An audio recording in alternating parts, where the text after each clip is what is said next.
The MC of this story, Kangama, has always been an exceptional knife master and even worked as a sashimi chef. His life totally changed when he entered the world of a mobile game and received his system with the blessing of the sword god. And one key feature, he could cut anything, even space and time, and deal unbelievable damage. As long as he was armed with a weapon less than 30 centimeters long and 5 centimeters wide, so that means the only weapon that suits him is a knife. In this new world, he found himself in the body of a background character with no backstory and lived a quiet life exploring his new world. He found out that blessings in this world are what we would call special abilities, and to train these abilities, the elite Hawakan Academy was created. The place has long been a school exclusively for upper-class hero families, and until recently, there was no way for non-heroic families to enter the school until the creation of a special admission system that allows the non-privileged to have a chance at entering the school. Kanjayama happens to be one of these lucky students accepted into this special admission program. The days pass and eventually the day comes for him to go to the school for the first time, and the teacher inspecting equipment isn't impressed with what Gama brings to the table. Jama's choice of equipment are cheap discount knives from Daiso, and even though he genuinely wants to use these as his equipment, it doesn't look convincing to the inspector. On the day of the entrance ceremony weapon screening,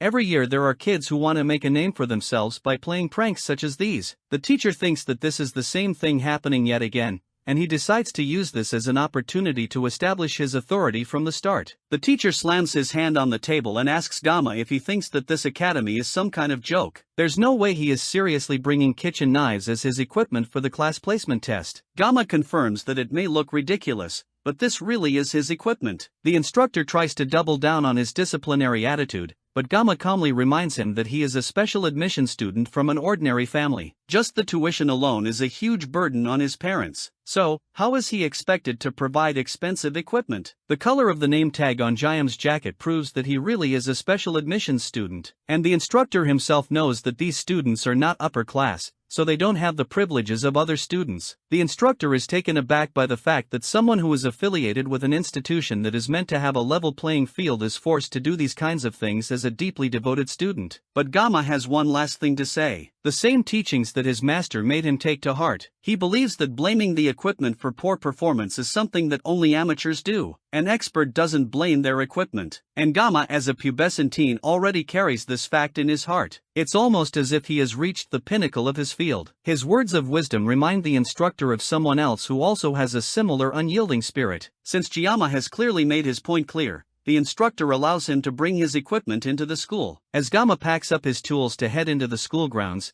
he can overhear the other students and their obvious dislike of him. The privileged clearly have a special distaste for special admission students, but the instructor doesn't want to hear any of that from the kids. He yells at the remaining students in line to shut up and get a move on while Gama stealthily sneaks away. This entire experience is surely going to give him PTSD. He just entered the school and he's already tired of the whole experience. He knew that the prejudice against him would happen, but experiencing it firsthand still feels awful. At least the equipment evaluation is done and he somehow made it through the entrance ceremony. The only thing left is the class placement test, but he's already exhausted. He has come this far, though, and now he's officially in the school that he will be attending for the next 3 years. Being here in person is completely different than what he saw on his screen back in his previous life. It's not an exaggeration to say that the city is about the size of a small city. The fact that he is going to study at a school attended by the upper-class people is still a shock to him despite how exhausting the whole experience has been. Thinking back to when he was in the district and he had to drop out of school due to his family's circumstances, Gama can hardly believe that this is happening. An announcement comes over the speakers informing the students that the placement test is about to start and new students need to assemble at the training hall by 3:00 p.m. This was way sooner than he expected, but Gama can't let himself be surprised. This placement test is a very important milestone for the rest of his student career in the school. He pulls out one of the knives from his bag, determined to pass the test no matter what. Now that he's holding the covered blade, though, he realizes that he hasn't used a knife even once since he came to this new world. His old teacher used to tell him that he must never let go of his sword. He should sleep with it in his hand if he has to. It's been 20 years since he started living by the sword, and his teacher taught him these crazy habits. So, a year of rest couldn't possibly have dulled his skills. He gives the blade a few tests, checking the handle and the feel of the sharp blade, and to his surprise, it's not bad at all. Now, all that's left is to try out the blade himself, and he uncovers it so he can check its worth by cutting a leaf. As soon as the blade is completely uncovered, a jolt of electricity runs through his body and a status screen pops up informing him that he has met the equipment conditions and the sword god blessing will activate as a result. However, his physical body is too low to receive the blessing of the sword god and the level of his equipment is also too low, meaning that suppression has to be used to synchronize the equipment with the user. Gamma is surprised that only drawing the blade is enough to activate the blessing. But before he can even think about it, the system prays that the blessings of the gods be with him and then activates the first level of the skill. This immediately fills his body with sharp and nearly unbearable pain. He screams out in agony as the pain floods through his body and he starts to think that he might die at this rate. The world shatters around him and the pain stops momentarily, revealing a large empty space with a bright red light in the center. Gamma stares at the empty space in shock and the freezing feeling causes him to drop his blade, ending the blessing and causing the world to return to normal. The moment he lets go of the sword, the world returns to normal and he comes back. But that doesn't mean that the pain stops. The pain was so unbearable that it seemed like the entire world was being torn apart. It must be some kind of backlash from using the power without having the strength to withstand it. When he tested out the painless blessing, it only caused him mild muscle soreness. If every activation is going to feel like this, then he can't use this blessing. Another announcement comes over the intercom, calling for all new students to assemble at the training hall. Immediately, he stares down at the knife that felt like it almost ended his life. He may not be able to wield it, but surely he can pick up the knife. There's no way he can just leave a sashimi knife laying on the ground. And besides, maybe it only hurt because it was the first time he activated the blessing. Bending down to pick up the blade proves that it really wasn't just the first time as he let out a scream of pain that filled the campus. He arrives at the training hall, which is more like a gladiator's arena than a school hall. All the new students gather in the center of the arena and chat among themselves as they wait for the event to start. The staff also stay at the top part of the arena and discuss amongst themselves. Their chatter stops abruptly as they notice someone special among them in the audience. It's the Lord Sword Emperor, one of the 7-star heroes, Siegfried von Nibelung. He is the direct descendant of Aaron Nibelung, who was the apprentice of the legendary hero Balor Håkon. He's so powerful that he has come to be known as the strongest human and others can't help but stare at him as he unshakily watches over the students in the arena. Siegfried can't help but sigh as the nobleman walk away and someone else comes up beside him. It's another one of the 7-star heroes, Medea Poison, and according to her, it's been half a century since they last saw each other. She's the head of the academy and she's also turning 70 soon. Yet, she maintains a beautiful and youthful look and dresses as if she's still in her 20s. This is all thanks to her blessing, and she can even make Siegfried look 10 years younger. But the man refuses. The two exchange small talk and light teasing as they reminisce on how long it's been that they've known each other. Though, it's mostly just Meta very successfully pissing off Siegfried. However, despite how annoying she's trying to be, she still mentions that it's odd for Siegfried to come to these kinds of events. For the longest time, the Sword Emperor has despised mixing with people of the elitist mindset. This time, it's probably because his granddaughter is one of the students among the crowd today. Siegfried doesn't reject that assumption as the games prepare to start. Meanwhile, in the arena itself, Gamma is as isolated as he can possibly be among a crowd of rainbow-haired students. It looks like he is the only one with black hair in this whole place. And to make things worse, he is also a special admission student. That only makes him even more of an outcast among the elites. This exact scenario must be what they call a humble origin. Among all the new students, though, even as everyone has their own unique appearances, there's one person that catches everyone's attention. As she walks past the crowd of people around her, her wavy blue hair causes everyone to stop and stare. Gamma already knew that she would be a student here, and he doesn't have the same shocked expression that the other students do. The girl they are also hypnotized by is Abel von Nebulon, the granddaughter of the Sword Emperor and the game's main heroine. She is also the reason why he spent so much money on the game. Moving on from the beautiful woman captivating the crowd, the more important thing to talk about are the details of the placement test. The test will take place in subspace, which is an area that was first created by the legendary hero Balor Håkon along with the establishment of the academy. It's an alternate space from reality where fighters will experience all the damage and pain inflicted to them there. But the damage will not affect them in reality since there is no risk of harming anyone in real life. Gruesome things, including murder, can be overlooked there. This particular test is going to be a subspace battle royale where the new students will be divided into groups of 10 and put into a survivor game. The ranks of each group will be based on who can survive the longest. There are also no restrictions on armament, which means students can do whatever they want during their period in the test. No restrictions on armament also means that the elites can have it all and they have an advantage in this test. That may be the case, but the academy is funded primarily by the nobility's money. This is as much of a compromise as they can make. Media had to go through a lot of trouble to introduce the special admission system that can help the commoners enter the university. The students don't care about that at all though, and they are still blindly following after a disinterested Abel von Nibelung while Guillermo watches them all from a distance. It doesn't take a genius to figure out why they are following her so diligently though. She's incredibly pretty and he already thought that when he could only see her in 2D, but now seeing her in the flesh, she's even more breathtaking. If he didn't know how the story of this world was going to play out, he would have tried to strike up a conversation with her as well. But he knows something that those poor guys don't. Abul van Nibelung is a character of the Miracle's Blessing M. And more specifically, she's one of the protagonists of the game and she's directly connected to the main character. In the end, beautiful people always have someone they match with, and he knows that for a special admissions student like him, he is not suited to be in this race with the rest of the nobles. For now, he'd rather avoid getting involved and ending up with a noisy school life. Since he was essentially forced into this school, he has some rules that he plans to stick with. His goal is to live a safe, ordinary, and secure life, and his self-imposed motto for the future is to complete his studies smoothly and obtain a regular job. Being a hero is definitely not on the agenda for him,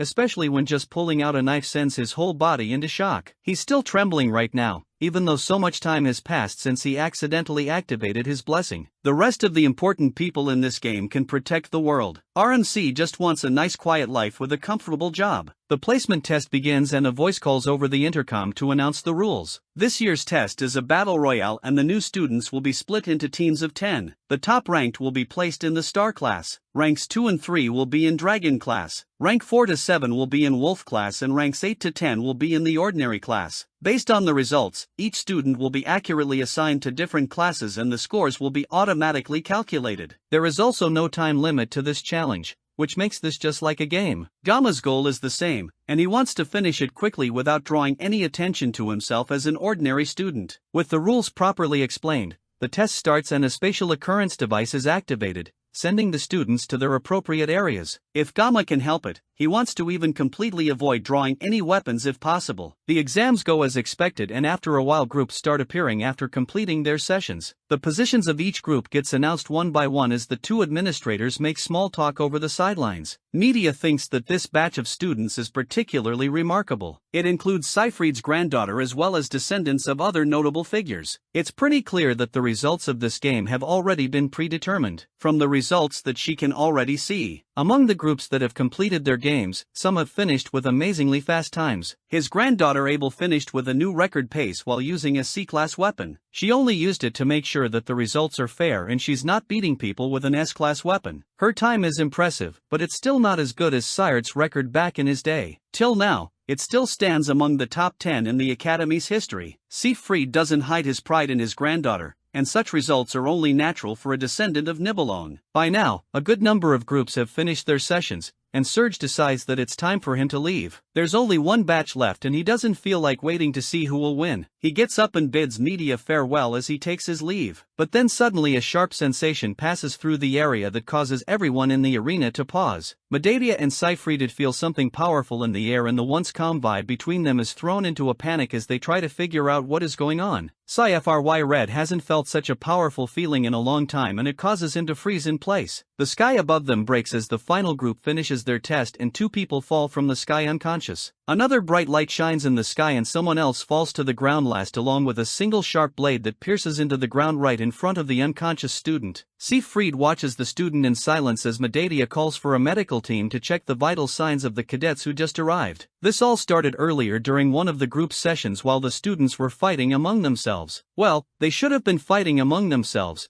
but it's more accurate to say that a pair of brothers were beating the crap out of everyone else. Because of these two boys, the outcome of this match had pretty much already been decided. It seems like instead of participating in a battle royale between students, Gamma found himself in the middle of a death match. He knows these two boys well as the evil twins, Mao Jun and Shun Mao, two men with natural-born talent and a boundless love of brutal violence. These two have been deliberately playing with the weaker students for nearly 30 minutes, just enjoying the act of tearing other people apart. However, it seems like Gamma looks so weak to them that they didn't even notice him. Eventually, all the people they've been playing with eventually die, leaving the two boys bored and looking for their next target. They tally up who they caught among themselves, and all that's left is a single girl in the back, nervously shivering while they point at her. It's clear that they have horrible thoughts about this girl, and Gamma can't just stay quiet anymore. He has been watching the girl quietly in the corner since earlier, and it looks like they are already panicking and don't have the will to fight. Shanma walks towards the girl, who doesn't have any intention of running away, and tells her that she perfectly suits his taste. Even Mao Jun can't help admitting that his brother is definitely a pervert, but that doesn't mean he's going to stop his younger sibling. That's the last straw, as Gamma yells from the back of the arena,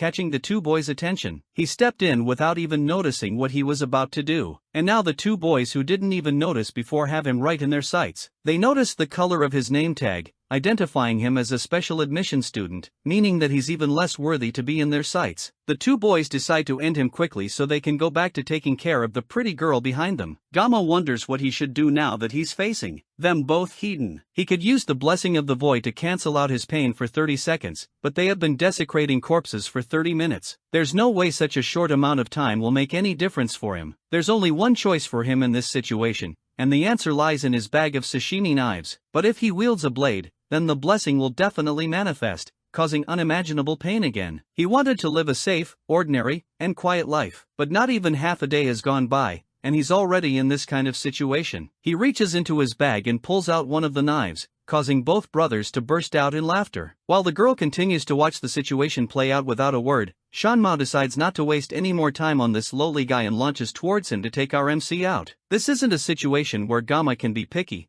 but he has a plan. He can use his painless blessing for 30 seconds to cancel out the pain from the sword god blessing. All he has to do is hold on for long enough to outpace these guys. He activates his painless blessing right before drawing the sashimi knife from its casing, and once again, the blessing of the sword god activates right as Shanmao descends on him with a wicked smile. There's only one way for Gamma to survive this. If he can't cut through this situation, he will die. But there is no way a sashimi knife can cut through that massive body. It's not a fish, it's a full human being. In moments like this, he remembers his teacher, who was once a gangster. One day he asked his teacher why gangsters always use sashimi knives in movies. But even his teacher said that those kinds of things can only happen in movies. Even if a god comes, it's not possible. The blessing states that if he wills it, then he can cut it. And with that confidence in mind, he thrusts his knife towards the large man jumping towards him, and in an instant, Shanmao is sliced in half. Another time, Chef Kim asked his teacher why gangsters eat sashimi, and that got a knife thrown at him, barely missing his face. That's one of the many instances where his boss proved that he was an ex-gangster. After his years on the dark side of the streets, he hacked off one of his wrists as atonement. Then he opened up a sushi restaurant to make people happy with his knife skills. The two of them talked about how criminals are constantly flashing sashimi knives in movies, and Chef Kim once asked his mentor if that is how it works in real life. When stabbing someone with a wide kitchen knife, their skin contracts, but it won't be able to come out. However, sashimi knives are thin and allow someone to stab a body several times. However, his teacher also said that he can't use that same knife to slash at a human the way you would slash at a piece of fish. His teacher even said that if a god comes down, it still wouldn't be possible. While the arm flying off from Shanmao is proof that slashing is indeed possible, the three other students are all shocked at the sudden change in power. As Gamma stands with his knife, ready for another attack, Shanmao holds his bleeding arm and yells in pain as Gamma walks closer. Left with no other escape, Shanmao tries to run away while begging Mao Jun to help him before he dies. Before he can get much further with his whining, Gamma cuts him off with a quick slash of his blade, taking the student's head off immediately. His brother screams as Shanmao's severed head drops in front of him. He forces his brain to remember that this is void space and that means Sean isn't actually dead. But that aside, this random bloomy guy slashed his brother with nothing but a simple kitchen knife. Mao Jun now has to fight this beast by himself. But someone who clumsily runs around with a knife definitely doesn't have any experience fighting. Even with that, he has to be careful of the knife. Shanmao's loss has to be because of his irresponsibility. Now he, as the remaining brother, has to pick up the slack of his defeated sibling. He picks up the severed arm of his brother and takes the power gauntlet for himself. The weapon displays its true might when it's used with two hands. One hand gives a blessing of resolution which increases his defense, and the other gives a blessing of intervention which increases his jumping ability by 200%. On top of that, using the two together also gives increased fist power. Manifesting these three benefits together gives true power that even the gods cannot imagine. Mao Jun has no idea where Gamma got such a powerful weapon, but even S-rank weapons cannot pierce his defense. Meanwhile, Giamma isn't even paying attention to the brute, and he's keeping track of how many seconds he has left before his blessing ends. Mao Jun takes the opportunity to rush in for a sucker punch while Gamma is distracted, and everything that happens next occurs in an instant. Mao Jun lays on the ground covered in his own blood and barely alive while Gamma continues to count down. Once the countdown ends, the effect of the blessing of immunity ends as well, and all the pain from the blessing of the sword god hits him at once. He screams out in pain, still holding the knife as Mao Jun-unk's consciousness fades. Time passes and eventually Gamma wakes up to a white room that's probably some sort of clinic or hospital. He shakily tries to get up and the sound of him moving alerts someone outside the door who announces that he is woken up. Immediately, two people walk into the room and stand before him. These two faces are people he has never met, but he somehow already knows. 50 years ago, the people who destroyed the Demon Lord's 6th Legion commander were the 7-star heroes, and these two people are one of those heroes. The first is the strongest of humanity, Siegfried, and the one who speaks to him first is the Academy's director, Meta Poison. Gamma can't help but wonder why these two powerful people are here together to see him. They start by asking his name, and he tells them. Then Siegfried gets straight to the point and asks Gamma what exactly on earth he did. During his fight, the two stars felt a sensation at the time, and although the sensation wasn't Gamma's, it was still obviously caused by him. Siegfried doesn't even try to hide his animosity, and his hand rests anxiously on his sword. As the two administrators talk to Gamma, there's definitely nothing good about being targeted by the monster that's known as the strongest of humanity. Gamma decides to first apologize and tells them that even though it was in void space, it's clear that his actions went too far, and he's ready to accept any punishment without complaint. The two men stare each other down, and Medea is forced to come in between them before it becomes a fight of some sort. She tells Siegfried to not scare the kid so badly and then gets close to Gamma and assures the student that Siegfried cleaned his clogged meridians while he was unconscious. The mood shifts as Siegfried yells at Ma for telling Gamma something so confidential. Gamma can't believe that the sword master would do something like that for him. But now that he thinks about it, his body is definitely a lot lighter and it feels like he's moist and heavy like a feather saturated in water. Although Gamma was unconscious, they reviewed the video of what happened with the staff and they concluded that he did what he did to defend a female student who was in trouble. Medea can't hide her drooling over the fact that Gamma is exactly the handsome prince she has been dreaming of. Siegfried has to pull the school administrator back before she gets into some illegal territory. The main thing Medea is trying to say is that she won't give him any grief over his actions during the test, and the twins didn't have the best reputation either. They were admitted after getting the favor of the Academy's elders from the Mao family. After what Gamma did to them in the test,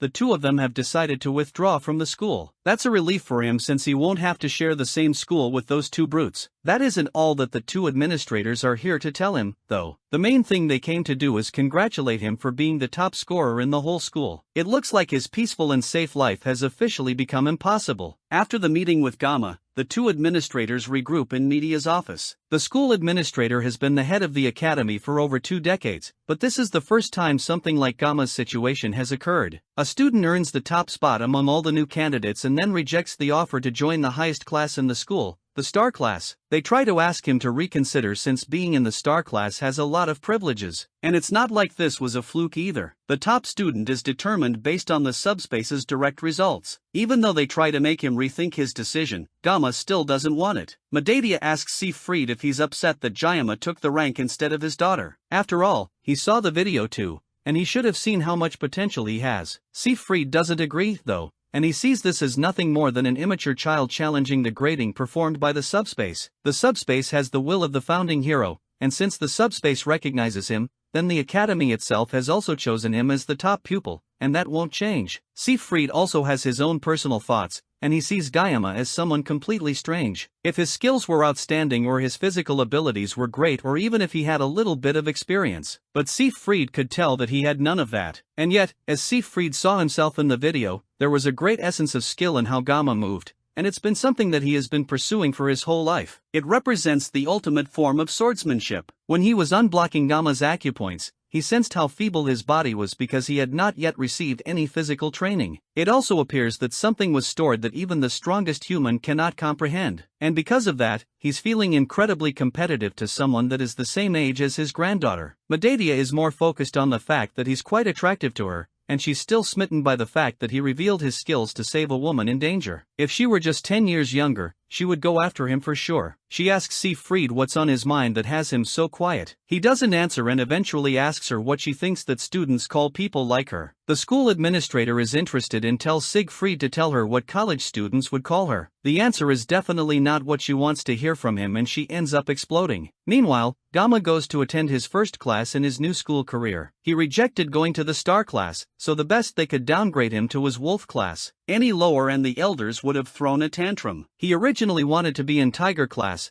but Medea practically begged him to go to wolf class in exchange for keeping it secret that he is the top student in the school. Gamma originally wanted to complete his studies securely in a lower class rather than battling and straining in a higher level class. Wolf class is a bit high level, but it's still within the range of what he would have expected. Gamma pushes through the large doors and enters his new classroom, and for a moment, all the students in the class look at him with mild curiosity. Then they notice that he is a special admission student, and just like that, no one could care less about him. Gamma doesn't mind being ignored by them. The fact that they are ignoring him means that Medea kept her part of the deal and hid the fact that he is the top student. Now all he has to do is live the tranquil life that he has always dreamed of. He settles down on his desk as a familiar student walks towards him nervously. She shakily thanks him for helping her previously, but Gamma has no idea who this is. Then she clarifies that she's the girl that he saved during the test. Gamma brushes her off and tells her that she doesn't need to thank him. After all, anyone else in a similar situation would have done the same thing. It may look like he ended up saving her, but he actually did it to save himself. Accepting her gratitude would make him feel like a hypocrite. Gamma changes the topic by instead introducing himself. The girl follows suit and reveals that her name is Chloe. It's a pretty interesting coincidence that they ended up being in the same class. Now that the introductions are done,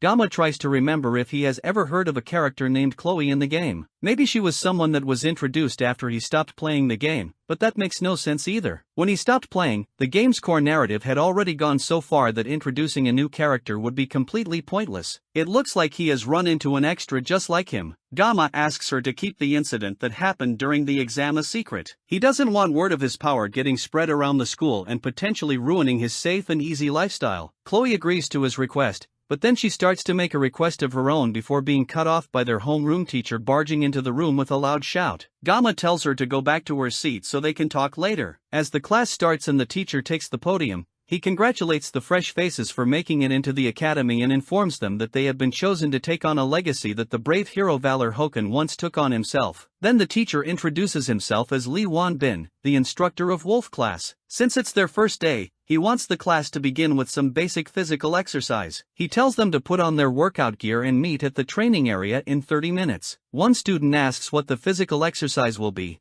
and he tells them that it's simply 100 push-ups, sit-ups, and squats, as well as 10 laps around the training area. For the students who are all genius nobles that have received vigorous training all their lives, this is a piece of cake. For Gamma, though, this is a training regimen that will most certainly make him go bald. He nervously walks up to the teacher after all the others have left the class and tells him that he's not feeling strong enough to take on the training. Surprisingly, not only does the teacher know his name, he also seems to think incredibly highly of Gamma. It looks like Medea didn't completely keep her impression of Gamma under wraps. The instructor also told Lee Wan Bin that Gamma is allowed to take classes from any level he wants, considering his status. He denies the opportunity to go to the star class and instead tells the teacher that he just wants to go to the toilet for now. He felt stiff anyway and he wouldn't mind going for that run since he definitely doesn't want to go to the star class. And that's how Gamma is forced to join in the tedious exercise with the rest of his classmates. They all run past him with ease while he barely lags behind the rest of the group. Already feeling like he's about to pass out, Chloe runs up beside him and notices that he doesn't look so great. So far, he has completed about 5 laps, which puts him a bit behind the rest, but since Chloe came up from behind him, it looks like she's lagging behind as well. He asks her how far she has gone, and she surprisingly tells him that she's on her 9th lap. Then she gives him a little bit of encouragement before zooming off to complete her last lap. By the end of the day, Gamma returns to his dorm room and chugs down several bottles of water. He's been in the academy for just a week and he has already faced some unexpected problems. He was incredibly hungry after the intense training from the morning and he ran to the cafeteria to get some food. But he quickly found out that the meal wasn't free. So he heads to the menu area to see how much one spicy pork rice would be, and the price makes him freeze in shock. Just remembering how much it is even now in his bed causes him to throw his bottle into a wall in a blind rage. He's almost almost out of his living expenses. And thinking back, he severely regrets not accepting the money his father tried to give him as an allowance. For the past few days, he has been surviving on nothing but the cheapest water from the campus shop, and now he even misses the complimentary dinners they used to provide while he was in the army in his previous life. For now, all he can do is try to think about something else in hopes of forgetting this gnawing hunger. And the first thing that comes to mind is his blessing. As usual, as soon as he thinks about it, the status screen appears in front of him, giving him details about his blessing. It has gotten a lot longer since last time, and that's because his physical level has risen, which has also upgraded the state of the blessing of the sword god, making it activate with slightly longer swords now. He checks himself out in the mirror, and sure enough, it looks like he has made good progress in his physical development. It's probably because the swordmaster activated his pressure points, but it almost feels like his body has evolved to a great extent. However, the sword god's blessing hasn't spread beyond the length of a sashimi knife. If he keeps increasing his physical capabilities, it's possible that he may even be able to use a small sword at some point. There was once a time when he was afraid of holding a sword before the admission ceremony, but now, when he's not carrying a sword, his hands start to itch. This is probably a result of the blessing, and he feels almost proud to think about it. There's a knock on the door and he opens it to see Chloe waiting for him on the other side. She nervously asks if she's interrupting anything, but Gamma wasn't doing anything important before she came, and he asks her why she came over. It's because she hasn't been seeing him in the university cafeteria for a while and she came over to check if he's alright. He lies that the reason he has not been in the cafeteria is because he doesn't normally consume food made by others, but his internal self practically salivates at the thought of food. Chloe looks disappointed about that and tells him that she was hoping to get some things from the campus shop so they can have dinner together. Before she can even finish her thought, Gamma is dressed up and calling her to follow along so they can go and buy ingredients. Chloe is shocked at his speed and tries to rush along with him while the two of them talk about food and cooking together. By the evening, the two of them have had a great meal cooked by Gamma, and Chloe is genuinely impressed by how tasty the food is. Gamma has only ever cooked fish before, so at first things were a bit difficult for them. Incidentally, Chloe really likes fish since she grew up close to a beach, and Gamma's expertise is obviously cooking fish. The itch in his hands to grab a sword also hadn't left him, so this is a great time to refresh himself by slicing some sashimi. The problem is the sword god's blessing. He can't hold a simple kitchen knife without activating the blessing, meaning that this will definitely be difficult for him. He asks Chloe if she owns a larger knife and tells her that he wants to use something different since his own weapons resemble the kitchen knives that she has, so using them to cook would be a bit awkward. She heads into her room and comes back with a large sword for him to use, but that's definitely way too large. Just a simple fish. With no other choice, he is forced to use his blessing to slice a piece of fish. The painless blessing will last for 30 minutes.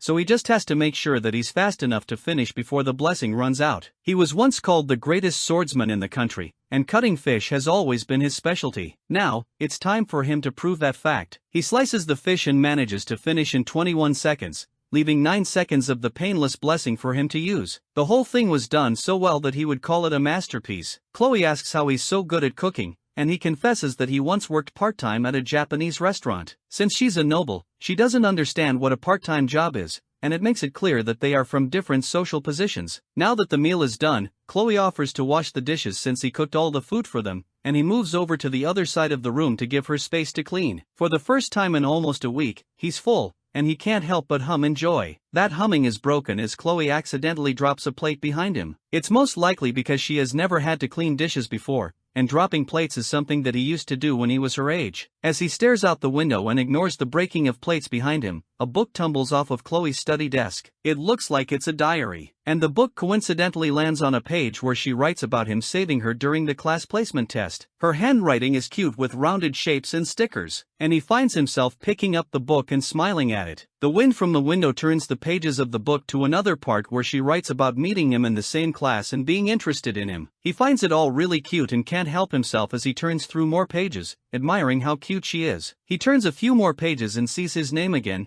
followed by numerous pages with the words, "I love you," written countless times. Another plate breaks again, and he turns to see Chloe staring at him with blank, scary eyes. She simply asks him if he has read her diary. Chloe's emotionless state isn't a new thing. It's part of her upbringing, and it's more like a self-defense mechanism. Heroes earn respect by defeating demonic beasts, and this allows them to increase their social standing and to gain global reputation. However, within their stagnate ranks, there are certain factions that abuse the weak in the name of authority. When the law is unable to punish these abusers, another group is called from the shadows to take care of these people, and the name of that family is Auditor Sicily. They are a family that maintains order and carries out assassinations. They are known to work in the shadows while leading towards the light. Those born in the auditory family have been training for assassinations since before they even reached adolescence. Their emotions are restrained and they undergo severe training to become perfect assassination machines. Chloe is a part of this bloodstained family, and the first time she soiled her palms with blood was at the age of 15. She has been told all her life to not underestimate her abilities as an assassin, and this has allowed her to become completely conscious of herself. Slowly, her unyielding training distorted her nature, and a gloomy shadow formed over her heart. By the time her identity had been worn down, leaving only traces of emotion, Chloe eventually reached the age to enter the academy. Wakan Academy is a place where students are placed in different classrooms based on their aptitude. Each student's talent is at least the level of a dragon or higher, but members of the auditor family who thrived in the shadows were assigned to the common class by their family's decree. That was the agreement between the family and the academy. She was told to remain undetected, and throughout the years of childhood, the family eliminated every individual's liberty. Chloe accepted her fate as an assassin and didn't protest, and she already believed that nothing would alter her fate. That is until the day she met someone she would never forget. As she stood still and defenseless while the two evil brothers walked towards her, someone who looked like the weakest person in the room stood up to defend her. Even though death in the subspace battle royale is fake, and there is no real risk of dying, this boy still tried to save her. Chloe had quietly accepted death and was waiting for her predestined fate. She had long since given up on meaningless struggles, and she was trained to act in a meek and unnoticeable manner. But somehow, thanks to the boy's intervention, it's like the sun had broken through the clouds in her mind, and she watched as the boy used his sword not to assassinate, but in self-defense and to protect her. Right as she saw him fighting for her, she remembered a children's fairy tale she read aloud under her pillow in secret. The tale told of a princess imprisoned in a castle that was rescued by a prince. As the memories of the fairy tale came to her mind, her chest tingles and her cheeks became red. This unidentifiable feeling in her was most certainly love. Now Gamma has committed the ultimate sin by looking into the private thoughts of this girl. As she stares him down, he tries to play it off, but he knows deep down that he is screwed. He tries to figure out exactly how he got into this situation. Was it when he took the pure sentiments of a teenage girl? Or maybe the moment he foolishly followed her because she offered to feed him? No matter how he found himself staring at death itself in the form of a teenage girl, his first priority should be getting out of here. He changes the topic, commenting on how lovely the moon is before casually trying to find a way to leave the room without getting his head chopped off. She doesn't let him finish his sentence and asks him again if he saw her diary. He tries to play it off, pretending that he only saw her reference book and compliments the amount of effort she put into studying, but none of that flattery will save his life right now. He can't even believe that she saw him reading it in the first place since she was busy washing dishes while he was peeking through it, and she has even abandoned the formal speech she was using to talk to him before. It's almost like she has become an entirely different person out of nowhere. He promises that he didn't see it, but she purrs him until finally he admits that he saw it. As soon as he says that, Chloe decides that his life must end, and she pulls out the same sword that she offered him before to cut the fish. Gamma looks around and weighs his options. They are currently on the 4th floor, so jumping out of the window isn't an option. The only way out for him is through the front door. But Chloe definitely won't let him just walk out of here, at least not with his limbs attached. She really is coming towards him with the sword, and it looks like his time is running out. He tries to figure out why she's suddenly acting this way, and he can only think of one possibility. Her unmoving pupils and her dark red eyes can only mean one thing. He's dealing with a textbook yandere. But if he takes into account her sudden shift in attitude from an adorable little strawberry to a fierce killer, it gets even worse. She's a yandere with a dual personality. Managing her yandere characteristics alone will definitely be difficult, but adding a dual personality disorder to it makes things even worse. It looks like her change in personality was triggered by him opening her diary. This might be harmful, but he's sure that she'll pursue him until the day he passes away if he doesn't do something to snap her out of it. He has to find a way to secure his future by taking the initiative today, else things are only going to get worse for him. The only way he's making it out of here alive is if he gets a weapon, but he only has 9 seconds remaining after using 21 seconds to slice the fish. His sashimi knife is still in his room, but he can use the kitchen knife from earlier. There's no way he's going to be able to reach that without his arms getting severed, though. He looks around again and notices a box cutter on her study desk. There's nothing else he can use,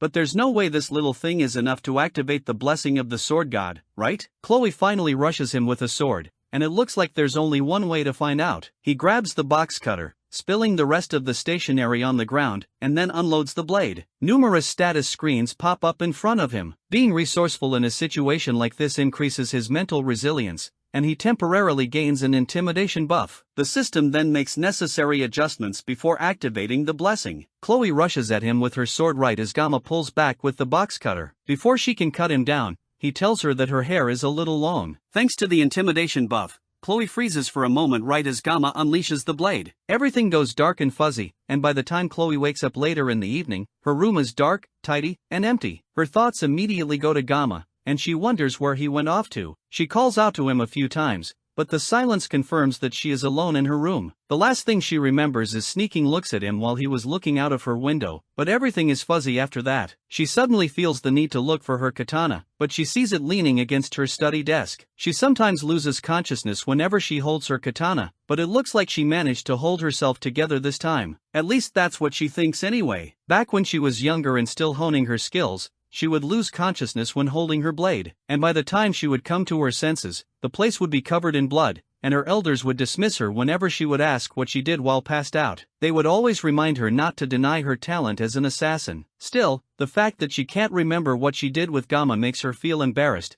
and she buries her head in her bed in shame. But that shame quickly turns to something else entirely as she starts thinking about Gamma. Then she notices the box cutter laying on the floor, and also that her hair looks shorter. Inside her trash bin, she also sees some of her hair neatly cleaned up. That's when she realizes that he must have helped her cut her hair, and she opens up her journal to write about her love for him a little more. Gamma, on the other hand, isn't nearly as lovesick as Chloe is at the moment. In fact, right now, he can barely believe that he's even alive. Behind an inconspicuous wall at the far side of the college, he throws up the food that he was just praising Chloe for feeding him. He barely managed to go past the first 5 seconds after the 9 seconds of his painless blessing ended, and even then, he still feels incredibly sick and weak. After throwing up his only good meal in over a week, Gamma sits on a bench and contemplates what to do next. Now he's hungry again and feeling even worse than he did before Chloe came to visit. His mind drifts to Chloe again, and he starts to wonder who exactly she is. Her swordsmanship is clearly honed to cut off an opponent's life with a single strike, or at least subdue them. The way Chloe wields her sword, it's like she is persistently aiming for the vital spots, almost as if her technique is specialized in assassination. If she had caught him off guard, Gamma certainly wouldn't have survived. He felt like his life was being threatened,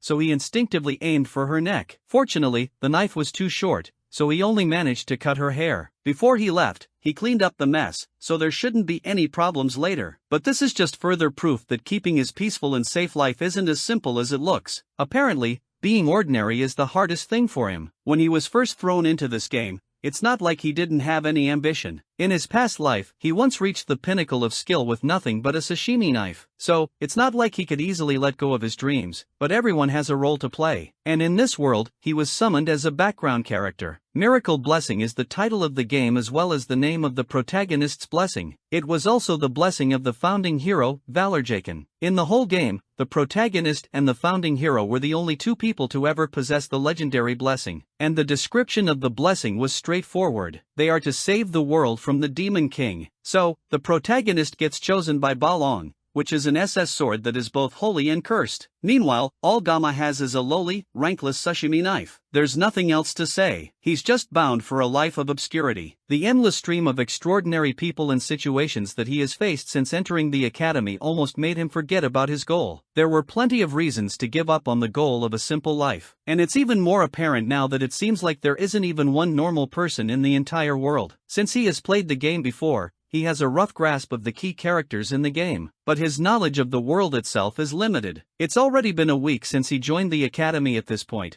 which means that the protagonist should have already awakened his blessing and begun the late admission process. This is when the game story actually begins, and Gamma knows the general plot, but he never played it to the end. For the first time, he actually regrets quitting the game halfway through. But still, since he knows the canon route up to the first half of the story, that already gives him a big advantage. All he has to do is stick to the canon route no matter what. If he starts meddling in everything, then he'll end up losing the only advantage that he has. From his memory, he knows that the storyline takes a sudden dark turn around the second semester of the 3rd year, which is when the demons realize that the hero has awakened and they launch an attack on the academy led by a legion commander. As the fight escalates, the demons and the humans spiral into an all-out war, And from there, the game story turns into a typical fantasy novel. Back when he was playing it, he just wanted to emulate the carefree, simple, youthful life that he never experienced as a teenager. So, he deleted the game without a second thought. The problem is that now he's part of the world that is destined for war. And there's a very real possibility that he might die, too. He still has 3 years before then, though.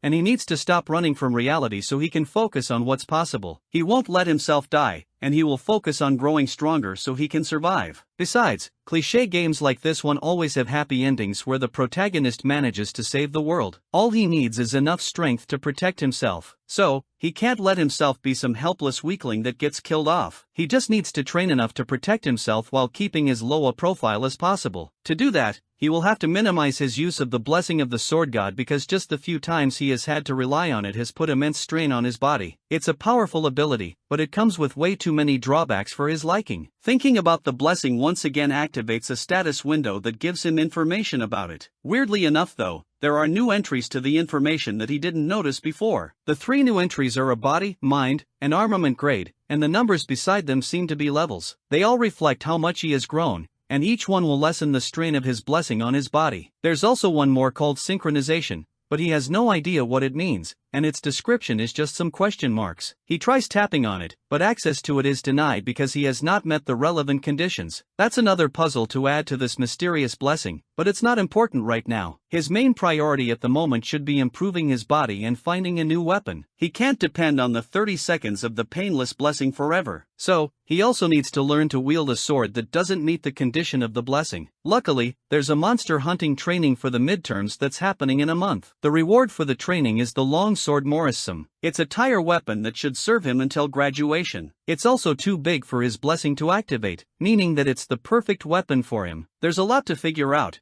but it already feels like he's making good progress. While lost in thought, a voice calls out to him suddenly. He looks up and staring back down at him is someone he never expected to see or talk to. It's Abel von Nibelung, the granddaughter of the Sword Emperor and the one person that he really shouldn't be interacting with if he wants to avoid changing the game story. She tells him that he's on her seat, but he's too stunned to get up for a moment, forcing her to yell at him before he finally gets the message and slides away to give her space. He still can't get over just how pretty Abel is, and he caught himself staring without even noticing. As he tries to leave, she tells him that he doesn't have to go. He can just shuffle over a bit instead. It's weird that she'd call a public bench her seat, but he lets it go since he doesn't really want to get involved with her. He still can't help staring at her, and just as he would expect from the heroine of the game, she really is gorgeous. Suddenly, she starts talking, and that startles Gamma back to the present. This is definitely way too odd since the Abel that he knows is usually standoffish and doesn't talk to people. Even the handsome protagonist of the game couldn't get her to warm up to him. She continues talking, asking him if he also uses a blade as his weapon, and he sheepishly answers her before asking how she knows. She tells him that her grandpa once told her that swordsmen have a different look in their eyes. Then she shows him her sword and asks if he wants to hold it. He's still feeling a bit odd about the whole thing, so he declines the offer, but that just makes her pout in annoyance. It looks like he hurt her feelings, but he just can't get used to her talking to him. Then she asks him if he knows her. Gamma is surprised at first, but that's an odd question for her to ask. There's no one in the school who doesn't know who she is. He answers her in a blank way, saying that he sort of knows her, but then she tells him that she doesn't know him. She considers that a bit unfair, the fact that he knows her, but she has no clue who he is. Gamma doesn't agree since they have only just met, so it's not important if they know each other's names. But she tells him that he could be a spy sent by the Demon King who's sneaking into the academy dressed as a student. It's quite suspicious that he's out here alone this late at night, and although it looks like she's just saying random things, it almost looks like she's serious. Gamma then throws the question back at her and asks her why she's out so late at night. It's obvious though from her clothes and weapon that she just finished training and working out. She tells him that she did breathing exercises and then points at him as she talks, unintentionally giving Gamma a full view of the scars on her hands. She hurriedly hides her hands,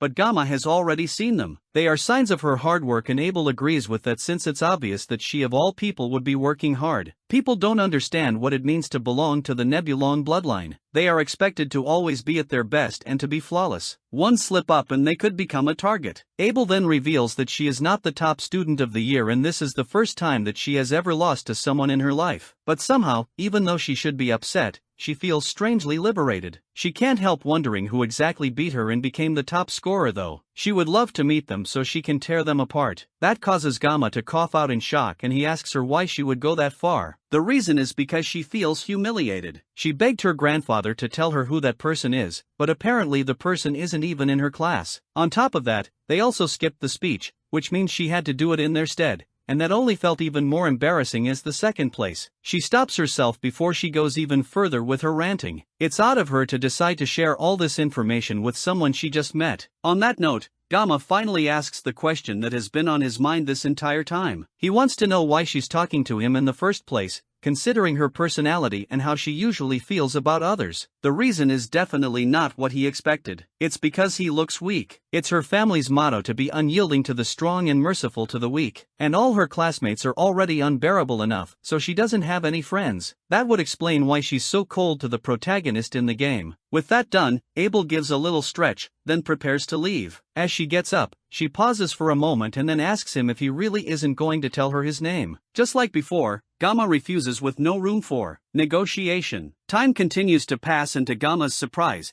he continues his academy life without any trouble. Chloe seems to have made some new friends apart from him, and she has settled into the class just fine. And Gamma has been keeping himself busy by avoiding her ever since the incident in her room. Sometimes when their eyes meet, her new friends look at him with disdain because of his status as a special entrant. But Gamma has managed to stop caring about people that look down on him for being a special entrant. After all, he's not the only special entrant in their class anyways. Although there aren't many of them in the class, they have all been really good at avoiding each other. There's definitely some kind of inferiority complex at play. But Gamma is sure that things would be so much worse if he was placed in a higher tier class. By now, the students in the Star and Dragon classes have most likely split into factions and become wrapped up in petty power struggles. Even back when he played the game, it was pretty shocking to experience. But now that he's living in this world, just the thought of being in that world sends a shiver through his spine. In good news, though, he has been getting proper meals now. That's thanks to something that Medeidia gave to him the other day. As a special privilege for being the top scorer in the school, he gets a faculty card that allows him to eat whatever he wants from the cafeteria for free. He's so thankful for this little gift that bowing to the director's office 3 times a day doesn't feel like enough to express his gratitude. On top of that, he has been fulfilling his duties as a student pretty well, all while making sure that he hasn't done anything that could negatively affect the main storyline. All he has to do is keep it this way for the next 3 years and his life will go smoothly. The days go by smoothly and Gamma attends all his classes without any problems. During one of his classes, an elderly teacher educates the students about the hero Valor Jayakin, who founded the academy after recognizing the need to train the next generation of heroes. Giamma pretty much knows about all of this from the games already. The founding hero, Valor Wachin, faced Lycan, the Demon King's right-hand man and the commander of the First Legion. The battle went on for 20 years, and in the end, the hero emerged victorious. However, Wachin lost one of his arms as a consequence for his victory, and as a result, he could no longer fight. The war was filled with carnage and bloodshed, and although the hero won the battle,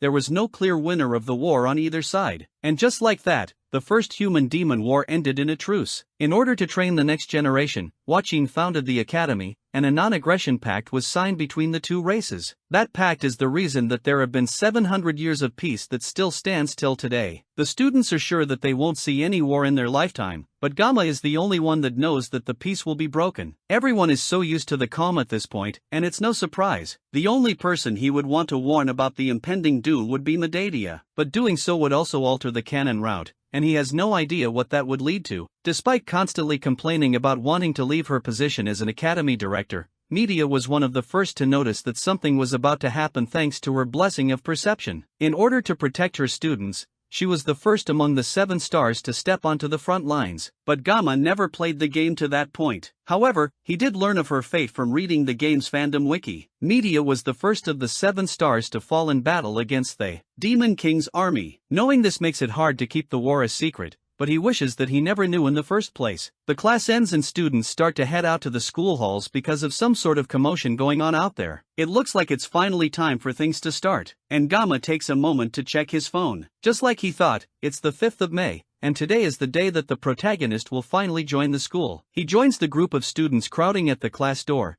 and they are all in awe of him, and some are already certain that he's going to join the star class. Just as he suspected, the protagonist of the game walks through the halls as people part for him to move. Leon van Reinhardt walks with a confident aura among his fellow students. But Gamma knows that today is the day that the peace that lasted 700 years would start to crumble. Gamma watches as everyone in the school seems to fawn over him, but he already knew that this would happen. After all, in the game, every woman seems to fall for him. If this were an adult-rated game, Leon would definitely have been dead before facing the Demon King. Among all the women that are seemingly drawn to him, the ones who become his party members are also pretty impressive. It's annoying to think about, but Leon van Reinhardt, the protagonist of Miracle Blessing M, will be among the first to get drafted in 3 years. Although he calls it a draft, it's more like a mandatory enlistment. And if Dama gets drafted as well, this will also be his second time in the army. But the hero only barely managed to seal the 1st Legion commander, which only makes Gamma wonder how strong the Demon King is. There's no way that the protagonist is going to lose, right? As he wonders about all of this, his eyes lock with Lion, and the protagonist smiles charmingly at him, almost as if he's reassuring Gamma without knowing what he's thinking. He's the protagonist after all. There's no way he won't be able to handle these kinds of threats. Gamma turns to walk away from the scene,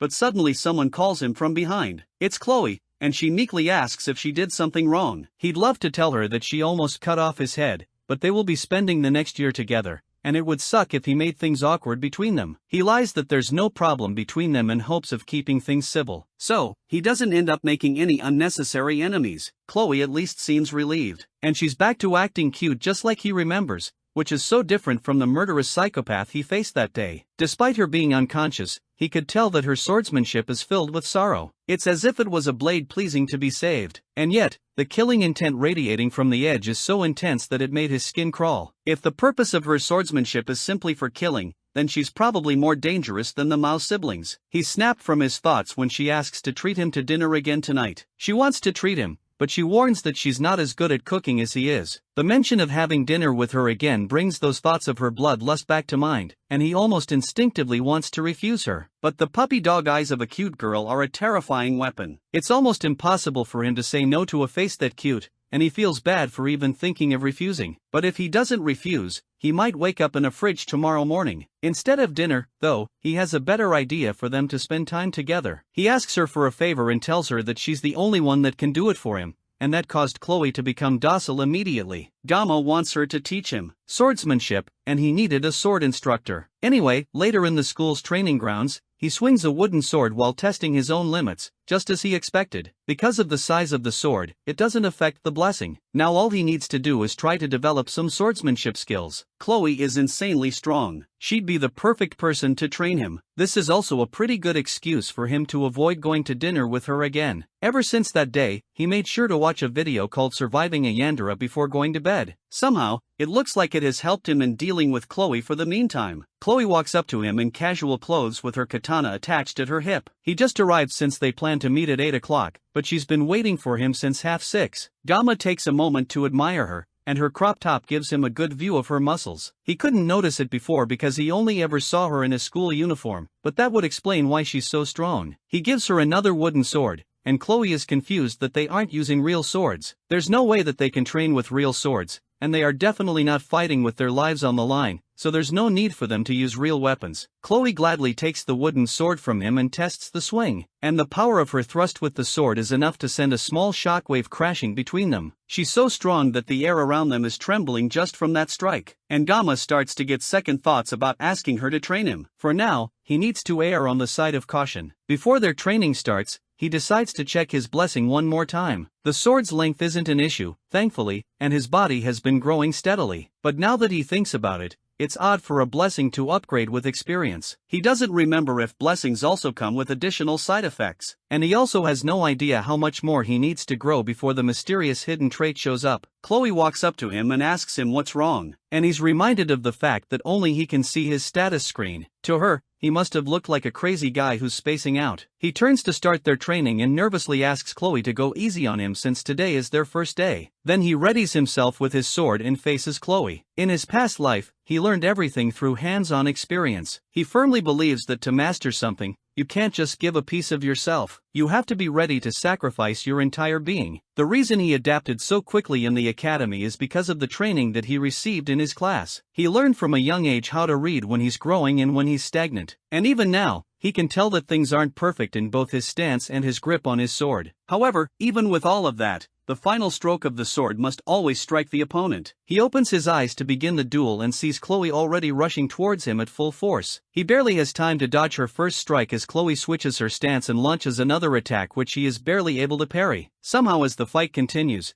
she seems to keep getting faster and Gamma is barely able to keep up with her pace. And on top of all of that, she might even be holding back since he told her to go easy on him. Her sword clashes with his again, and this time the wood begins to crack from the force. Her relentless onslaught of attacks doesn't slow down though, and she continues to strike while he barely manages to parry and dodge. With how much force she's using, if he gets hit by even one of her attacks, he might actually die, and he can't find any opening to counterattack. But before he can even figure out how to counterattack, his sword has finally had enough, and it breaks in half. Chloe tries to apologize and tells him that she was going as gently as she could be. She still ended up breaking it. That is the least of her worries though, because the sword has reduced in size and length, which means that unfortunately for her the sword meets the conditions for the sword god blessing to activate. However, there's something terribly wrong. The weapon has been damaged, which causes an error in the system. The suppressive force that usually holds back the full power of the blessing instead starts altering Gamma's personality. By the time the alteration is done, his humanity level has decreased, leaving Giamma as a fighting shell. The sword god's divine blessing fully activates as Giamma turns to her with his half-broken wooden sword as a menacing aura builds around him. Chloe steps back as Gamma's entire attitude clearly starts to change. While Gamma's body seems to move on autopilot, inside Gamma's mind, he's returned to his past body and finds himself in his kitchen. Everything feels like a dream, and right now, all he can think about is cleaning and cutting the fish that has appeared in front of him. He doesn't remember what he was doing before this, but right now he just has to get back to work. It's been a while since he has worked on a fish like this, so he decides to cut the fish using a Chinese cleaver this time. As he tries to pick it up, a message pops up informing him that he can't pick it up. Since that's not working, he tries to pick up the knife, but once again, a message pops up telling him that he can't pick it up. There's only one option left, and it's the sashimi knife. That's the only blade that the system allows him to pick up. But he remembers that if he holds the sashimi knife, then it's going to hurt. However, he picks it up and it's completely fine. In fact, he even feels refreshed if anything. A voice speaks up in his head, telling him to just accept the situation and let things go. In the real world, Gamma continues to approach Chloe with the knife. She tries to call out for him, but he continues walking towards her with obvious bloodlust. Suddenly, he rushes towards her, and Chloe is just barely able to block his attack with her sword. He pushes against her sword and sends her flying backwards and crashing into a wall. He suddenly feels completely different from when they were sparring before. He jumps towards her and tries to stab her with the sharp end of his stake, but she barely jumps back and avoids the hit. Chloe only got hit with one attack, but she can barely move. She can't figure out how Gamma became this way all of a sudden, but she has to find a way to stop the spar before he ends up accidentally killing her. She tries to ask him again to stop, but Gamma doesn't respond and launches at her again. He's moving so fast that there's no way she's going to be able to avoid it at her current state. All she can do is continue begging him to stop, and eventually she shouts out his name right as the sword strikes down straight towards her head. Back in Gamma's dream world, he wonders why the fish he has been trying to cut is avoiding him. The fish also seems to be making a lot of noise while bouncing around, and he can just barely tell what it's saying. It sounds like it's calling out someone's name. The sound becomes less fuzzy until he can just barely hear the fish calling out for someone named Gamma. Chef Kim's mind starts to clear and eventually he realizes that he is Gamma and the fish is calling for him. He's just barely able to realize what's happening right as he is about to stab Chloe with the broken sword. Just before the wood can pierce her skin, Gamma throws the sword, slamming it into a wall just before he accidentally kills his friend. Chloe opens her eyes and sees Gamma holding her and smiling down at her. Because he's no longer holding the sword, the blessing has ended and he's back to his senses. Chloe nervously asks if he is alright and he calmly tells her that he's fine and then turns to leave while thanking her for helping him to train. After he leaves, Chloe makes her way back to her dorm room as well. She's had a feeling since the entrance exam, but Gamma's capabilities are more peculiar than strong. When she fought him, she could tell he wasn't fighting with skill, but just raw instinct. Even though he subconsciously activated his divine blessing, she was no match for him. Even with that hauled wooden sword, he managed to completely overpower her. As she walks through the campus, someone peeks out from the shadows and comments that Chloe looks quite content. This mysterious newcomer is Nox's daughter and also Chloe's older brother. Nox mocks her for hanging out with a lowly person after joining the academy. Chloe knows that he's talking about Gamma and warns him not to talk about her friend like that. Nox didn't even know his name until now, but warns Chloe that she should avoid loitering around with him unless the Audiator family will erase him. Chloe turns and walks away and tells Nox that even if the Ator comes, they will be no match for Gamma. As Chloe walks away, Nox wonders about this guy that has changed his sister so drastically. Speaking of Gamma, as he walks home, he also takes a moment to think about his blessing. The power he has been given is a far cry from the blessing or a favor from a god. It's more like a curse if anything. In order not to rely on the sword god's blessing, he tried to find new weapons, and yet, that power chased after him and even took control of his body, as if mocking his efforts to not rely on it. When he fought Chloe, he felt no pain, and instead he felt pleasure as if he was intoxicated. Just like a curse, the blessing toyed around with him like a puppet, and it whispered sweet words into his ear, telling him to slash, cut, and destroy. Because of that, he gave up his body right until Chloe's screams dragged him out of his daze. Thanks to that, he suddenly remembered his own name,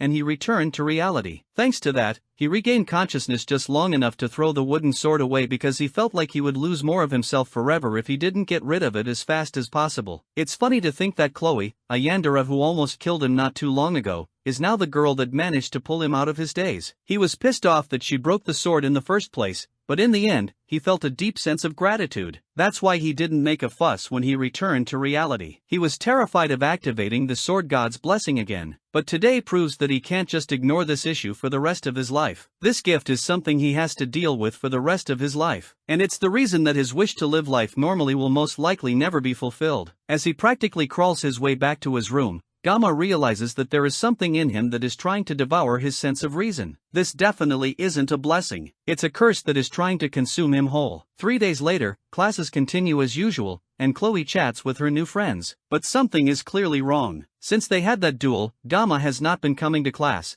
and they never shared their contact info, so she hasn't even been able to check on him. Every time she went to his dorm, the only thing that she would hear in response to her knocks were pained groans. She considered breaking the door down, but she feared that he would end up hating her for it. She likes watching him from her seat during class, and she lost track of how many times she would secretly glance at him during the day. At first, she thought she was drawn to him because he risked his life for her, but that's probably just an excuse at this point. Whatever the reason that she's drawn to him now, she just misses him. The next day, Gamma still hasn't shown up to class by the time the teacher is yelling at everyone to settle down and be quiet. It's raining today, so the teacher tells them that they will be having a study hall instead of training. As the students start to make their way to their seats, he too also notices that Gamma has not shown up for several days. However, knowing him, there has to be some reason for it. So, the instructor decides to just wait patiently for him to return on his own. As he disciplines his students, the doors to the class creak open, and Gamma calmly struts in with a completely new look. Chloe stands out of her seat in shock as Gamma apologizes to the instructor for being late to class. His eyes are sunken and look almost dead, while a strand of hair on his head has turned pale white. Even the instructor is a bit shocked at Gamma's new look just like the rest of the students, and he nervously tells Gamma to sit down. The students remark that Gamma looks different and oddly more handsome. By the end of the day, the other students leave the class to go about their business while Chloe approaches Gamma for the first time in 4 days. She nervously asks him what happened and why he didn't show up for a long while, and he stays quiet for a bit before telling her that he just felt a little bit sick and not to worry about him. From her shaky voice, he can tell that she doesn't believe his words completely, but there's nothing else he can do to convince her. For the past 3 days, he went through something similar to extreme withdrawal symptoms until he was mentally exhausted. He couldn't get out of his room or eat anything,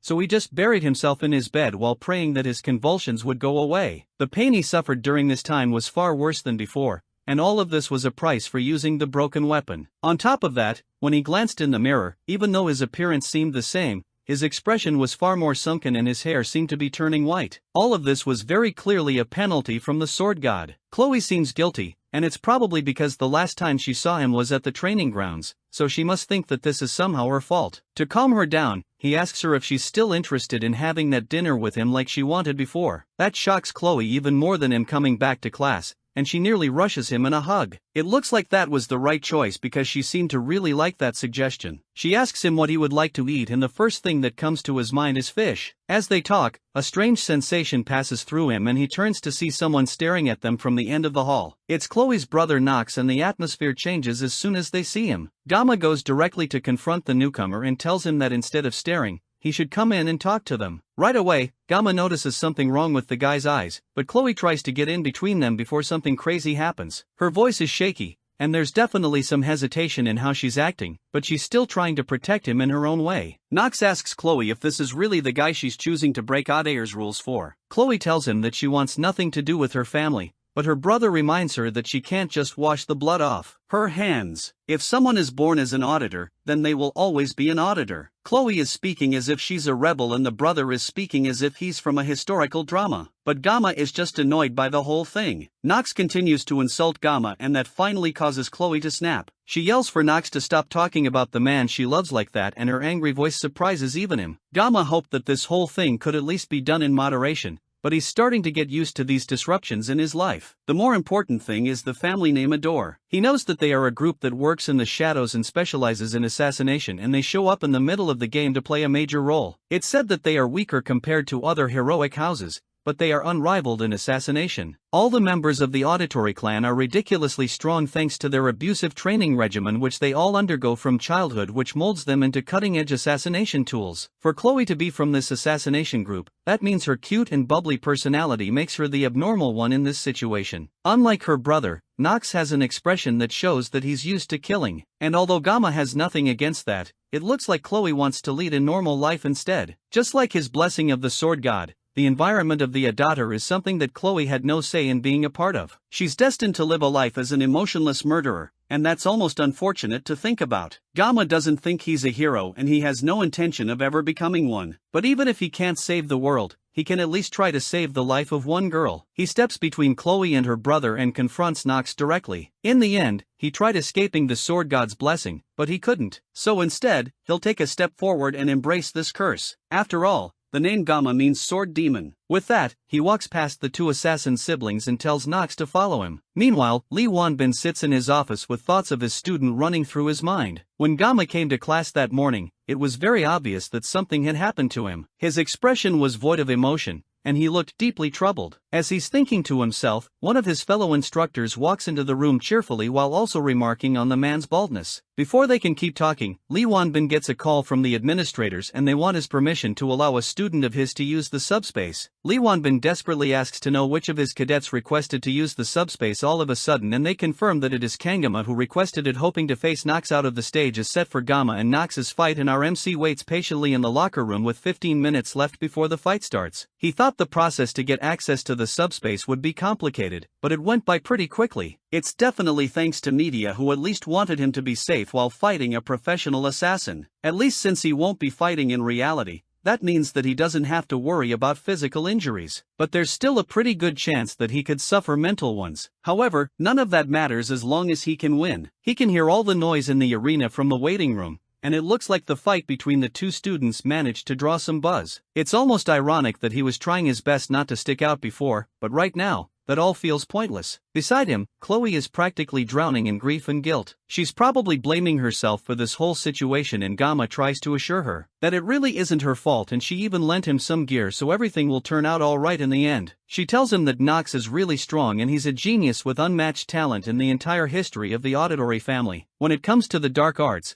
there's no one that's up to his level. And at the age of 14, he was already dubbed the pinnacle of the dark arts. That's a pretty cringy name, but it does show how strong he is. Gamma stares down at the rose-colored blade in his hand as he remembers the decisions that led him up to this point. His old teacher always used to tell him that he is destined to wield a blade for his whole life. He never expected that he would still be running around with a sashimi knife even in his next reincarnation. An announcement comes over the speaker informing the students that the subspace battle is about to begin. He gets up to leave the locker room, but not before reassuring Chloe one more time that he is going to win. He steps out into the arena and is immediately bombarded by the excited cheering of his fellow students. Giamma feels like he's one of those gladiators from the Roman Empire with how intense the atmosphere has become. Over in the distance, he can also see that the entire star class is attending as well, including the main cast of characters from the game. Nox walks into the arena as well and immediately calls his attention. It looks like the assassin is insulted that Gamma would dare come to challenge him with a girly kitchen knife. This guy's killing intent is no good, and it would be best that Gamma tries his best to avoid provoking him. So, naturally, Gamma taunts him even more by telling him that a true master never blames their equipment. Nox pulls out his blade, an S-rank sword called the Two Hungarian Blades. On top of the powerful equipment, he also has one of the best auras in the game, the Blessing of the Crow. However, Gamma has also come prepared with dual discount-grade kitchen knives. Truly, this will be a fight for the ages. The subspace barrier is deployed, and before it is even fully active, the two students leap at each other. Gamma activates the Painless Blessing as he uncovers the two knives, which activates the Sword God's Blessing. The people in the stands watch in awe as they can barely see anything going on in the arena. This was supposed to be an easy match where a special admission student would get demolished by an accomplished assassin, but with how fast the two of them are going, the students can't even keep track of what's going on. The students from Starless are also surprised by how interesting this fight has suddenly gotten, especially Abel,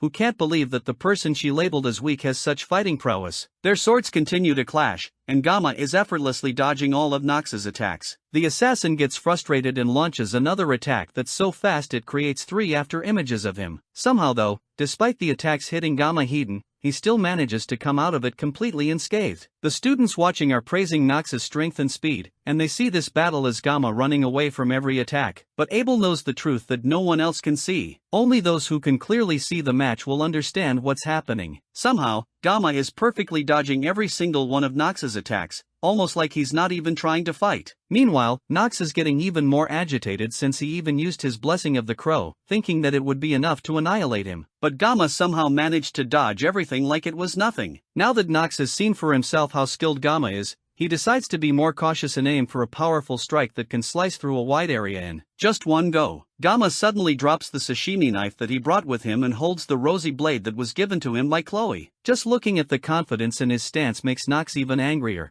and he doesn't think a nobody like Gamma should have the nerve to act like a big shot. As Gamma charges his attack, Nox also activates a powerful attack aimed to take out our MC with a single strike. Before he can even move though, Gamma goes on the offensive and in a flash, the match is decided. Gamma wanted to live a comfortable life, and to achieve that, he stuck to the rules and tried not to stand out as much as possible. Now he has given his body up to the Sword God with the sole aim of cutting Nox up so cleanly that he wouldn't even be able to see if he was cut at all. The whole crowd falls deadly silent as Nox's arm, still holding one of his blades, flies through the air and falls limply to the ground. This is the beginning of Kangama's origin, and it's the moment he says goodbye to his peaceful future. Gamma turns around and finishes the job, slicing Nox cleanly into pieces and officially ending the battle. The subspace barrier gets turned off, and the crowd is still in stunned silence, and Nox tries to catch his breath with his arms on the floor. Gamma puts his blade back in its hilt as the announcer declares him the winner of the match. Gamma isn't shocked that the crowd can't even bring themselves to cheer. He showed incredible power out of nowhere, all with a knife that was made for gutting fish. Despite the strength that he has, he still feels that cutting a person is just way too unpleasant. The only consolation they have is that both the Mao brothers and Nooks were in the subspace when they fought, so he wasn't really killing people. Nox still tries to catch his breath on the ground, and Gamma can't help but admire the man. He's just as strong as Chloe described, and he has an incredible battle sense that has been honed through experience. However, anyone would be able to sense his intentions through his killing intent. The announcer repeats that Giamma won the duel, and it looks like this is enough to snap everyone out of their daze,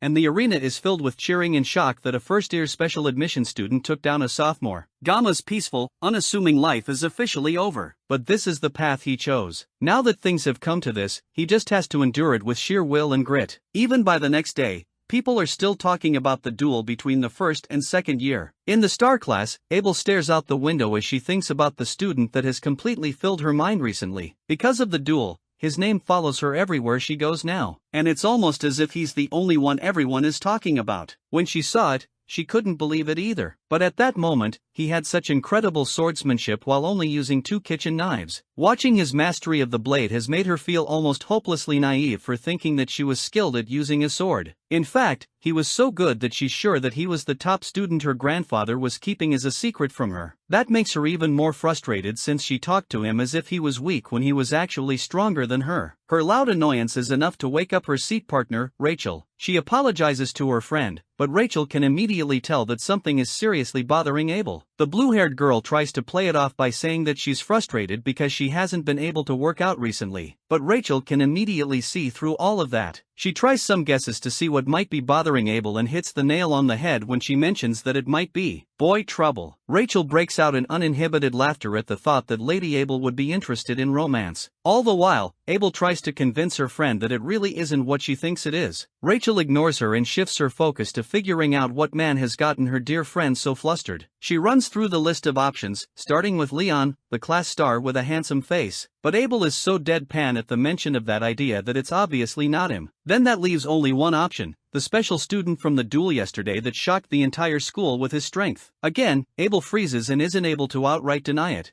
which is all the information that Rachel needs. Immediately, she grabs Rachel's hand and drags her to the Tiger class to meet the boy that has been on everyone's mind. The two of them barge into Tiger class with Abel reluctantly following along with her friend. Everyone in the class freezes in shock as the two school beauties make their way through the class. Rachel stands on a desk looking for her target, but someone tries to come and scold her for suddenly leaping on another student's seat. She's able to completely confuse him by showing off how pretty she is, and Abel can only hold her head in embarrassment at her friend's actions. Eventually, she finds Gamma sleeping on his desk while Chloe fawns over him. Rachel at first mistakes Chloe for his girlfriend, but that doesn't matter to her and it only makes this whole thing more fun. She walks up to Gamma and blows air lovingly into his ear, which shocks both Abel and Chloe. Then, as he slowly wakes up, she sits down on his desk with a flirty look on her face and asks him for his name. Gamma already knows who she is, though, and he's not excited to see another one of the game's heroines in front of him all of a sudden. She leans her finger closer and pokes Gamma on the face, complimenting his looks while he just stares at her, shocked. He has no idea what's going on, but his intuition is screaming at him that this entire situation is dangerous. Suddenly, the hand that Rachel was about to use to poke Gamma is grabbed by a very angry ill-looking Chloe. Chloe demands to know what Rachel thinks she's doing, but her anger and murderous intent only amuse Rachel. It looks like Gamma's danger instincts were warning him about Chloe. Her personality has completely flipped as she spawns a box cutter from the Yandere pocket dimension. If a knife fight breaks out in the classroom,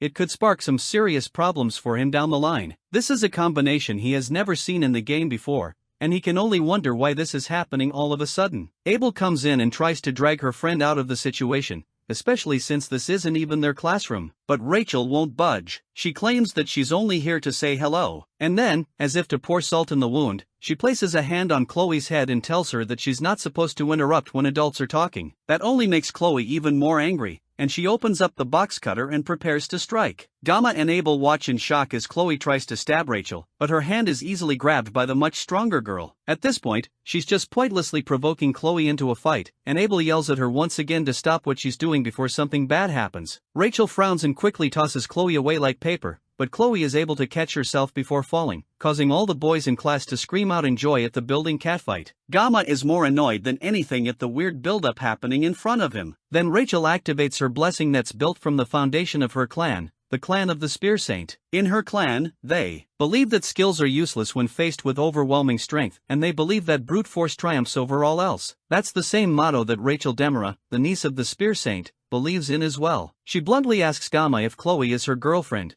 and our MC doesn't hesitate in saying no, and that causes Chloe's aggression to momentarily turn to him. He clarifies that she's just a friend, and Rachel seems to get even more interested in the whole ordeal. Meanwhile, Gamma is still trying to figure out just what in the world this whole situation is about. Now that he's more awake and has a chance to look around, he finally notices Abel, who looks just as frazzled as he was not too long ago. He cuts straight to the point and asks why the two of them came looking for him, and Rachel says it's because Abel was interested in him and wanted to see his face. Abel yells that her accusations are definitely not true, and it's Rachel that practically dragged her there. Rachel thought that Abel genuinely wanted to see him because she followed her to the Tiger class. As the entire class's attention turns to her, she tries to shyly explain that there was a misunderstanding, but now Gamma just wants them to leave. He tells that to them bluntly, and that shocks the two girls, and Rachel can barely hold back her laughter. That makes her even more interested in Gamma, and she likes interesting guys. She tries inviting him over to her dorm room after class to do some ungodly things together, and that's the last straw for Chloe. She yells for Rachel to get away from her Gamma right this moment, and Rachel tries to mock her again, but Abel has had enough. Even she can barely hold back her anger at Rachel's flirting. Sensing that things might be getting too far, Rachel finally backs off, but not before telling Gamma that she'll see him later, which she quickly refuses and tells her not to come back. The two girls finally leave the class,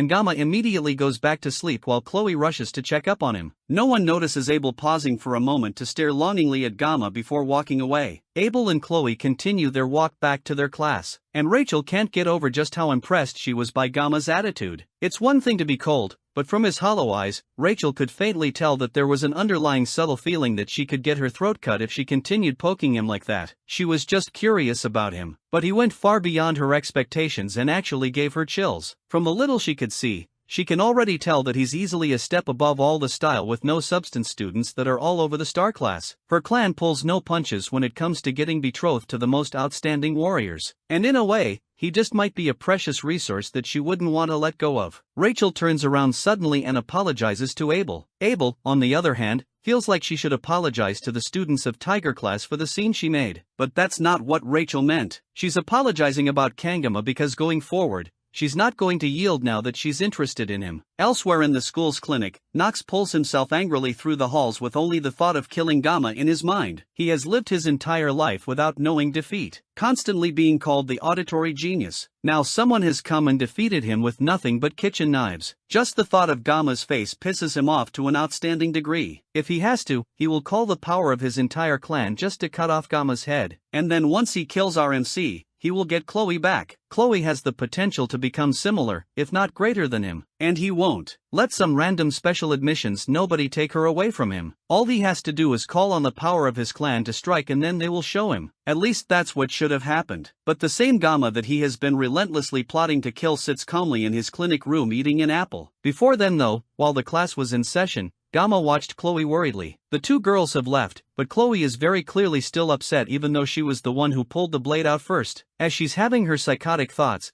Gamma goes over to her in hopes of calming her down. Even though he can probably talk her out of whatever mental break she's about to have, he still wished she'd at least put the box cutter down when talking to him. He asks her about how Nox is doing, and she sadly tells him that her brother is in the academy's medical ward. That's odd, though, since people can't actually get injured in the subspace, so he shouldn't have any need for medical attention. The last Chloe heard, he was admitted into the ward despite having no injuries. But it should be fine, and there shouldn't be any reason for Gamma to worry. Gamma can't help but think about it, though, even though he was sliced up in the subspace, Nox isn't the kind of person that would be weak enough to be traumatized from that. To make sure that nothing else happens, he has to check in on Nox, and to do that, he asked Chloe to tell him where Nox's room is. To sweeten the deal, he even pats her head, which is another tip he got from the How to Handle Yandere type series. That's how we got to where we are today. As Gamma stares down Nox, who is still surprised to see our MC in his room, Gamma comments on the room and how the auditory must be loaded with cash for them to get a hospital room this fancy for just one person. Before Nox can ask Gamma how he got into this room in the first place, our MC picks up a skinning knife from the bedside counter, and Nox momentarily goes on guard,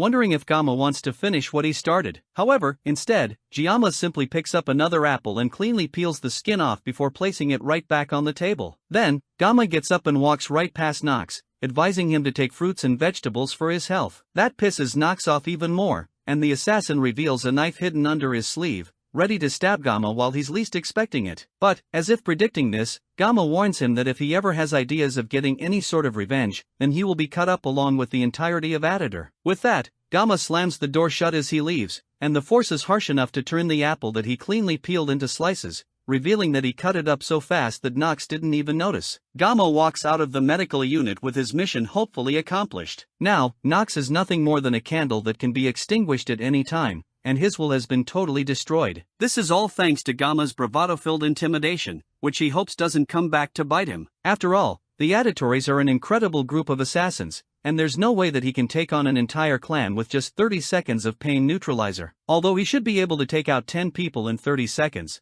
the rest of the clan is an entirely different case, and that's only in the worst case scenario. Anyways, Gamma would love to avoid killing as much as he can. As he walks under the moonlight back to his dorm room, he feels like he's standing in the eye of a storm in a weird way. He's starting to get used to this new crazy life of his. As long as Nox doesn't stir up any trouble, then he doesn't have to worry about things getting too insane. But he has another problem to deal with, and that's the girl that he wanted to avoid the most, Rachel. In the original game, she approaches the main character first and gets attached to the main heroine, Ael. Now that she has decided to approach him instead, this is a clear sign that the timeline has changed drastically. He also needs to prepare for the midterms, and for once, he's going to have to take things seriously so that he can get that reward. The test will need a group of 5 students to subdue a demonic monster. The 5 students will be picked regardless of class, and this test is meant to emphasize teamwork. Individual prowess is definitely important, but having faith in your comrades is certainly more important on the battlefield. The best thing a weak student can do in this situation is find the right teammates and hope to be carried by them. Although, it's not like the monsters are much of an issue. Anyways, the monsters that they will be hunting in this test are dank demonic monster mermen. Gamma remembers them looking really gross in the game,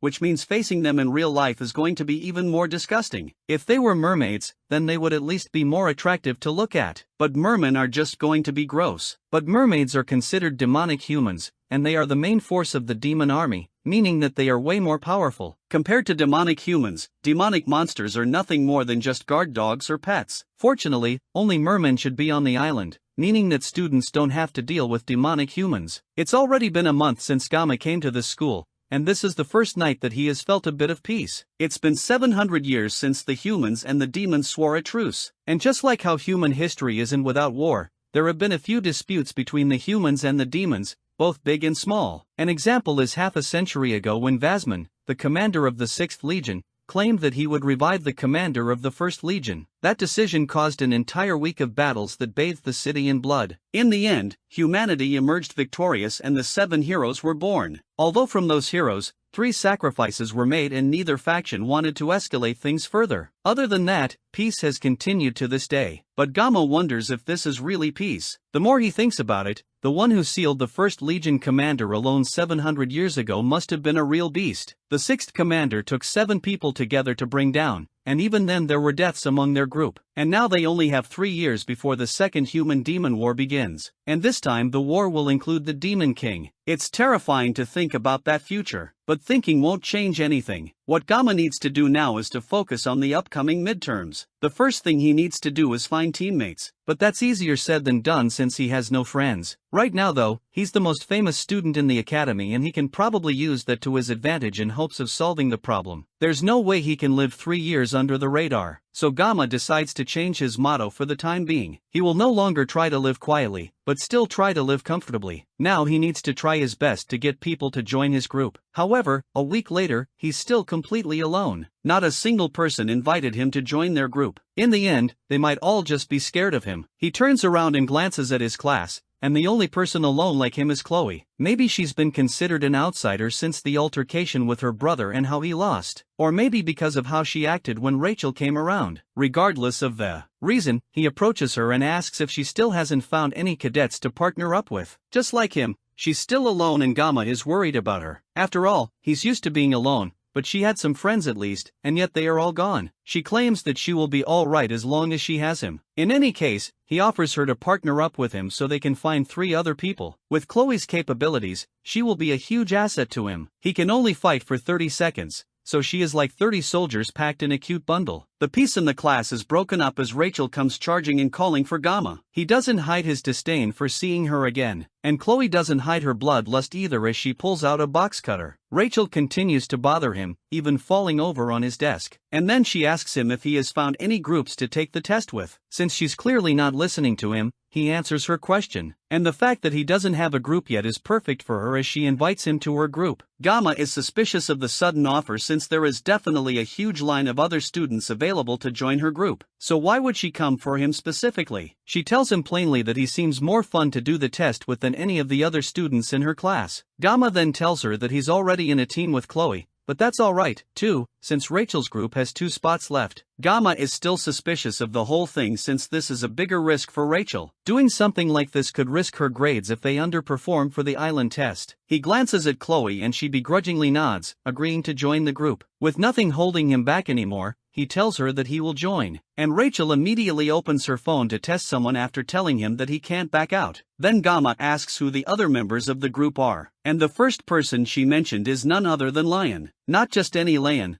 the counterfeit protagonist of this world, and the one person Gamma wants to interact with the least. Gamma can't help wondering what crimes he committed in his past life that gave him such terrible luck. Like, yeah, he spent 30 years wielding a knife, but that was because of his job. He's getting involved with the heroines for some unknown reason, and even though he tried his best not to stand out, he's still getting intertwined in the main story. The heroines, at least, are eye candy for him, and it's not so bad getting involved with pretty girls. The real problem is Leon Van Reinhardt. He's the main character, and interacting with him will definitely turn the main plot on its head. Right now, Gamma has no clue how things will pan out in the future, but he's sure that everything will be his fault in one way or another. He even tried to see if he could change his group, but Rachel already put his name down in the application before talking to him. This is the first time in his life he has wanted to cut down a girl so badly. And then, of course, there's the biggest issue in the Yandere that he shares a class with. And speaking of the devil, she comes up right beside him to ask how he's doing since he has looked petrified ever since Rachel left. He tells her that he was just a bit overwhelmed thinking about taking the exam with Star Class cadets. Chloe tells him that no one is stronger than him in Star Class and he weakly thanks her. He did choose to team up with Chloe, so he can't take the exam without her in good conscience. In fact, thinking about it more rationally, there aren't better people for him to take the test with. This could turn out to be a good thing if he wasn't so pessimistic about it. He asks Chloe when and where they are supposed to have their first group meeting, and she tells him that it's at a cafe on campus. It's nearly time for them to meet up, so he suggests that they start heading there now. They get there first, and both he and Chloe order drinks for themselves. Chloe gets a delicious avocado smoothie for herself, and Gamma can't help but watch her in envy as he thinks about how expensive a single cup of that thing is. Then he takes a sip of his cheap espresso and almost has a seizure at how horrible it tastes. Since this cafe is an outside company, the faculty cards don't work. So, for the first time, he's forced to use his own money. As he rethinks his life choices, his phone buzzes with a message from Rachel. She tells him that she's close by, and not long after, she walks into the booth with Lion and someone else close behind her. Lion and Gamma make contact for the first time, and then Gamma glances at the person beside him. The first impression he can get from the guy is that he must be some sort of delinquent. Lion is the first of the guys to introduce himself with a hand outstretched to our MC. Gamma takes it in a handshake, and Lion compliments him on the battle he had in the subspace a few days earlier. Just from the way he talks, Gamma can tell that he's a perfect blend of intelligence and class. Then they all sit down and Rachel suggests that they do proper introductions. Lion goes first and introduces himself as the group's leader and a student of Star Class. He ended up becoming the leader of their group somehow, and he seems genuine when he says that he looks forward to working with them all. The next to introduce herself is Rachel, but everyone there already knows her, so she passes the baton to the person sitting beside her. His name is Speed Weapon, and he's also a student of Starless. His introduction is short and straight to the point, but Gamma is more interested in his unusual name. Chloe goes next and introduces herself as a student from Wolf Class who made it into the group thanks to Gamma. Rachel mocks her for the way she calls Gamma Jamkin instead, and the two of them have a stare-off for a moment before Chloe calms herself down with a sigh and ends her introduction. Finally, Gamma introduces himself, and his introduction is even shorter and more straight to the point than Speedwagon, giving only his name and his class. The others acknowledge the awkwardly short intro and Leon brings out a laptop so they can discuss the main topic of the meeting. He presses a button on the computer and a holographic map of the region they will be taking the exam on is displayed. The site is called Scopuli Island and they will be teleported to a designated location in the island through a subspace. However, only the gate will be a subspace, meaning that once they make it to the island, their experiences will be real and they can actually be injured by the demonic beasts. The assigned area for their group is the northeastern coast and 3 groups including theirs will be hunting for mermen in the area. There is a limited amount of mermen in the area, so the objective of the exam is to hunt as many mermen as the limit will allow. With the information passed across, Leon ends the presentation and asks for questions from his group. Speedwagon goes first and asks if there are any risks besides the mermen on the island. The instructors have already done research on the island in advance to ensure that there will be no monsters or demons on the island besides the merment. Then Chloe asks if other groups can ambush and battle each other, much to the shock of the rest of her groupmates. Leon calmly assures her that the exam's objective is strictly to exterminate demonic beasts, so conflict between groups would lead to a disqualification. That question must have been part of her habits as an assassin. With no other questions from the group, Lion disbands them and tells them to prepare themselves for the midterms until they meet again the next day for another discussion. The other cadets exit the cafe, leaving Gamma alone with Lion. The atmosphere is awkward, so Gamma moves to hurry up and leave, but Lion suddenly calls out to him. The faux MC asks Gamma where he came from. Jama pauses and takes a moment to ponder about the strange question from Lion. He heard a similar question before, but this question coming from Lion is fundamentally different. Lion also looks deadly serious while asking this question, and Gamma can't tell what he's thinking. He could have asked that question earlier while they were introducing themselves, but Leon specifically chose to ask that question after everyone had left. After noticing the long silence, Lion apologizes for springing that kind of question out of nowhere and says that he can't help but feel like Gamma is similar to him. While it's true that this world's official language is Korean due to where the game was made, that doesn't mean that other cultures don't exist. Anyone can tell just from a glance that Gamma is Korean, so it's for Lion to ask where he's from and say that they are similar. With still more silence from Gamma, who is struggling to comprehend this weird conversation, Lion tells him to pretend like he didn't hear anything before getting up and leaving the cafe. Gamma stops him and throws the question back at Lion,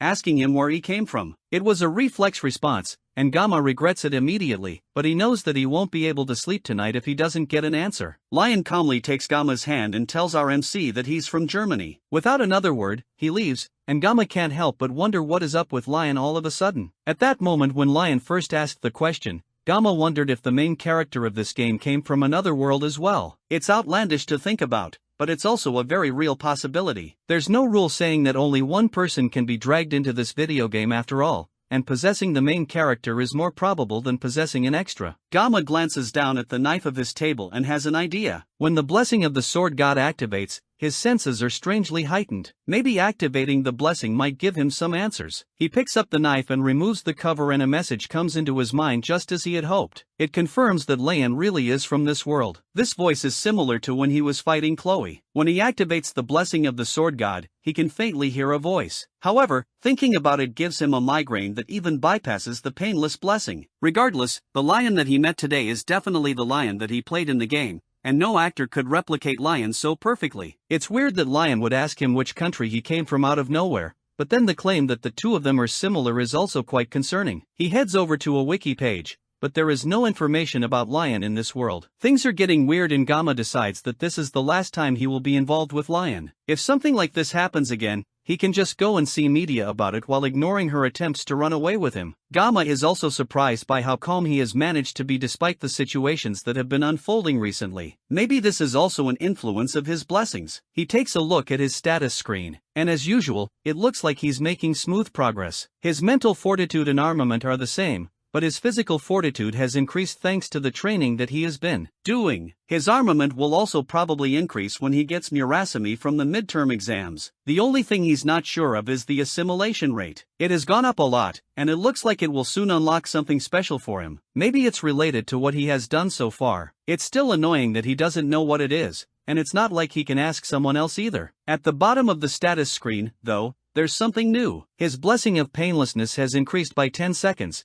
Meaning that he can now use his blessing for 40 seconds. It looks like after so much time, his labors have finally borne fruit. As the days go by and the groups continue to meet up to discuss their battle strategy for the exam, Gamma continues to train and hone his skills until finally the day of the exam arrives. All the groups stand in front of the subspace gate, and Gamma can tell that it has a completely different vibe than the training ground subspace. The rest of his team arrives as well, and they seem just as excited as he is. In their previous meetings, they decided on which roles each person will take in their team. Rachel will lead the front as the main damage dealer, while Leon takes a center role as the leader to keep everyone together. Speed Weapon will be behind Lion as a support, while Chloe works with Rachel as a secondary damage dealer. Finally, Gamma will take up the rear guard behind everyone else, making up a solid team. Gamma takes a second to look at all their equipment and how powerful it is. Rachel has Shrank gear called the Vermilion Phoenix Halberd, and although Leon doesn't have ball on yet, he still has a powerful sword. Lastly, Speed Weapon's gear is a recorder. I didn't know the support also provided musical entertainment. Rachel assures him that the recorder is one of the few S-rank equipment that provides healing, and even Giamma knows that a healing S-rank armament is ridiculously hard to get. That kind of equipment is incredible to own,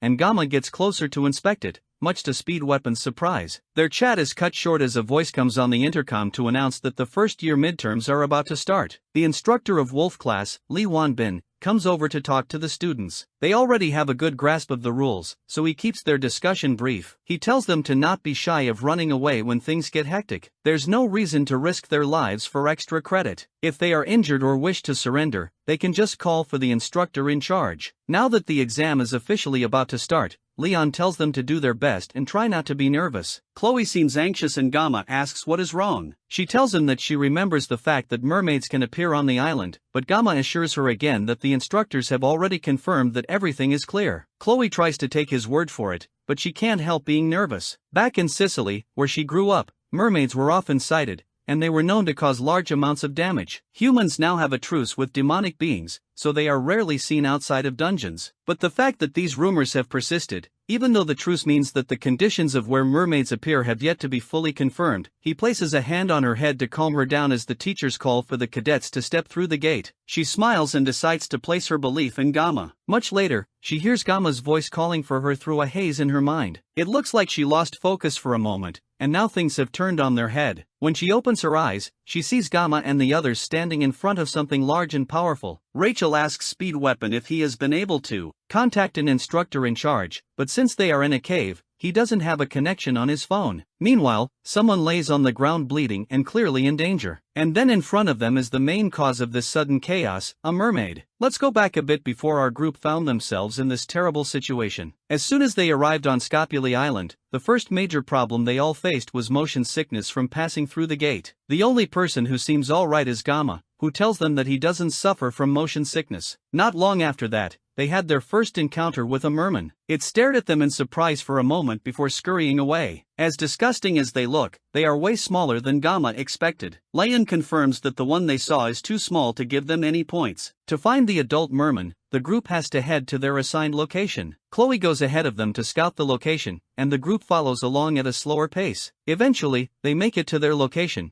and Chloe returns from her scouting trip to report what she's seen. She tells them that there is a cave about 500 m ahead of them, and she leads them to it. Before they even enter the dark and ominous-looking cave, there are already dozens of eyes staring at them. Leon can tell that there are about 50 to 60 mermen in the cave and they are all gathered around a campfire. Defeating that many mermen will definitely guarantee them first place in the midterms, but the group has to consider their safety before anything else. Entering that cave will cut off their internet and make contacting an instructor difficult. It's a high-risk, high-reward decision, and it all depends on their group leader, Leon. Before they came to this island, he took great care in determining what role every member of the team will play. So now it's time for him to lead them to victory again. In a moment, Leon made his decision and sent out Rachel to start the attack. Rachel leans back and sends a golden spear shooting into the cave. The spear lands right on top of the campfire, putting it out and shocking all the mermen. Before they can turn to see where it came from, Rachel is right on top of them. And in a second, several merman heads go flying. Speed Weapon goes next,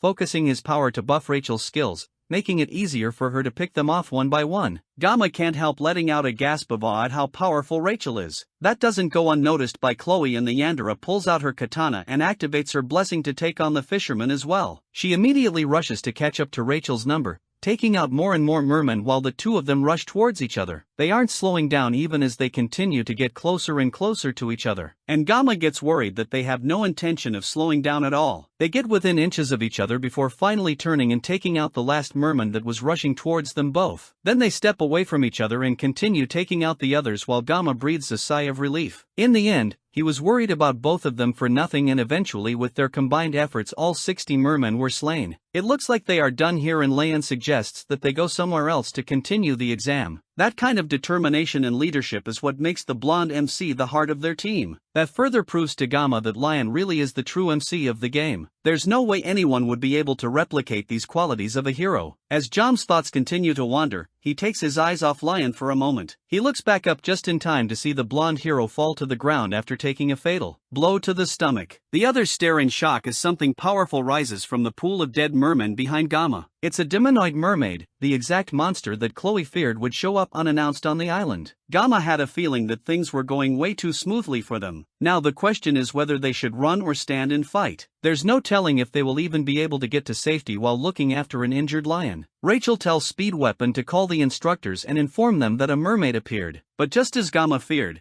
the cave is messing with their internet access and there is no way to contact the instructor. Everyone is panicking, and it looks like Gamma is the only person not panicking at the moment. With Lion down for the count, there's only one person that can take the lead in this situation. He steps up and starts giving orders to his teammates. He tells Rachel to keep the merman away from them no matter what. Then he orders Speed Weapon to dump as many healing blessings as he can on Lion. Finally, he calls Chloe, who seems to have zoned out, and he tells her to evacuate the other cadets and tells the instructors what's going on. It takes a moment for his words to sink in, but eventually she heads off to do what he says. Now that everyone has been given proper instructions, Gamma steps up to the mermaid, much to the shock of the others. He tells Rachel and Weapon that he's leaving the mermen to them. As for the mermaid, cutting up bitfish has always been his specialty, so it's only fair that it goes to him. Demons can use a unique power similar to a human's blessings. It's called magic, and it's a power that was strong enough to take down the protagonist in just one hit. That's the difference in strength between humans and demons. Gamma has the blessing of the sword god,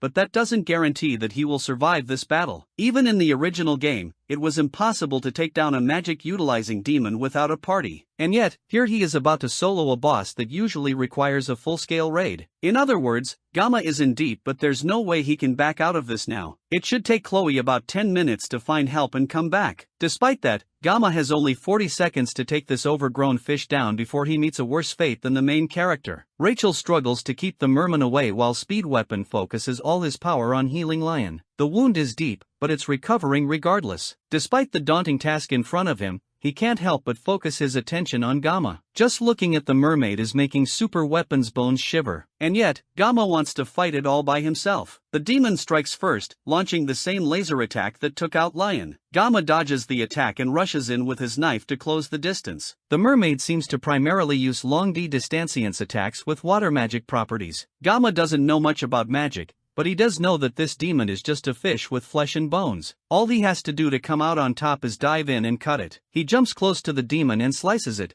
but it dodges out of the way and heads for Speed Weapon instead. Before it can get to him, Gamma comes around and manages to cut off one of the monster's fins, causing it to scream out in pain. The cut was way too shallow and our MC goes in for another attack, but it quickly dodges away and dissolves into water. Since the mermaid went after Speed Weapon, it looks like she is deliberately going after the ones who are injured. Leon is somewhat healed now, and Speed Weapon calls out for Gamma. It looks like he's alright, and Gamma takes a moment to check on him before rushing off to fight the mermaid again. In Speed Weapon's eyes, Gamma is really cool. During one of their many meetings, Speed Weapon talked about how he looked up to heroes that sacrificed themselves for the sake of others. So far, since Speed Weapon entered the school, he hasn't seen anyone that matches the title of a hero. That's why he entered a group with Rachel in hopes of finding the hero he was looking for in Lion. He even told Gamma, frankly, that he is far from a hero in Speed Weapons. And yet, now in this crazy situation, the one that's stepping up and risking their life is Gamma himself. The mermaid continues the attack, launching fish-shaped magic blasts that Gamma skillfully dodges. However, this time, instead of just zooming past him, they turn around and follow him. The mermaid can control these attacks and they chase Gamma around the cave. With Gamma distracted, the demon tries again to attack Speed Weapon. Gamma gets there just in time to cut down the monster before it can launch the attack, but it's shallow again. He can't take it down with small cuts. If he wants to kill this demon once and for all, Gamma is going to need to stab it as deeply as he can. The mermaid sends another blast at Gamma, but this time he manages to dodge, causing the blast to break through the top of the cave, shooting into the sky. The attack is so powerful that cadets around the mountain are able to see it, and they hear a loud roar following it as well. On top of that, it also started raining. The instructor with one of the group suggests that they take the wounded and move quickly before the rain starts to affect them. Back in the cave, the mermen start to retreat and the cadets have a moment of rest. The mermaid was crushed under the debris from the cave breaking open, but Gamma is sure that she isn't dead. Just as he suspects, the mermaid breaks through the rocks piled on top of her and rushes towards the students. This whole time, Gamma hasn't been able to fight properly because he has been conscious of the injured Lion. Now that the mermen have retreated, he tells Rachel to take care of Speed Weapon and Lion for him. Speed Weapon still can't believe that Gamma is taking on a demon by himself. He thought our MC was a madman before,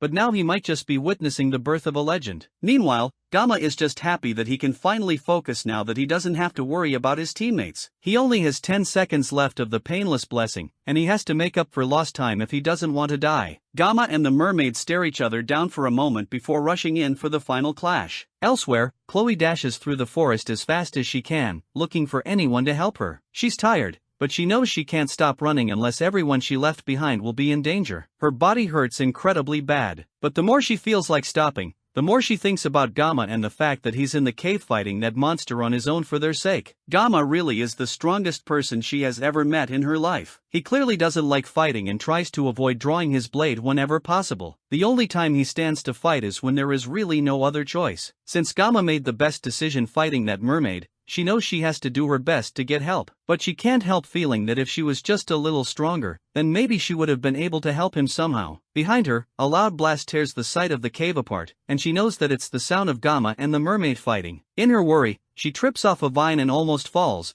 but manages to catch herself on the ground and keeps running. She can't stop her fall until she has found someone to help. As she continues to run, she senses something ahead of her. She can't send it, clearly since her head is in a mess, but her first thought is that they must be mermen. She draws her sword to defend herself and unleashes a blow towards the closest one to her. But surprisingly, the merman blocks with their own sword. That's because it isn't a merman, it's Abel. As soon as she realizes that she has finally found another person, Chloe stops moving and collapses to the ground. Abel's teammates get suspicious and start to suspect that there is some sort of ambush in the area. Meanwhile, Chloe weakly tries to tell them that they should go and help Gamma. Luckily for her, Abel remembers her face from when she and Rachel went to Gamma's class. Back in the cave, Speedweapon is left in complete awe at what he's witnessing. He wonders if there will ever be a day as astonishing as this ever again. The way Gamma fights seems like a skilled swordsman handling a live fish on a chopping board with skill. At this point, this whole thing is beyond just fighting a demonoid. Giamma is completely overwhelming it. This scene unfolding right is definitely something that will be etched in his memory for the rest of his life. Even Rachel, who's the successor of the Spear clan and grew up among strong people, clearly hasn't seen this caliber of skill before. Despite that, she's the first to push him out of the way when a stray attack comes towards them. Speedweapon nearly forgot where he was because of how intense the sight was. Gamma's opponent is a demon that uses magic. A blade against magic isn't a good matchup to begin with, even if our MC has the upper hand right now. If the demon uses magic that can't be countered,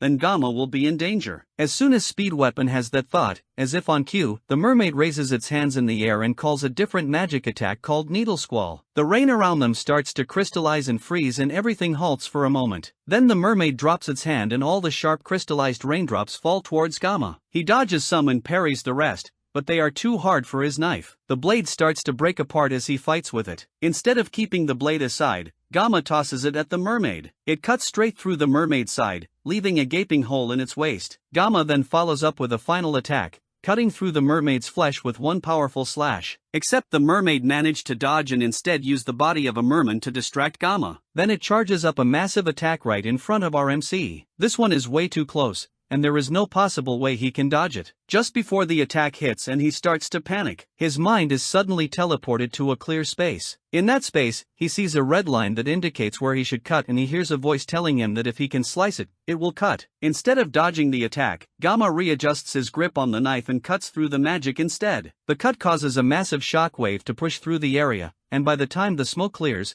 Gamma stands over the lifeless body of the mermaid. The demon makes a few sounds in death and Gamma kicks it away down into the pool that it came out from. Rachel and Speedweapon stare at the scene in front of them in shock. Somehow, a freshman defeated a demonoid alone. Suddenly, Gamma falls to his knees and starts coughing up blood. Rachel is the first to react and she rushes over to him while Speedweapon checks on Lion. Thankfully, the protagonist is fine, but there are other sounds behind them and Speedweapon turns around thinking that the mermen that ran away have returned. Instead, it's Abel and her team, carrying an unconscious and injured Chloe. The first thing Abel notices is Rachel, who caresses an unconscious Gamma. The sight makes her angry for some reason, but she ignores it to look around. The rest of the team look like they all have one foot in the grave, and yet Leon seems completely fine. She informs them that she has contacted the academy and they will be arriving in an hour to aid them. Now that help is on the way, she wants to know just what exactly happened. She tells Speedweapon to explain, but he's more frustrated by the academy and the instructors who claim that they thoroughly checked the island. He doesn't believe that they will believe him anyways,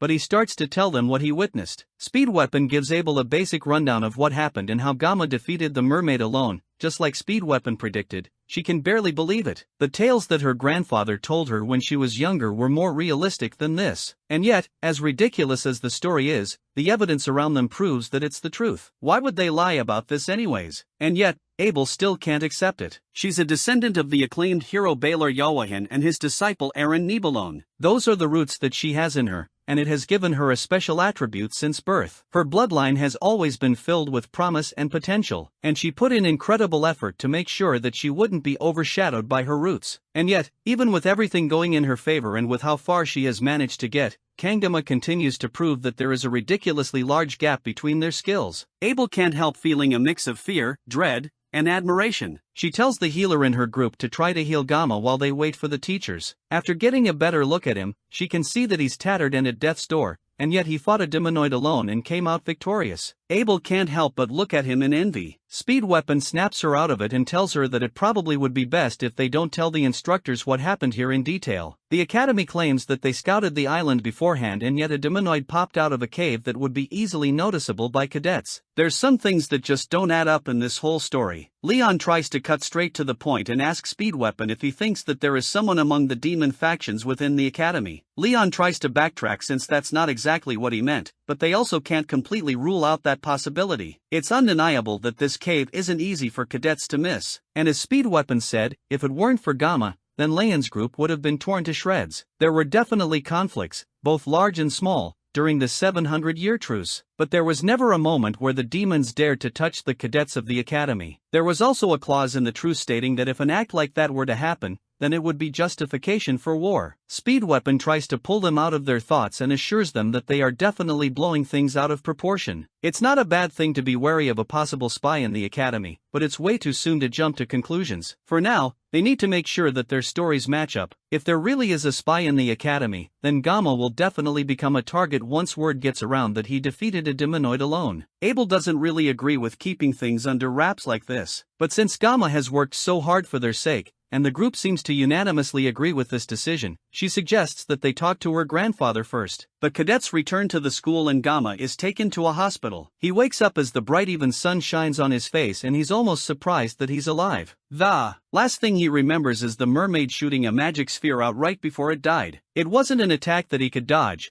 but he just barely managed to see it. He used his sashimi knife to cut through a line and the magic severed into two halves before bursting. Looking back at it, the magic sphere was definitely water. On top of that, after activating the sword god's blessing, he felt something that he can't describe. He calls his blessing just to make sure, and the screen pops up in front of him again. His mental fortitude has increased by 1. And that's mostly likely why he didn't get scared when he faced the mermaid. It also looks like his assimilation rate has increased enough for him to unlock the mysterious attribute. The next attribute will be unlocked when his assimilation rate reaches 15%. Maybe this strange unlockable is what allowed him to see the red line to cut with the mermaid. As he's thinking about his blessing, the door opens and a familiar figure dashes in. It's Media and she wastes no time wrapping Gamma in a tight hug. She fusses over him as Gamma tries his hardest to breathe through her death hug. She pulls away from him eventually and apologizes, but then reveals why she came here to see him. She opens up a dimensional pocket through her purse. She pulls out the reward from the pocket and it's what he had been hoping to get from the midterm exam, the Murasame sword. The Murasame is a B-rank sword with Heil stats, and it's exactly what Gamma was looking for. He stares at it in disbelief as Media asks him if he likes it. She apologizes for giving it to him in this kind of situation since he should have gotten it officially. Meanwhile, someone lurks at the door, watching the whole interaction. Medadia calls out to the person and tells them to just get in the room instead of stalking at the door like some kind of shy creep. Siegfried Neolon clears his throat and walks through the door sheepishly to stand beside Meta. This interaction gives Gamma a strange sense of déjà vu considering what happened when he first came to the academy. He asks what exactly the Sword Emperor is doing here as well. Media reveals that she heard what happened from his teammates. Then they both bow their heads and apologize on behalf of the whole academy. They are to blame for everything that happened during the midterms. Because of their negligence, everyone who was there nearly lost their lives. Gamma can't bring himself to speak as she continues to talk. She swears to him that they will uncover the truth behind the incident. Siegfried speaks up as well and thanks him for saving the cadets. Gamma nervously scratches his cheek and meekly tells them that he did what he could. Media continues and says that even though his actions were remarkable, they need to keep the incident under wraps. Medadia is sure that the mastermind behind this incident is in the academy and they have to keep things quiet if they don't want this leaking out to the public. Gamma understands and doesn't hold their decision against them. Media smiles and says that sometimes Gamma acts like an old man trapped in a teenage boy's body. The two administrators leave the room and make their way back to the administrative block. As they walk through the halls, Media asks her old friend if he remembers the day they met after enrolling in the school for the first time. Siegfried was laying on a bench and she told him to shove it. In response, Siegfried drew his sword without a word. Siegfried pretends not to remember anything and Ma smiles slightly. The whole thing feels like it happened just yesterday, but it's already been 60 years since then. Yet, even with that, they haven't filled a tenth of Wakan Academy's history. Back when they enrolled, the school was already ancient and filled to the brim with history. There were big and small incidents, but the academy nurtured and protected its cadets for 700 years. Suddenly, the atmosphere changes, and Medadia's aura causes the surrounding windows to shatter. Before the midterms, she received reports that they had completed multiple preliminary surveys of the island. Even though it was rare, the Scapuli Island was known as a ground for mermaid sightings, so she took every precaution to make sure that nothing would happen to her precious students. And yet something terrible like this would happen under her watch. Siegfried places a calming hand on her shoulder and she snaps out of it with an apologetic look. Then she immediately switches to fawn girl mode as she thinks about how amazing Gamma is. The fact that he took a mermaid down all by himself is incredible, and she asks Siegfried what he thinks. Siegfried has seen natural-born talent countless times. He has seen many names hailed as the chosen ones of their era only for them to lose sight of their light. In families of heroes that are desperate for glory and honor, the word genius is recklessly thrown around. When a child shows the slightest bit of promise, they are called a genius because of their bloodline. It's also a word that he forbade from being used to describe even his own granddaughter, Abel. But if it's Gamma whose talent is so unfathomable, then maybe the word genius can only apply to him. If he continues to accumulate experience, Siegfried wonders just how far he will go. Maybe Gamma could even reach the place that Siegfried could only dream of. Without answering her question, Siegfried walks past Mata, but not before advising her to stay put at the academy for now. She smiles and follows after him, and the two continue their small talk as they make their way through the halls. Later, Gamma is released from the hospital and he goes to attend class as usual. Just like the headmaster instructed, the fact that he took down a demonoid on Scapuli Island seems to have been kept under wraps. Gamma can't help but feel that his classmates can be so carefree because he stopped the mermaid. After he was initially discharged, the first thing he did was to visit the school's forge to reshape and enhance Morrisame. The sword was just a metal rod to him at the moment, considering the sword god's blessing, so reforging it is a must. He went to meet the blacksmith. Now he can only hope for a successful enhancement. As he thinks through the recent events, he hears Chloe call out his name. He turns to see her walking towards him in crutches while her leg is in a cast. Thanks to Speed Weapon's emergency treatment, the doctor said that she will be able to walk without crutches within a week. Despite her injuries, it looks like she's doing much better. Even if Gamma did take down the mermaid alone, it was thanks to everyone's efforts that they all came out of that situation alive. Chloe's rescue call, Rachel's merman clearing, and Speed's healing and blessings all played a part in that battle. The only person who didn't play a decent role would be Leon. Gamma can't help but wonder if he is going to be able to defeat the Demon King with a fighting spirit like that. Maybe it's because he got injured first or something. Their chat is interrupted when their instructor barges into the class and orders everyone to sit down and pay attention to a few announcements before the training assembly. Once all the students are in their seats, he informs them that there will be someone co-instructing them. The students are initially annoyed by this sudden change until they see just who will be instructing them. Siegfried calmly walks into the class much to the astonishment of the entire class as Li Wanbin bows to him in respect. Even Giamma can't hold back his shock at seeing the strongest human coming to his class. Meanwhile, elsewhere, an old man is thrown against a wall before being grabbed by the scruff of his neck and held up the wall. A pink-haired woman slaps the old man across the face, sending him flying to the ground. He apologizes to the woman named Instructor Kim while she struggles to control her breathing. This woman that is mercilessly beating up this man is the 5th Demon Corps commander,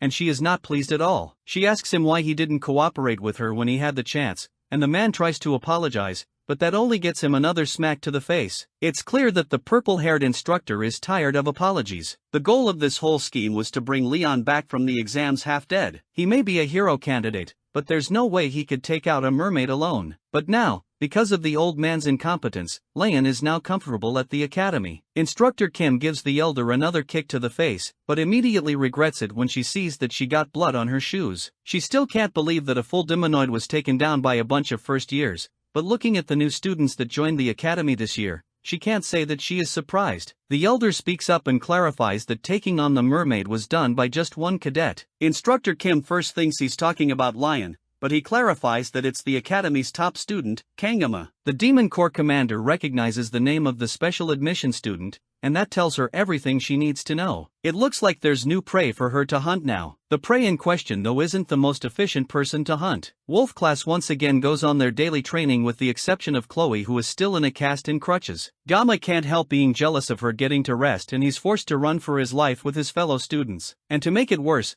there's now an older man breathing down his neck after every lap, and he's surprisingly fast and nimble for his age. Siegfried runs up close to Gamma and urges him to run faster, even thinking that he might still be hurt from the midterms. It's weird for the Sword Emperor himself to be running around with first-year students, much less with a special admission student. Siegfried Faunabalong is a man that will later inherit the title of Sword Saint and become one of the greatest forces of humanity. Not only that, but during the Second Demon War, he will also become Leon's swordsmanship master. And he's a character whose importance rapidly increases in the latter half of the story. So why is someone who's this important training with Wolf class? The main story has clearly started to go off track and now it's pretty much falling apart. Come to think of it, Leon never ended up receiving the Sword Saint title, and that ended up being a pretty big issue in his past life. But Lion can inherit the Sword Saint family because he's not part of the Nebulon bloodline. So, it doesn't matter. That doesn't make the situation any less uncomfortable for Gamma, though, especially considering the jealous glares his classmates keep shooting him. With how close Siegfried is to Gamma, it almost looks like they are running together. Siegfried also takes moments to try and educate Jayama, telling him that the foundation of any warrior comes from their physical strength and endurance. No matter how talented or outstanding someone is, it's completely worthless if their body cannot support it. Once he gets Gamma motivated, he runs ahead expecting his student to keep up with him. After their running laps are done, it's time for field training. For this training, personal weapons are strictly prohibited. Instead, the students will have to use one of the weapons provided by the school and learn to master it. Siegfried dumps a variety of different weapons on the ground. He notices that there is even a sashimi knife among the pile. The rest of the students are surprised by this sudden condition that their teacher has given them. One of them asks why it wouldn't be better to just use the weapons passed down by their families. That's because the basics are more important than anything else. The more a person relies on high-grade weapons, the more they will start to neglect their training. And it's easy to mistake the power of a weapon for one's own strength. At the end of the day, a master can never blame their equipment. Those words resonate with Gamma specifically, and he nods his head in agreement. With no more room for idle chit-chat, the Sword Emperor tells the student to pick up the weapons and master the basics with them. Cadets who can handle ordinary weapons skillfully also have a high probability of receiving a high score in the class, which will affect their promotion evaluation at the end of the year. That additional bit of information gets the rest of the students excited, and they rush to pick up any weapon they can find. Gamma naturally goes towards the sashimi knife laying unnoticed on the floor. As soon as he picks it up, he notices Siegfried's eyes watching him. The students gather together again after picking up their weapons, and Siegfried tells them that they will spend the day getting accustomed to their new weapons by performing one-on-one training between the cadets without a subspace. To make sure that the students don't go overboard with their training, Siegfried suggests that he gives a demonstration of proper sparring. Li Wanbin prepares himself to spar against the Sword Emperor,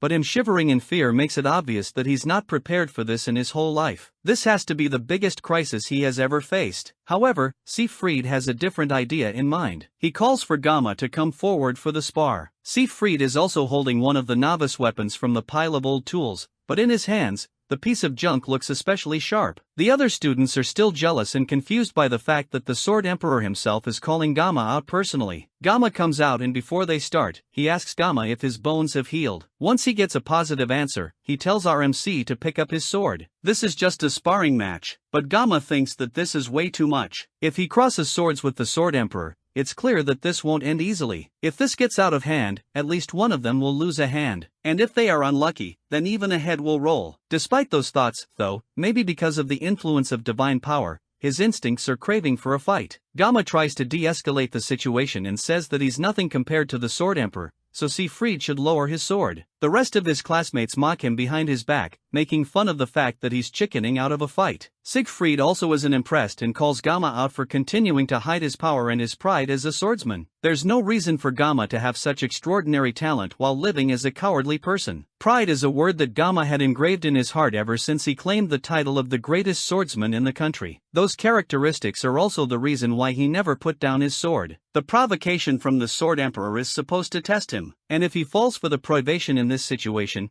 then he will definitely end up regretting it for a long time. Still, he can't ignore his pride as a swordsman and his urge to fight. Li Wanbin notices Gamma's change in demeanor and rushes to stop what's about to happen, but Siegfried stops him. It seems like Gamma has already made up his mind. Gamma pulls out the sashimi knife from its cover and prepares for a fight. The two of them stare each other down for a moment, and even at 70, Siegfried can recognize vividly the enlightenment he gained through the sword. When he was younger, he had memories of a one-armed wandering knight teaching him the way of the sword. The swordsmanship that the knight showed him was undoubtedly at the level of a certain realm. And now, the boy that he has been keeping an eye on since the allocation test, Kangama, might be the person that will lead him to that realm. Gamma takes the initiative and charges as Siegfried, but the swordmaster is ready and greets him with a slash of his sword. Gamma is quick enough to dodge and then turn around for another strike, causing Siegfried to deflect with his sword and the two clash again. The boldness of Gamma to charge in head-on without avoiding the strike is almost inspiring to Siegfried. As the two of them continue to fight, Siegfried notices that even Gamma's physical capabilities have increased a lot. He can even push the Sword Emperor back so effortlessly. However, his sword isn't light either, and Siegfried is determined not to take this match lightly. Meanwhile, the other students watch the two of them fight,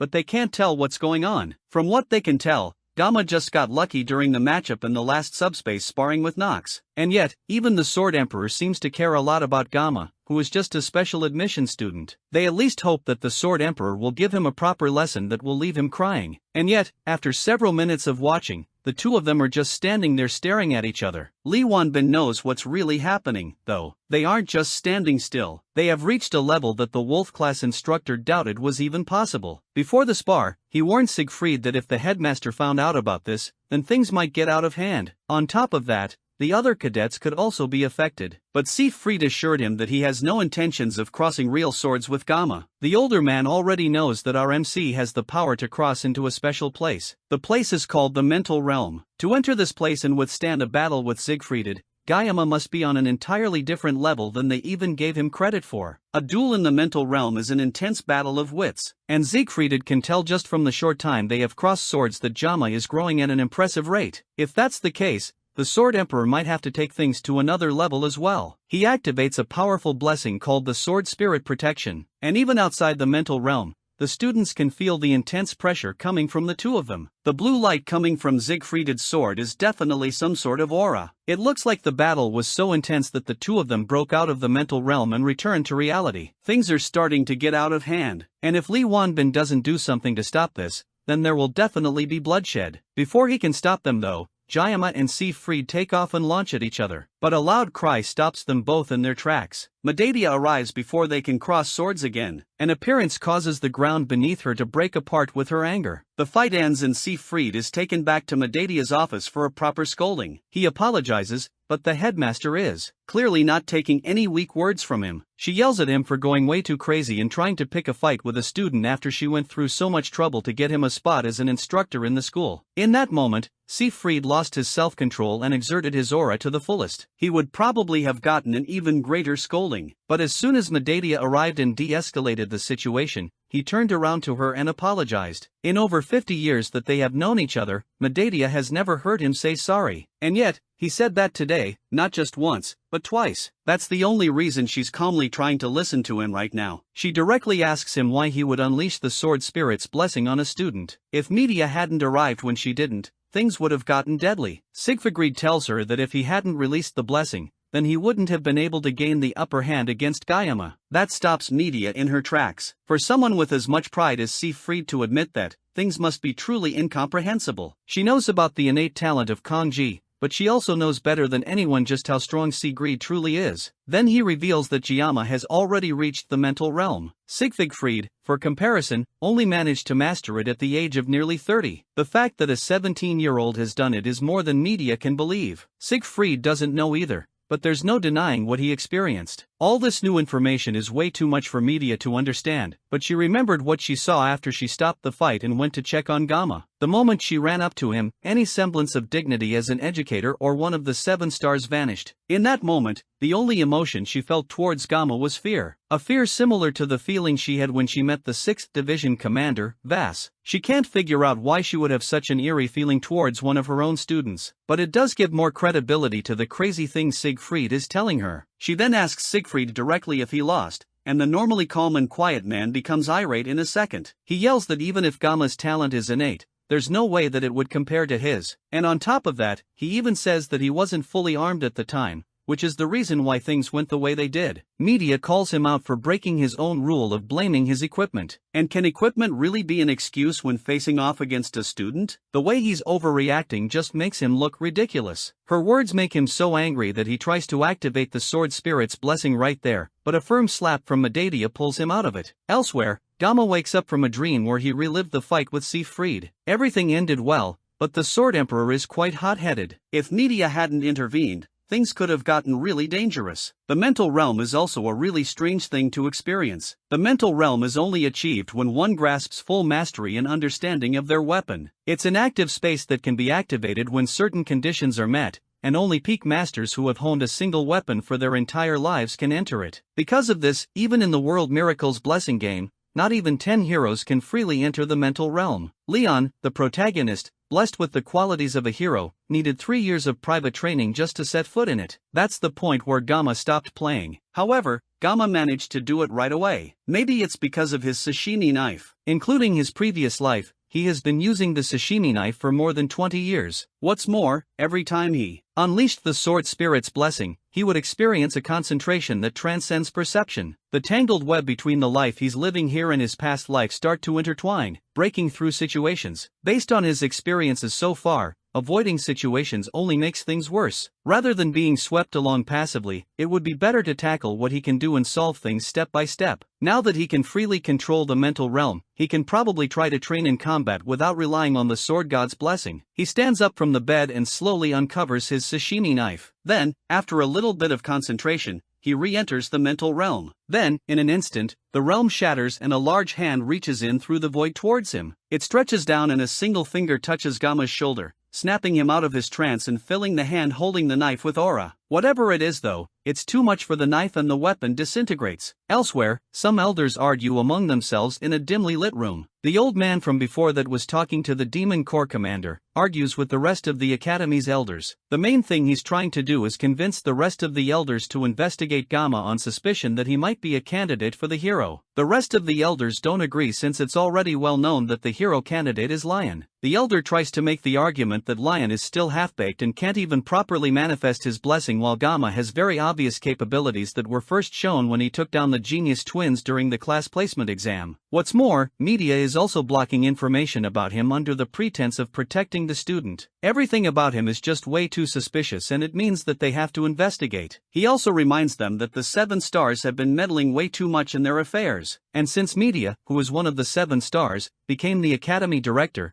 their standing as elders has been severely weakened. After Bauman was defeated, the public only looked at the 7 stars while treating the elders like outdated relics. If a hero were to appear, then that would shift their reputation even more. The other elders agree with that and also feel like they need some sort of public enemy if they want to maintain their power. They unanimously agree that the hero that threatens the Demon King must be eliminated. The man became an elder of the Academy because of the purple-haired instructor, and that's why he's putting so much effort into persuading the elders through sheer force. If he doesn't do something here, then Aor, the 5th Demon King Division commander, will definitely make him wish he were dead. After some more persuasion, the elders finally agree with the verdict that Kanjama needs to be investigated and eliminated. And for that, they need to issue orders to the Adater family. That isn't the only problem on Giama's plate, though. Right now, he's staring at the blacksmith that he trusted to take care of his weapon as the man backs away in fear. Despite his hopes of using the Murasame as an alternative to sashimi knives, somehow managed to turn his only hope of escaping the sword god's blessing into a sashimi knife. And if that wasn't bad enough, the sword has also been reduced to an E-rank weapon from AB rank. Even Volander is confused. And in the 30 years that he has been smelting weapons, he has never seen something like this happen before. What happened was when he tried to work on the sword, it's as if it refused to be forged. He hastily melted the metal and reforged it, but he barely managed to give it a proper shape. If any ordinary blacksmith had tried to do this,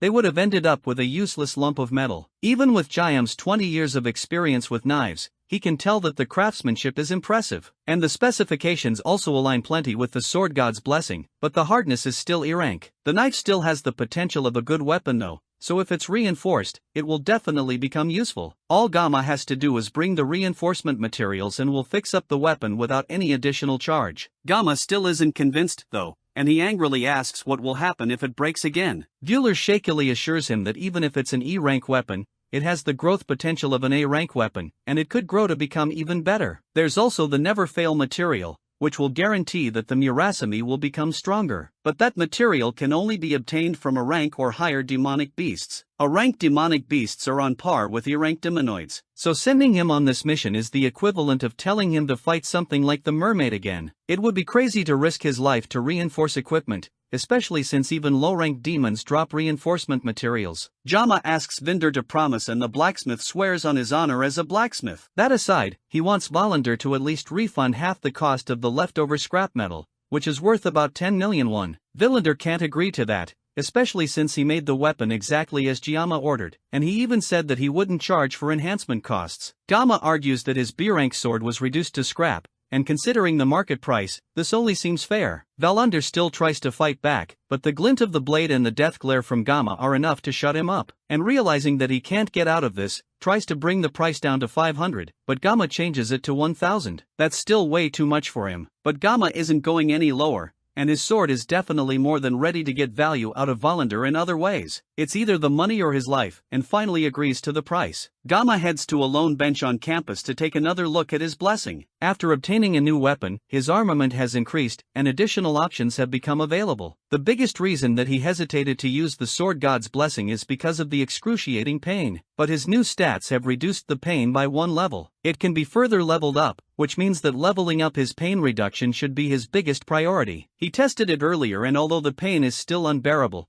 it went from feeling like he was about to die to feeling like he can barely breathe. Still, if just 1 level reduces the pain this much, then constant leveling means that he might one day be able to use the sword god's blessing without pain. It seems like armament increases when he obtains new weapons or enhances them. Now that the midterms are over, weapon enhancement should be his top priority to increase his levels. If he keeps growing at this rate, then he might finally be able to understand this power. Or maybe he'll even figure out who threw him into this world. As he's eating lunch on the bench, someone sneaks up on him, causing him to startle out of his thoughts. It's Chloe, and it looks like her healing is going along smoothly. She even took off her cast, and Gamma asks her if her body is alright now. She still needs crutches to move around, but she already feels stronger than before. As they are talking, Gamma notices a crumb of rice on her face and reaches over to clean it up. The brief contact is enough to cause her to fall over from pure joy. But from the ground, she notices the Murasame on the bench that Gamma was sitting on. This is the first weapon she has seen him with that isn't just some kind of kitchen utensil, so it's a pretty big deal. He's still bothered by the fact that it's E-rank, and although he got some money back from the blacksmith, he still needs to gather enough materials to enhance the weapon before it can become usable. There's no real reason for Gamma to get stronger. Ever since he cut down the mermaid, he has been able to handle mid-tier magical beasts. The main reason he wants to enhance the weapon is to reduce the pain. Chloe mistakes his thoughtful expression as him being disappointed by her mentioning that the weapon is E-rank. She immediately decides through perfectly reasonable Yandere logic that the blacksmith that made Gamma sad must die. Gamma snaps her out of it, but also notices that someone or something is watching them from close by. He walks over to a nearby tree and kicks it hard, causing an unexpected guest to fall down from it. It's Knockout, Chloe's brother, and he doesn't seem very happy that he was found. Chloe is prickly about him suddenly appearing, but Gamma can't smell any blood on him,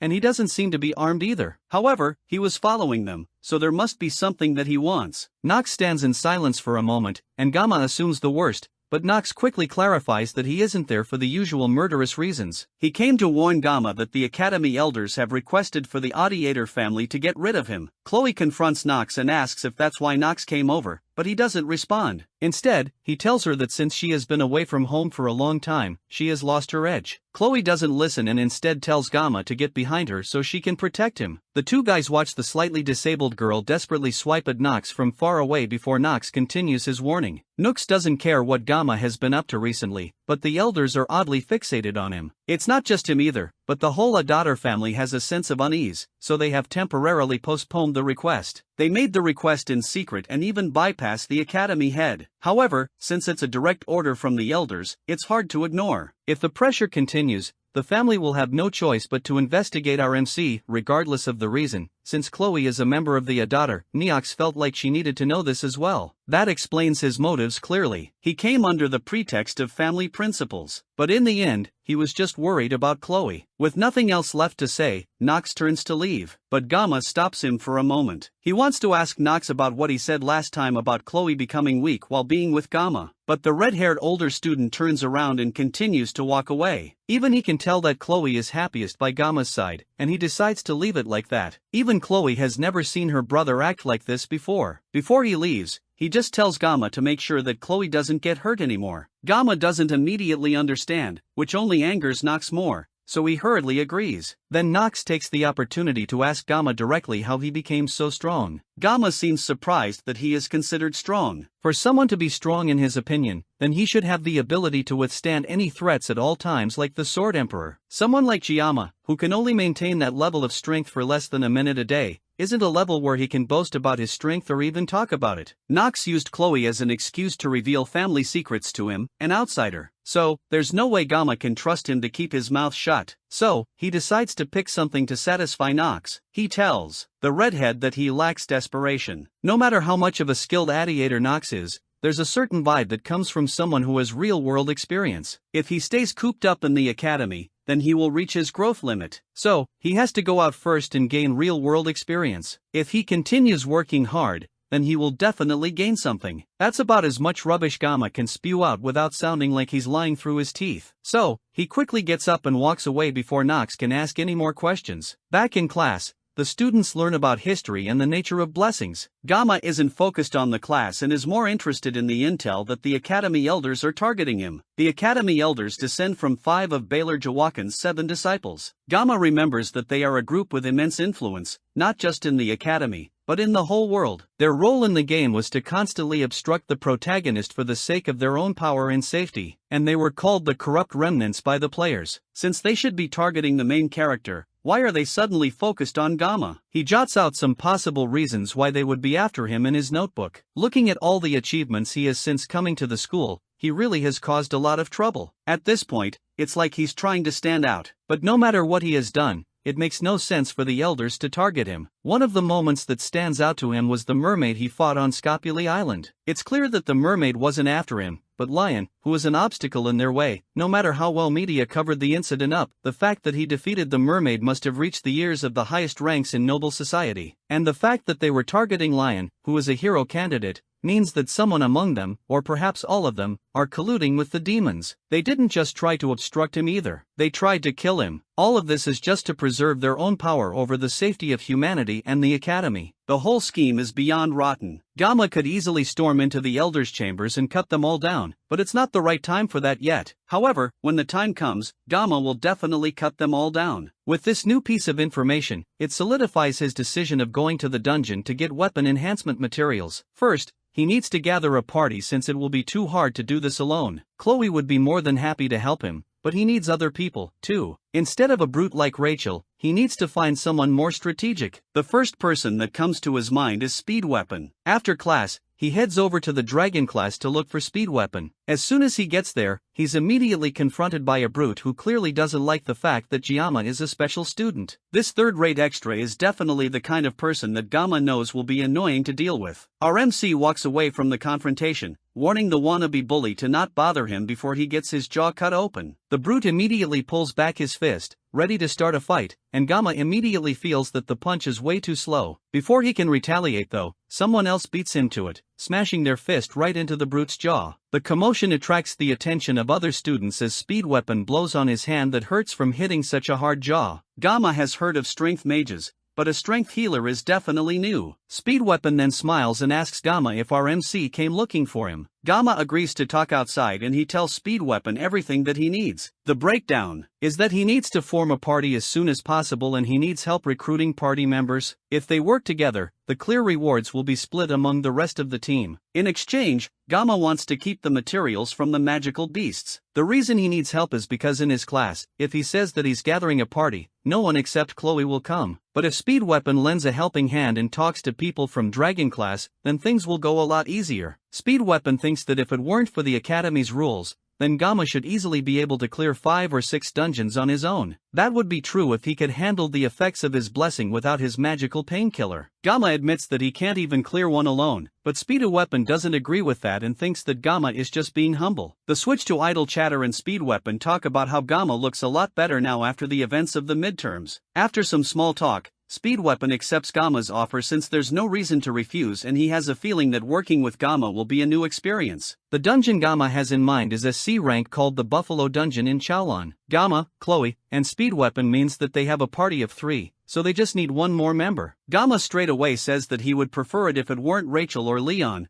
but they wouldn't want to come anyways. Rachel has been in seclusion since Gamma was hospitalized, and she's been practicing in the academy training grounds. Leon, on the other hand, is preparing for the upper grade dungeon raids with second and third year students. That's good news for Gamma, but it still leaves the question of who the last member of the team will be up in the air. There's one person that comes to mind for Speed Weapon, but knowing them, they are already asleep. That's insane news to Gamma since it's still the middle of the day. That's just how they are, though. And Speed Weapon isn't at all surprised. He tells Gamma that he will introduce the two of them. But first, they need to go to the convenience store to get something. Later that night, they head over to what seems like Speed Weapon's house. It's a Japanese-style building, and Gamma had no idea that the academy even had such a place. Even during his time playing Miracle's Blessing M, he never came to this place. In his past life, he was a Japanese cuisine chef, but he never actually went to Japan, even though he always wanted to visit. They walk around the courtyard and get to the back where they find the person that Speed Weapon was talking about. And just like he predicted, she's fast asleep. He walks up to try and wake her up,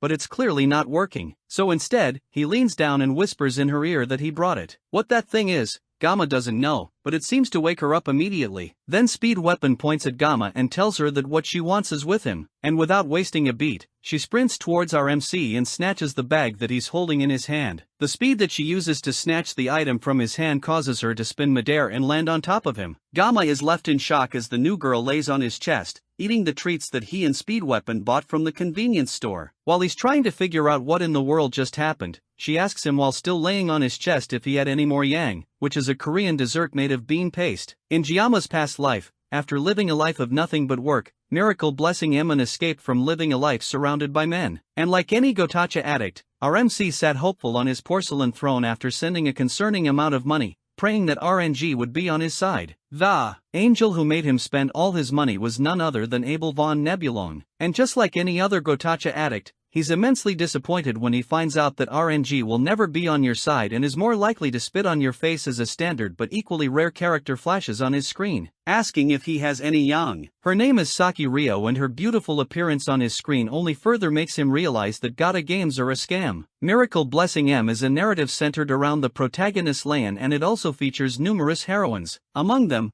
the character officially known as the main heroine by the developers is Abel von Nibelung. Each heroine had their unique charm and abilities, but the story in the game mainly shows Lion and Abel overcoming hardships and the beginning of their blossoming love. Even Gamma in his old life as a filthy gambling addict found himself captivated by Abel's charm and opened his wallet, dumping a concerning amount of funds to acquire her. As a result, the other heroines gradually faded into the background. And among the heroines, the one that faded the fastest was Gamma's very first 5-star. And just like in his past life, she unceremoniously landed on his chest, asking him for her favorite snack. When he doesn't immediately answer him, Rizzo turns around disappointed and calls him foolish. Even with how nonchalant and lazy she seems, Rio is a top-tier DPS among all the ranged attackers. She's also a skill-based character that's different from Lion. Plus, since she barely impacts the main story, her joining the party won't disrupt the plot. Recruiting her will be fine for Gamma, right? Speed Weapon holds up another piece of candy nervously, and she snatches it out of his hand and tells him to spit out what he wants from her. Weapon gets to the point and points out that Gamma came to him in the afternoon, and he's looking to form a team for the Buffalo Dungeon raid in a week's time. Rio looks at him quizzically for a moment, then walks up to him and asks if he's the one that fought the upperasman back in the subspace training.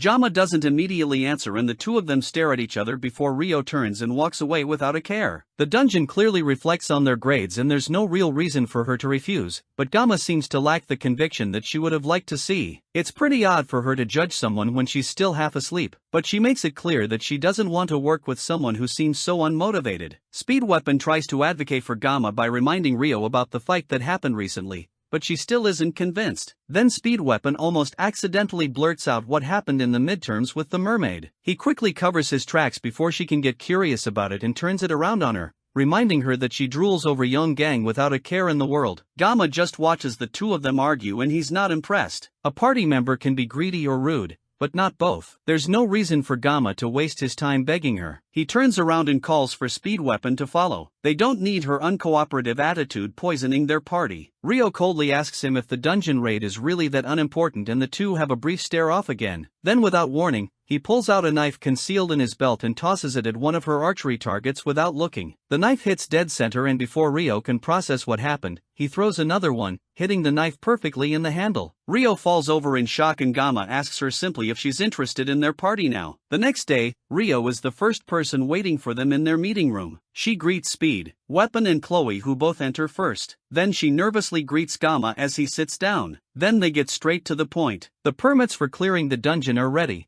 so it's time for them to start talking about how they are going to tackle it. Speed Weapon steps up to a board in the room and starts explaining the details of the dungeon. The Buffalo Dungeon has C-rank demonoid buffaloes. They are nicknamed water buffaloes, and they are known to charge from a distance and then engage in close combat. However, they are weak to ranged attacks. All things considered, it's a straightforward dungeon clear, but the school has one rule for any students that dare to attempt it. They must never open the stone gate at the center. Rumors say that there is some kind of seal on the gate, but it's just a hypothesis, and nothing is confirmed. The Academy's permit also requires that they leave the gate closed, so there is no reason to disobey. Gamma nervously agrees that they should never open it, but his tone indicates that he knows more than he's saying. They ask him if he knows what's behind the gate, and he lies that he doesn't know and that they shouldn't touch it. In reality, he knows that there's a hidden boss behind the door and that the gate only opens under specific conditions. It's locked away by the system for now. Ignoring the risks of accidentally opening the gate, the efficiency is unmatched. He changes his attention to Rio, who's happy munching on another yangen. She seems to really like those pieces of candy, and she defends herself by saying that the brain needs candy. As they talk, he notices something ominous in the area. Well, other than Chloe preparing to murder any girl that looks in Gamma's direction, they are watching him, and they will definitely appear when the time comes. Later that day,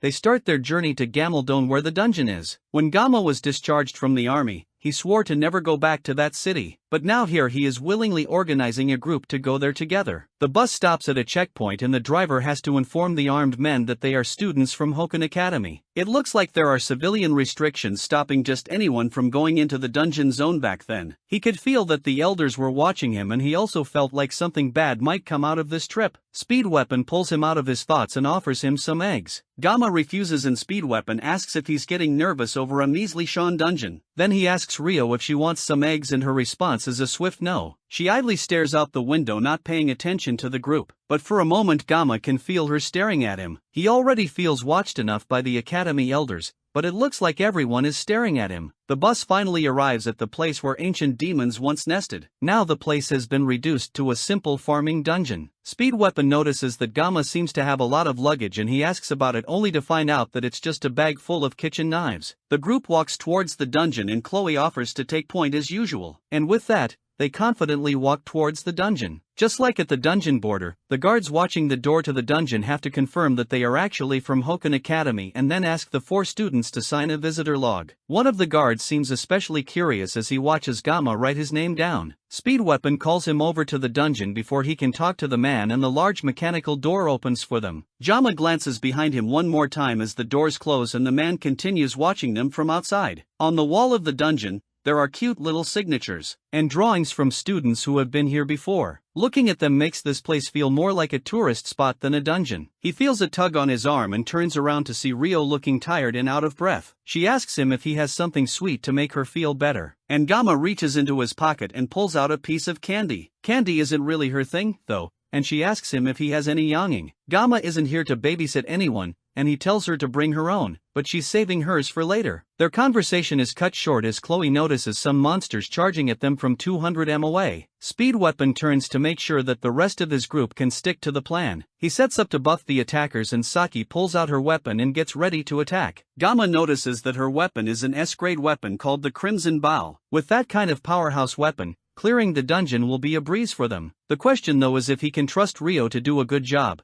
especially as she takes a second to munch on another bar of her favorite snack before the monsters get there. The monsters come barreling through the dungeon cave, and Chloe fearlessly rushes towards them with dual crossbows in hand. She jumps up into the air and fires 2 shots from her crossbows, catching 2 of them right in the eye. They fall back, and the others rush past their fallen comrade, still charging straight at Chloe. The red-haired girl pulls out a sword from her back as Speed Weapon tells her to fall back. But Rio is faster, shooting 3 arrows straight at the monsters and taking out 3 monsters in turn before they can get to Chloe. Gamma is impressed by her skills, but he's more concerned about her breaking the horns that he needs for his weapon enhancement. Regardless of her attack power, though, a hard carry is still a carry, and she's a skilled DPS that can't be stopped. They head deeper, but one of the monsters that didn't fully die suddenly gets up and charges straight at Rio before she can react. She turns to try and take it down, but her foot catches on a rock and she starts to fall. With no way to defend herself, she falls to the ground and takes up a defensive position. But luckily for her,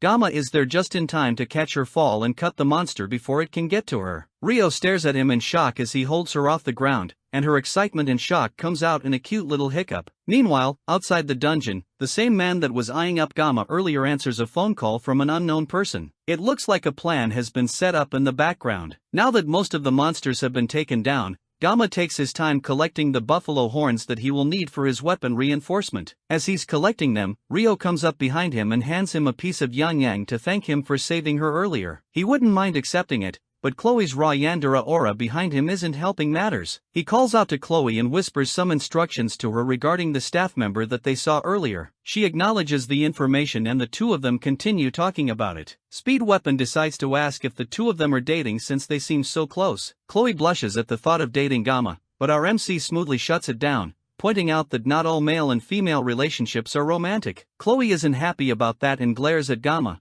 but doesn't say anything. She changes the topic and asks why there are so few mobs in the dungeon. No matter how popular a dungeon is, it wouldn't be this empty. Rio also feels like something is off with how few buffalos there seem to be in the dungeon, and it almost looked like they are running from something. Buffalos don't behave like that, so their movements are a bit off. They are docile creatures and locals in the area even use them for farming. Gamma can't believe that people would use demonic animals for farming, but crazier things have happened. There's also something more suspicious, but Rio doesn't mention it. They have cell phone signal to call for help anyways, so things should be fine. As they make their way through the dungeon, Gamma asks Rio how she and Speed Weapon know each other. The reason is because Rio topped the written exams and Speed Weapon came second. He bragged about it for weeks and that's how they got to know each other. She also confirms that she ranked third in the placement tests. Gamma didn't take Speed Weapon as a loudmouth, but Speed Weapon surprisingly tells them that Rachel is his distant cousin, so being loud is in his blood. Being distant relatives also explains why Gamma, who is a player of the game, didn't know about Weapon's connections to the main characters. Weapon's family is a branch of the Changong clan while Rachel is from the main branch. That's why they at least know each other. It's not the time to talk about this, though,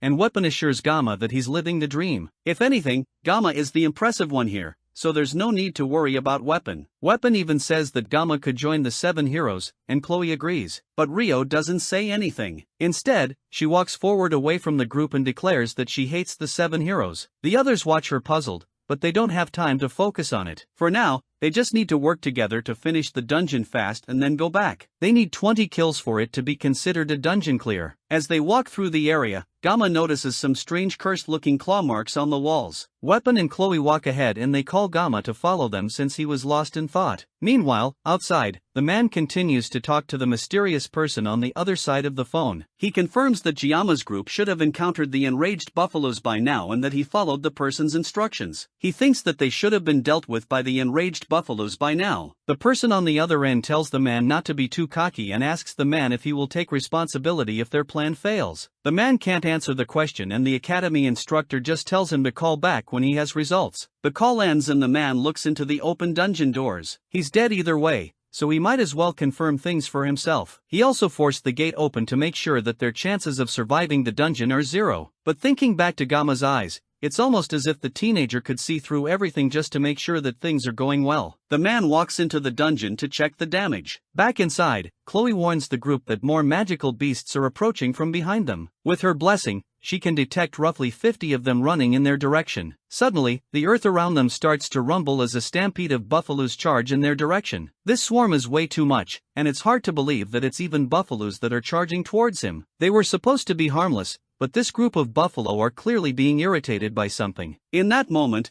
Gamma's memory reminds him of something his mentor once said. Every blade has its purpose. You can't use a chicken knife to kill an ox, and sashimi knives are meant for fish. But Gamma asked about beef sashimi, which is the same as using a sashimi knife to butcher an axe. His mentor raises his knife and Giama initially thinks he's about to get hit, but instead his mentor just smiles down at the fish he just cut and agrees that this is definitely true. This situation somehow reminds him of the past and Gamma realizes that he's about to use a fish knife to slice cows. With no time to waste, Gamma starts giving orders to the group. He tells Chloe to distract the herd without charging in. He needs her to disrupt their formation without attacking. Then he turns to Weapon with a smile and asks if he's ready. Weapon can immediately tell that Giamma is about to pull off yet another miracle and returns the smile. Born ready for this moment. Rio, who's not used to how much raw plot armor Gamma has, can't understand why they are so calm about this. Then he calls out to her and tells her to hold down the front and stop anything that gets close. She shakily agrees, then asks Weapon why Gamma seems so calm. Rio simply tells her not to be too surprised when she sees what's about to happen next. A herd of 50 buffaloes is still a lot of buffaloes, and that's why he came prepared with an army of sashimi knives. One of the closest buffaloes finally makes it to the group and Gamma tosses his knives at it like throwing knives. In just a matter of minutes,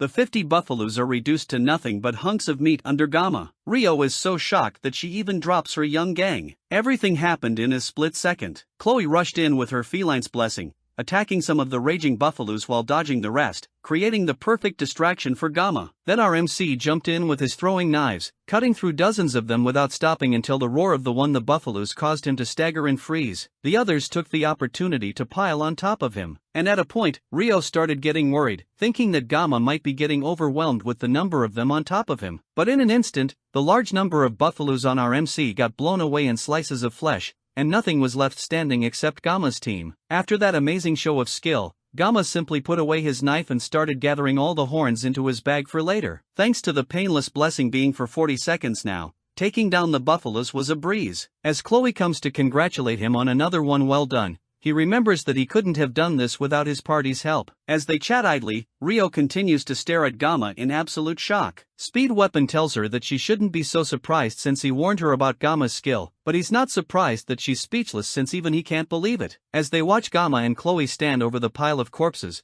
the two of them wonder what kind of monster Gamma really is. The group continues their trek towards the dungeon entrance. The clear condition for the dungeon was 20 buffaloes, and Gamma managed to solo it twice. RMC tries to argue that he didn't do anything during the midterms and Speed Weapon wants to remind him of his battle with the mermaid, but then he remembers that people aren't supposed to know about that. He changes the conversation after remembering that Rio is with them and they continue walking towards the exit. As they move though, Chloe notices that the area is uncharacteristically quiet. They arrive at a pillar-looking thing and it looks like it's the one gate that they aren't supposed to open. As they stare at it for a moment, the gate suddenly starts to open and the chains that seal it start to fall apart. Meanwhile, elsewhere in the dungeon, the worker from before stares in shock at the pile of buffalo corpses in the dungeon corridors. He can't believe that they somehow killed these many buffaloes by themselves. The only thing he can think of is his 20 billion won debt from Cherwan land. A few days ago, some woman claiming to be a Hokan instructor approached him with an offer. If he does what she wants from him, then she will wipe his debt clean. She wants him to take a demon stone and use it to tame the buffaloes,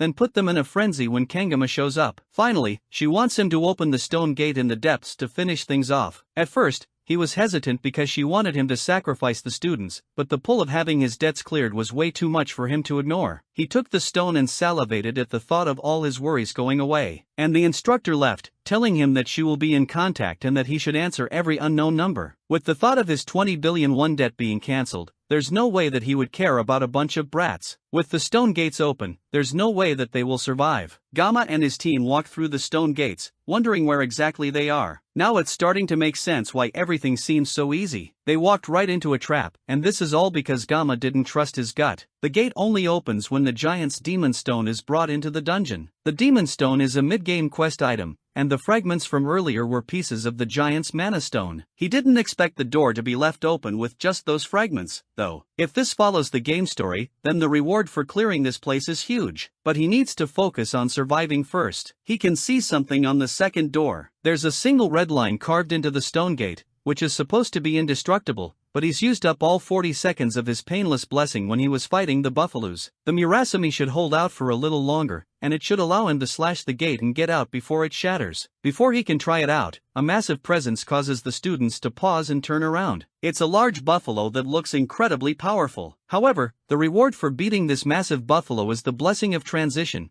which is an ability that transfers and amplifies the owner's blessing to a chosen target for a single use only. The monster guarding this amazing reward is an A-grade demon killed the Inatoros Minotauros, also known as the Buffalo King. The torches in the room start to light up by themselves, and it illuminates the Buffalo King and two other large buffaloes beside it. The left and right wing buffaloes also look way more powerful than the rest of the buffaloes that they have faced before. And the demonic beast Buffalo King is also really intimidating. Even if Gamma slashes the gate so they can escape once the thing awakens, it will be impossible for them to escape unscathed. This isn't like the midterms, though. He knew nothing about the mermaid, but he fought minotaurs before. At full strength, Gamma can take out 3 alone, but he has already used up all 40 seconds of his painless blessing. He needs to do this strategically. He asks Speed Weapon if he can cast a pain reduction buff, and he only needs it for 2 minutes. If Speed Weapon stops casting it for even a moment while Gamma is fighting, then he is definitely going to get taken out. He leaves the small fries for Saki and Chloe and tells them that he will take out the big one on his own. With the plan laid out, the students get ready as the Buffalo King wakes up with a menacing roar. Gamma activates the blessing of the sword god and he's immediately overtaken by a surge of pain that makes him cough up blood. However, thanks to the weapons buff, he can at least move. The demon charges in for an attack and Gamma rushes over as well, dodging the first attack and rushing to the side before it can recover. The pain from the sword god's blessing is still strong enough that he's just barely vomiting blood, but he's strong enough at least to go up against the buffalo. Gamma parries another attack and then rushes to behind it to try and bring it down, but his attempt is met instead with a kick from the massive beast, sending him flying back. He catches himself before the fall and spits out some more blood from his mouth. Even the sensations that he couldn't feel before with the painless blessing are awakening. Instead, it's like allowing himself to feel the full power of the blessing of the sword god makes him feel free. Gamma rushes in for another attack, dodging a massive attack from the Buffalo King's axe and moving at speeds that the rest of the group can barely comprehend. The two monsters continue to fight as Gamma dodges all the buffalo's attacks. In frustration, the Buffalo King raises its axe above its head and brings it down in a massive swing right over Gamma's head. As the smoke clears, Gamma rests peacefully on top of the Minotaur's axe, completely unscathed. Rio can barely believe that a human can even move like that, much less fight at that speed. She can't focus on Gamma's fight as she's also fighting one of the buffalo guards at the moment. She knows the basic concepts of fighting. Muscle control, stance, and leveraging kinetic energy are all part of a combat sense that breaks the enemy's center of gravity with minimal effort. However, knowing these things and putting them into practice are two very different things. As Gi fills her thoughts, she shoots an arrow straight into the eye of the buffalo, causing it to charge at her in rage. In moments like these, even when facing death's door, Gamma still has unshakable focus. His attitude reminds her of Siegfried, the Sword Emperor. She pulls back her bow and aims at the charging bull, blowing its head off with a single powerful shot. She turns back to Gamma and remembers a rumor floating around recently that talked about a special admission student that was strong enough to Siegfried use his aura. Meanwhile, Gamma's aura isn't too far behind,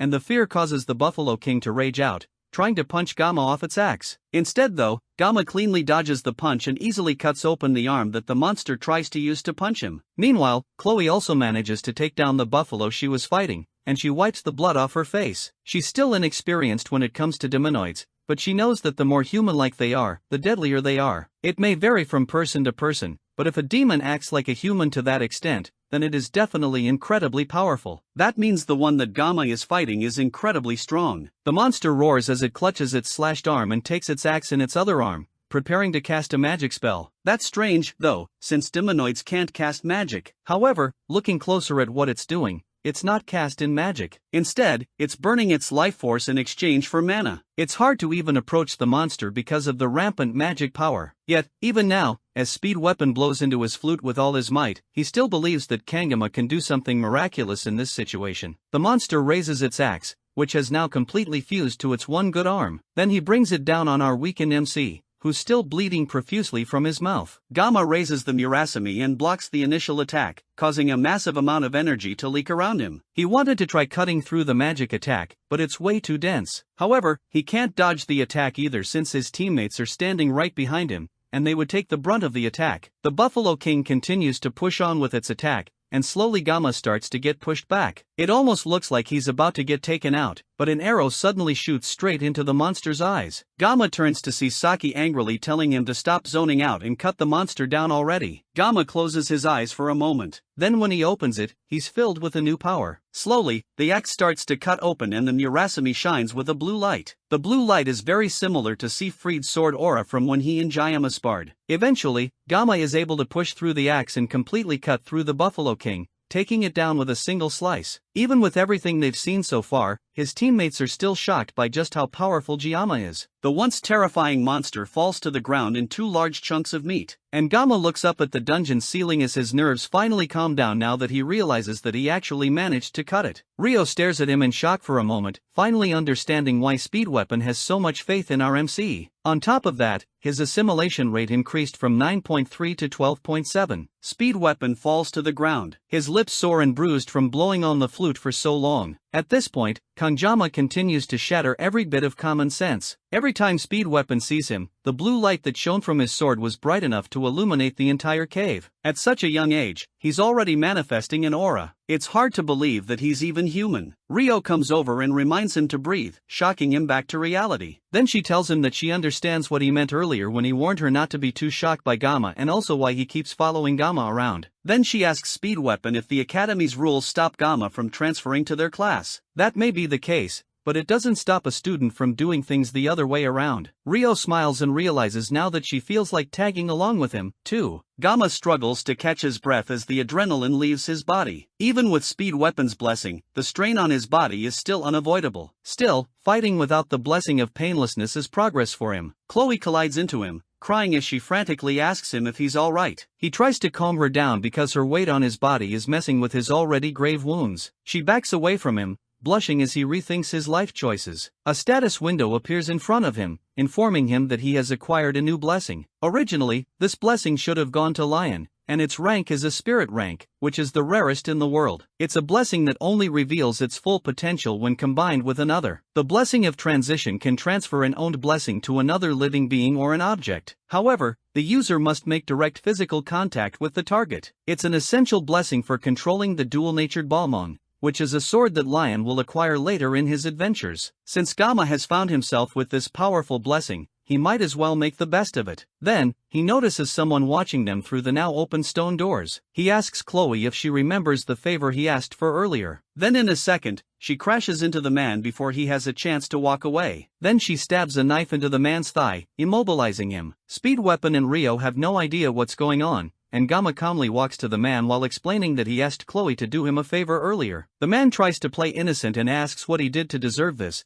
and the other two quickly pick up on what's going on. The ramaging buffalo horde and the open stone gate were all caused by this person. It's a bit suspicious since there weren't any surveillance cameras inside the dungeon, but he just happened to show up on time. It's obvious that he was targeting them, but they have no idea why. One thing Ryo was able to figure out quickly is that the staff member didn't pull this off by himself. Since he doesn't want to talk immediately, she and Gama threaten him with his life if he continues refusing to talk. With certain death in front of him, he caves and admits that an academy instructor came to him a few days earlier and offered to clear his gambling debt in exchange for helping her with taking out this group of students. Speed Weapon can't believe that someone would sell out a group of students over a simple gambling debt. He tries to defend himself, but that only makes Speed Weapon angrier. Ryo holds him back from attacking the injured man and asks what the instructor looked like. He tells them that it was a woman with purple hair and eyes. She was also rather tall. Ryo quickly guesses that the culprit is probably her class's assistant instructor. Her eyes were sharp, so she stood out to him. Speed Weapon realizes that she's also probably the one behind the midterms incident as well. Ryo asks about it, and Gama finally reveals to her that during the midterms, they ran into a demonoid mermaid. She realizes that the reason Lion ended up in the hospital is because he fought a demon. Now that Gama has revealed it himself, Speed Weapon doesn't have to hide it anymore, and he reveals that it was Gama who soloed the monster himself. She doesn't even question the fact after seeing what Gama pulled off today. While they argue, Gama stops the recording on his phone. He got all the information he needed from the staff member, meaning that he has outlived his usefulness. Chloe rips her sword out of the man's thigh, causing him to shout out in pain. A dungeon that was never supposed to open just happened to open, meaning that this is the perfect time to erase someone from existence. As Gama turns to leave, he tells the assassin of their group to take care of the trash. Chloe wastes no time as her eyes change to Yandere mode, and his cries only last for a second. As Gama walks out of the dungeon, he mentally challenges Hoken Academy's elders and instructors, as well as anyone targeting him to come with all they have. No matter what they do, he will make sure to erase them all. Gama returns to the academy with his reward from the dungeon, the Cow King's horn. It's the horn of Minotauros, the boss of the hidden water buffalo dungeon, which guarantees the successive weapon enhancement below a rank. He asks the blacksmith to enhance the Mirasame with the Cow King's horn. The blacksmith is shocked that Jiyama brought back an grade beast material. Even if he's a Hoenn Academy student, it's still insane. He asks Gamma how he managed to take down the boss all by himself, and Gamma simply says that he couldn't have done it without his team. Then he drops the battered Murasame on the table and asks if it can be repaired. Valunder, who was excited, is now appalled that Gamma could wreck the E-rank sword he painstakingly worked on. But one glare from Gamma changes his mood entirely. With their business done, Gamma turns around and walks off, leaving the sword with Valunder to finish up. As our MC walks away, Valunder wonders how his life ended up like this. As revenge, he considers making the sword even shorter this time. Before Gamma leaves the shop, he turns and tells Vander to use the leftover materials to buy a drink for himself. Valunder sigh, wondering how a kid like this walked into his life. Back in Gamma's class, he takes a moment to reflect on how much he's grown. He has definitely gotten a lot better, but it wouldn't be a bad idea to ask Speed Weapon for more blessings later. He takes a look at his blessing screen, and it looks like it gets longer every time he looks at it. The most noticeable change is the assimilation rate. Unlike the other stats, the assimilation rate jumps drastically after every major battle. It's likely that clearing another dungeon will raise it again, and maybe it will unlock something even more interesting for him. Unlike his skyrocketing stats, though, he has been growing gray hairs since the day after he had his first spar with Chloe. Now, Gamma is worried if he's going to lose all his hair after it turns white. With all the enemies targeting him recently, it's best for him to be fully prepared. He can't let issues like these lead to a meaningless death. He also needs to study how to use the blessing of transition. It's a shame that he stole it from Lion, but as the protagonist of the story, he will end up drowning in buffs anyway. There's too much to do, but for now, he needs to focus on recovering. He looks down at his table and notices a gift of Yoken, which is an unbearably sweet candy that's so sweet, it's bordering on inedible. The gift is clearly from Rio, and it causes Gamma to recall the fact that for the first time ever, he led his own team to clear a dungeon. Being targeted for assassination is now just another part of his daily life, but having people to call friends isn't all that bad either. Weapon and Chloe don't play a major role in the main story, and he's not even sure if Chloe considers him a friend. After the dungeon, Chloe ended up hospitalized with a fever, and Gamma considers visiting her when he has the time. He doesn't have any more time to be lost in his own thoughts as the instructors of Wolf class walk in and tell the class to settle down. His phone vibrates in his pocket and he gets a text from an unregistered contact asking what he's doing. Gamma has no idea who this person is and wonders if they messaged him by mistake. Then the mystery person messages him again and tells him to look in front of him. He glances up and sees Rio walking into the classroom with a cocky smile on her face, waving her phone at him with the same wallpaper as the unregistered contact's profile photo. The instructors announce that from this day forward, Saki Rio will be assigned to their class. The announcements are over and the instructor orders them to change into their gear and report to the training grounds in half an hour. The rest of the class can't believe that Rio is in their class, and the instructor even said that she requested the reassignment herself. They try to talk to her as she walks through the classroom, but she ignores all of them. Gamma watches as she struts through the classroom and wonders if she's actually coming to his class. Among the year's recruits, she's considered one of the current miracle generation since she is one of the top 4 students in the school. The others are him, Rachel, and Abel. She also ranked first in academics, and her combat skills aren't far behind. She really is a true balance of brains and brawn. She's also the daughter of Kojima, one of the 7 heroes, also known as the Absolute Bao. Kajimasaki holds the title as the Prime Minister of Japan, which means that Rio is basically Japan's princess. And in this world, Japan is still a superpower. So, people in the class are rightfully losing their minds like they just met a celebrity. Everyone except Gamma, who is desperately praying that she doesn't come and meet him as she smiles in his direction. Gamma continues to ignore her and Rio jumps over to his table, landing on his desk elegantly and showing him her phone, which basically orders him to save her number immediately. It looks like Gamma's bad feelings are never wrong. Back in Gam Duran at the dungeon gates, some men are interrogating witnesses in relation to a missing person that disappeared in the Buffalo dungeon. The last thing the man said before entering the dungeon is that he was worried about the cadets and needed to check it out himself. Other than not looking too well, there was nothing off about the guard who entered the dungeon. The detectives tell the guard they are interrogating to leave so they can continue their site inspection. As the day turns to night, they head outside for a smoke break. It's common for people to die inside dungeons, but no matter how bad an accident is, there is always a body left behind. This time though, there was no human body left in the dungeon. Instead, there was nothing but a mountain of fleas and blood piled high with buffalo corpses. It's hard to believe that this was the work of mere students, and the cadets returned safely afterwards, while the staff member who went in after them disappeared without a trace, not even leaving a body behind. Something definitely doesn't add up here, but the detectives can't figure out what that is. They wonder if he could be inside the stone gate, but that is unlikely to them since the stone gate has never been opened before, and it's not like they can just bust into the academy and interrogate the cadets directly. The place is crawling with nobles, and the higher-ups wouldn't even approve a warrant. One of the detectives leaves to go take a leak while the other leans against a cargo crate and tries to figure out what's going on. Suddenly, his partner falls to the ground beside him as long, slender legs come out from the shadows towards him. The detective immediately recognizes the power as magic, which means there's a demon nearby, but surprisingly, it's a human that walks up to him. Before he even has a chance to figure it out, his head is sliced off cleanly by the woman, leaving his body to fall to the ground. The last thing he can think of is that this is a human who made a pact with a demon. She's a demi-demon, which is a half-human, half-demon. In other words, she's a villain. Rio happily enjoys her snacks as she relaxes in her new seat beside Gamma. She asks Gamma why he didn't eat the snack that she shared with him, but he ignores her and tells her that Chloe sits where she's currently sitting sometimes. Rio doesn't seem to care since it doesn't matter whose seat it is. As far as she's concerned, it's first come, first served. Gamma takes the opportunity to try and ask her why she transferred to their class, but he's cut off by the teacher who announces that there will be 5 minutes until assembly. The rest of the students get up and make their way out of the class,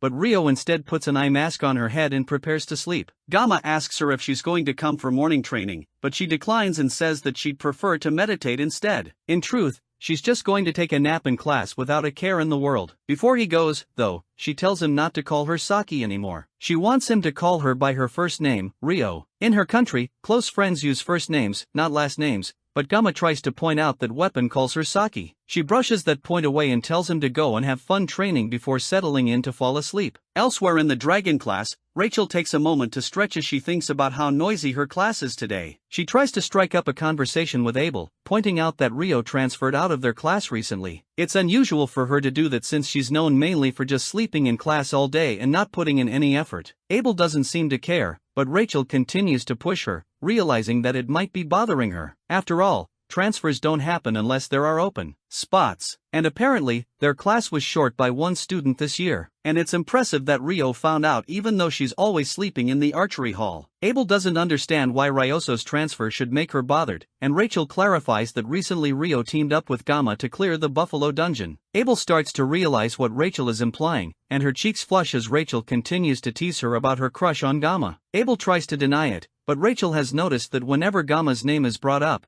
she reacts very differently. There's definitely something going on there. Abel shakes her head and makes it clear that she has only talked to Gamma a few times and nothing else. There is absolutely nothing between them and she'd prefer if Rachel stopped spreading weird rumors. Rachel takes that as her saying that nothing is happening right now, but that doesn't mean that something can't happen later. Then Rachel's entire demeanor changes and she tells Abel that she can fool others, but lying to herself isn't a good look on her. That causes Abel to freeze and Rachel simply tells her to think about it. This reminds Abel of an interaction she had with her grandfather recently. He told her that he would start teaching at the school and initially she hated the idea, thinking that he's just joining the faculty to follow her around. She would hate that because she's already getting a lot of unwanted attention. But Siegfried clarifies that he's joining the school staff to keep an eye on the first-year students. After what happened in the midterms, Abel asked him for help and that's why he's deciding to look after them. He assures her that she won't be bumping into him too much. Sief tries to hide it, but there's a sharp glint in his eyes that's impossible to hide. The swordmaster who always seemed indifferent is now suddenly stepping into the field. The only person that Abel thinks could possibly cause this kind of change in her grandfather is Kangama,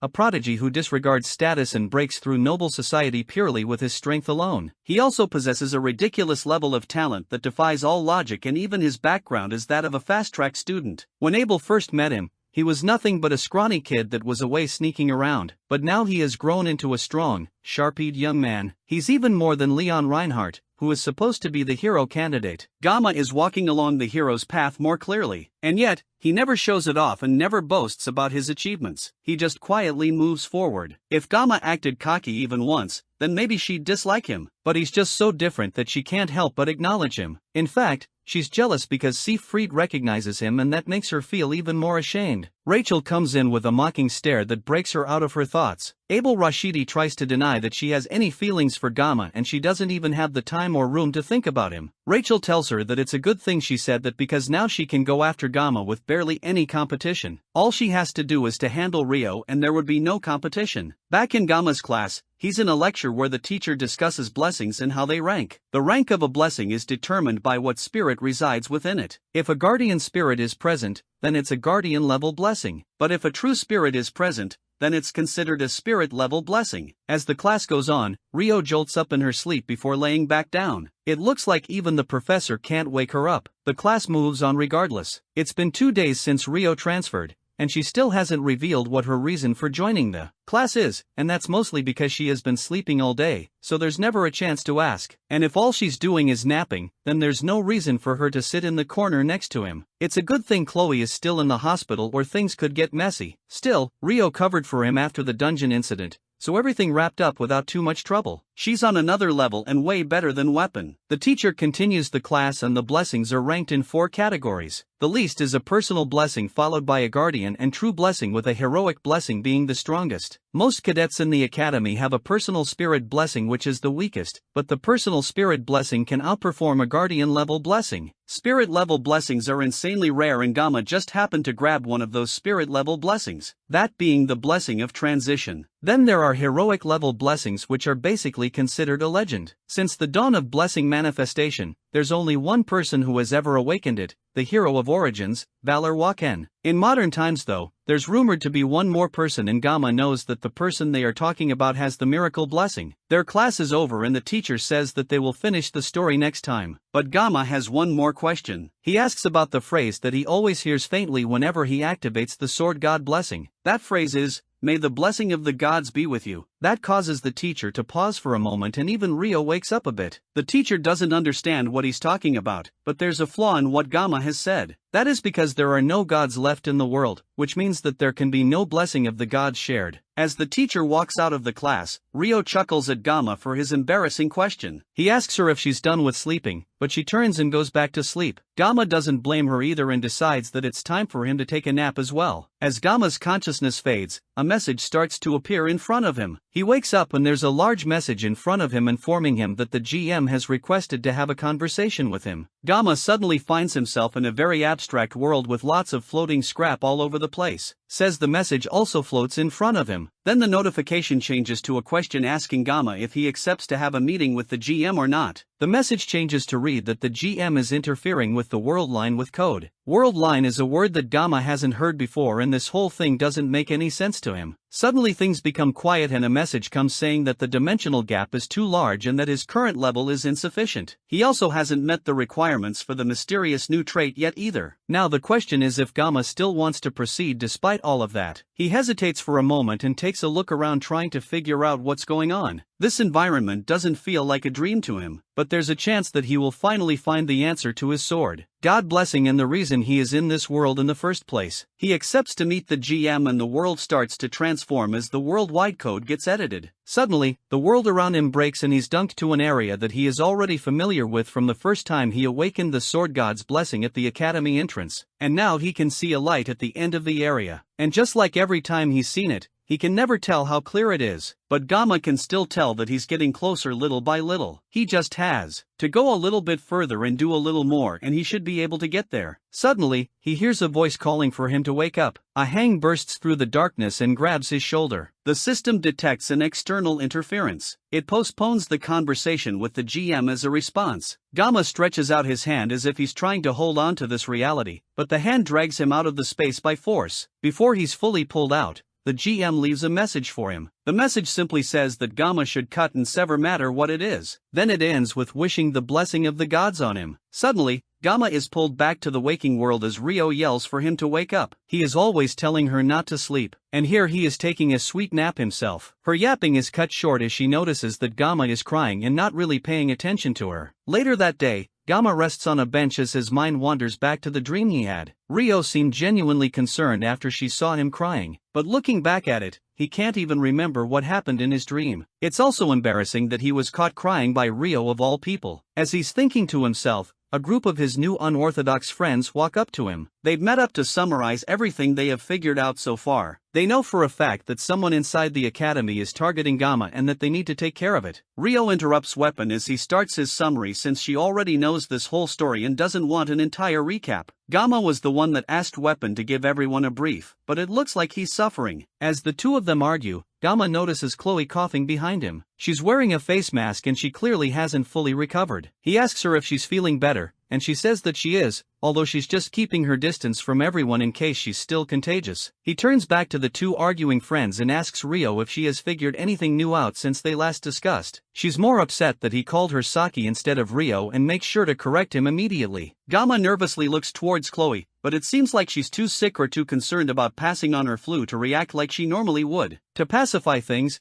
Gamma starts calling her Ryo as she wants and the conversation goes back to their current situation with the Academy elders. Weapon feels like they need to clarify things and figure out their next steps. Other than knowing that the Academy elders are targeting Gamma, they also got a description of the suspicious female instructor from the guard. Knowing all of these things doesn't solve anything, though, and the elders' motives are still entirely unclear. The auditory family will probably end up handling it properly. Anyways, regarding the female instructor though, Ryo has a feeling that she saw her somewhere while checking through every instructor and assistant through the Academy's internal security system. She found someone who matches the person they are looking for, but strangely her identity can't be confirmed. Gamma is shocked that Ryo can do something like that, but for her it's basic in the world of tech overflow. The Academy security is world-class though, so she had to do her hacking at the crack of dawn when the system was at its weakest. She was already sleep-deprived, but now she's even more exhausted. That's the reason why she's always been sleepy during class. That's probably also how she got his number despite the fact that he never gave it to her. Basically, they haven't confirmed anything yet, and it's not like they can just march up to the elders and threaten them. However, Weapon has a different idea. He wants the four of them to start their own club. Clubs at their school have free movement and financial support from the school. The Academy emphasizes cooperation among students and there's a lot of perks, and one of them is that the clubs are treated as official Academy-affiliated groups. Joining a club also means that they will get the Academy's protection since being students clearly isn't enough. A club could act as a double layer of protection for them since they have enemies both inside and out. Gamma also knows about how clubs work from when he played the game in his past life. The club system was one of the many features of the game,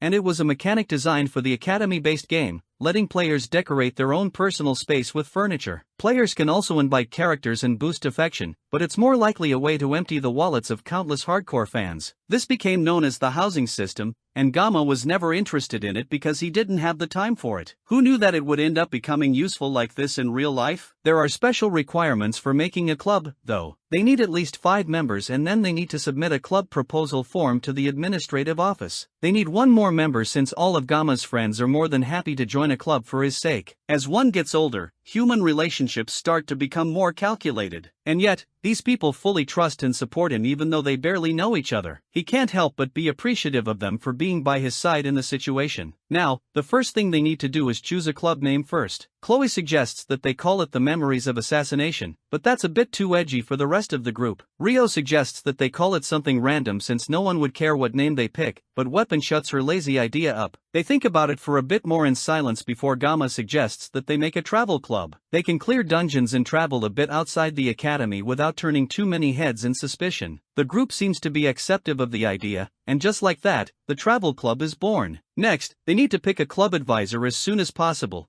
and they need to sort things out before the exams that they will be having in the next week. Without an advisor, they can't form a club. That is the trickiest part since advisors have to be at least professor level in the school. Chloe suggests that they ask the professor from the Blessing Studies class since he's really popular and kind. The man is always so busy, though, so it's unlikely that he will agree, although he would have been perfect for the job. The academy has over 500 staff, but only about 30 professors, narrowing it down to the ones that only teach the first years. There's only 10 that they can consider. The school encourages clubs, but there are a lot of contradictions. They turn to Gamma and ask if he has anyone in mind to ask, and Gamma has an idea. Since they have to be professor level or higher, then he has an idea of who he can ask. There's one person, of course, who is ranked higher than a professor in the academy. After all, When he shows just who he's talking about to the rest of the group, they can hardly believe that he's serious. For their club to become a thing, the club president needs to apply in person. Gamma is obviously the president of the club, and he has to be the one to hand in the application in the administrative building. The woman handling the documents is immediately doubtful that Gamma could lead a club. It's hard to imagine that this person is an academy employee. She's very openly looking down on our MC just because of his status as a special admission student. Gamma tries to ignore the lady's condescending attitude and tells her to just process the application if it meets the criteria. The woman gets up and towers over Gamma completely. She tells our MC that to start a club,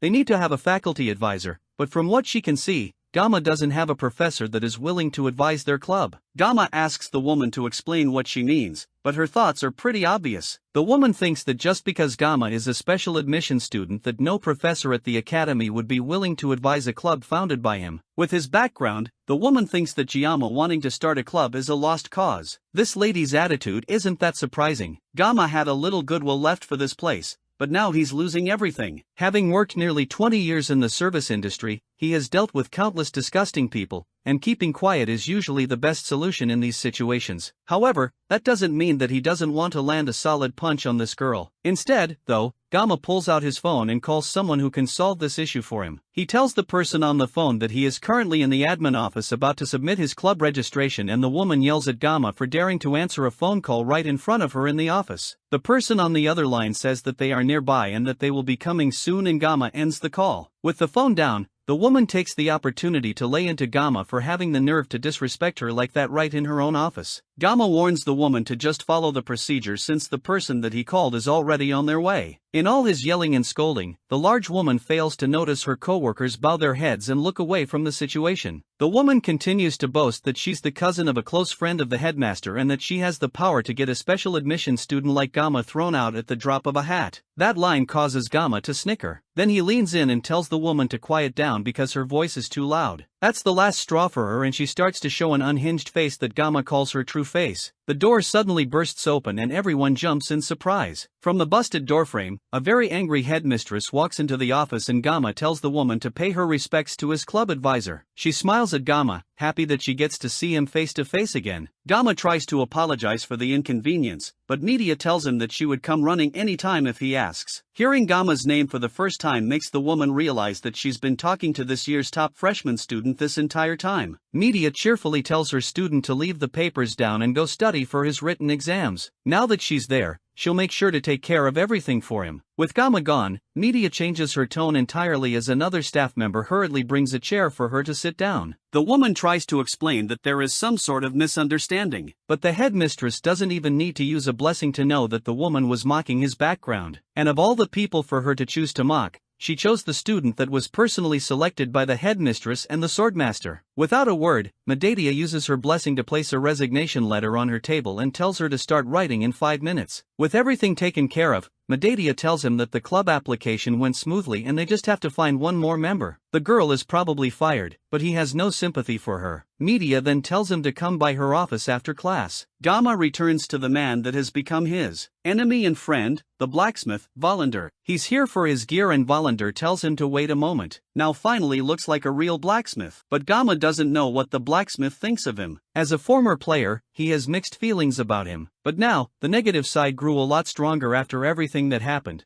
But Gamma can't help feeling bad for him. The blacksmith Volander was one of the main NPCs responsible for almost everything related to equipment upgrades. Due to the nature of most games like this one, he was born as a character that people either loved or loathed, and he was notorious for draining players' wallets. Gamma was a small spender in his past life, so he couldn't fully relate. But heavy spenders regularly held rituals, begging God for luck and desperately praying that Volander would bless them just once. In reality, though, most players just insulted the blacksmith because of how luck-based his enhancements ended up being, and even Gamma cursed him when he downgraded his Murasame from a B grade to an E grade. Voland breaks him out of his thoughts and asks Gamma what he's thinking about. Then he presents the newly upgraded sword, proudly saying that his work this time is definitely beyond perfect. On top of that, special options have been added to the sword, much to Gamma's pleasure. The Scattered Rain Murasame sword is now shiny and brand new, and Gamma can't help calling the blacksmith a god for the luck that has suddenly come down on him. Thanks to this newly enhanced weapon,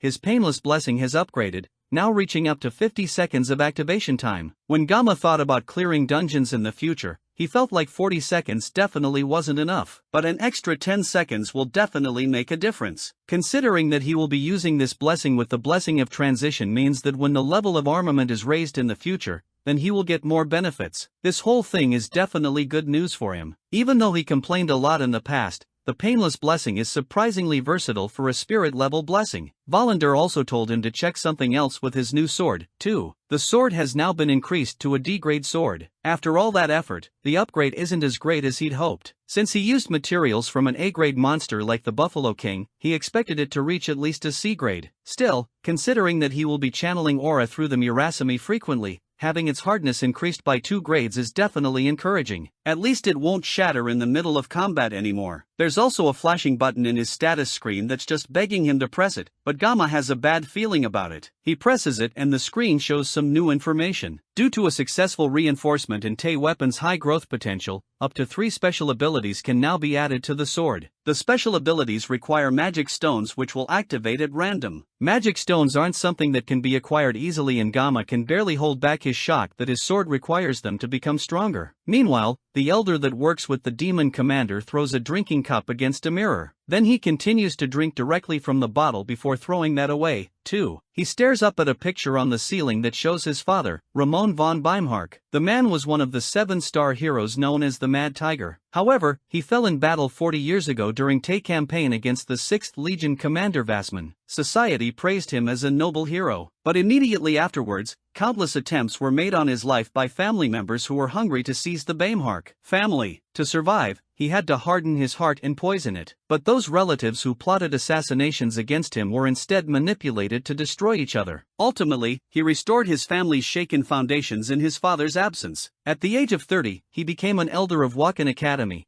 and his mission became to guide a foolish humanity and uphold an absolute ruling class. Fortunately for him, the existence of demons provided humanity with the perfect enemy, lending legitimacy to their authority. But there were always unexpected variables that messed things up. Leon von Reinhardt, the one hero born with the ability to defeat the Demon King, became a candidate chosen by fate. Of course, given the overwhelming gap in power between humans and demons, the likelihood of Lion truly defeating the Demon King is near zero. The 1st Legion commander, Lycan, who was sealed by their ancestor, the legendary hero, Baylor Wakan, has set a precedent of legends that have come after. Then one day, someone approached him with the offer of dealing with the so-called hero candidate personally. She looked like an instructor, and at first he wondered how someone who was so far below him in the hierarchy would dare speak to him so casually. But the moment their eyes met, it became clear who stood above and below in their positions. She is a human who willingly abandoned humanity to directly have a contract with a Legion commander, a half-human, half-demon, otherwise known as a villain. Things became complicated enough with Lion alone. But now a low-born special admission student is making things much worse for him. Even the auditory seems hesitant to act, claiming that they have insufficient justification to proceed further. The elder Clay von Bimhar tells the man to summon the Undertakers. Jama scribbles his thoughts into a notebook during class the next day. He's mainly thinking about the fact that the Murasame is going to need magic stones to become stronger. The difference between weapons with and without magic stones is pretty significant. Having a weapon with 3 spots to put in special abilities is a jackpot. Magic stones drop from specific dungeon bosses, and they drop from a rank or higher demonic beasts, which are practically demonoids in all but name. It looks like Gamma is cursed to fight demonoids to become stronger for the rest of his adventure. Maybe it's because the word demon is in his name. He glances over to Rio, who's sleeping soundly with her odd sleeping mask, and he wonders if she stayed up all night again. It's already been a week since they cleared the Buffalo Dungeon with his new club members. The key to opening the stone gate in the Buffalo King's territory is also a magic stone, and one that comes from a colossal beast named a gigant. For some reason, it seems someone already slayed a gigant and took its stone. Even in the game,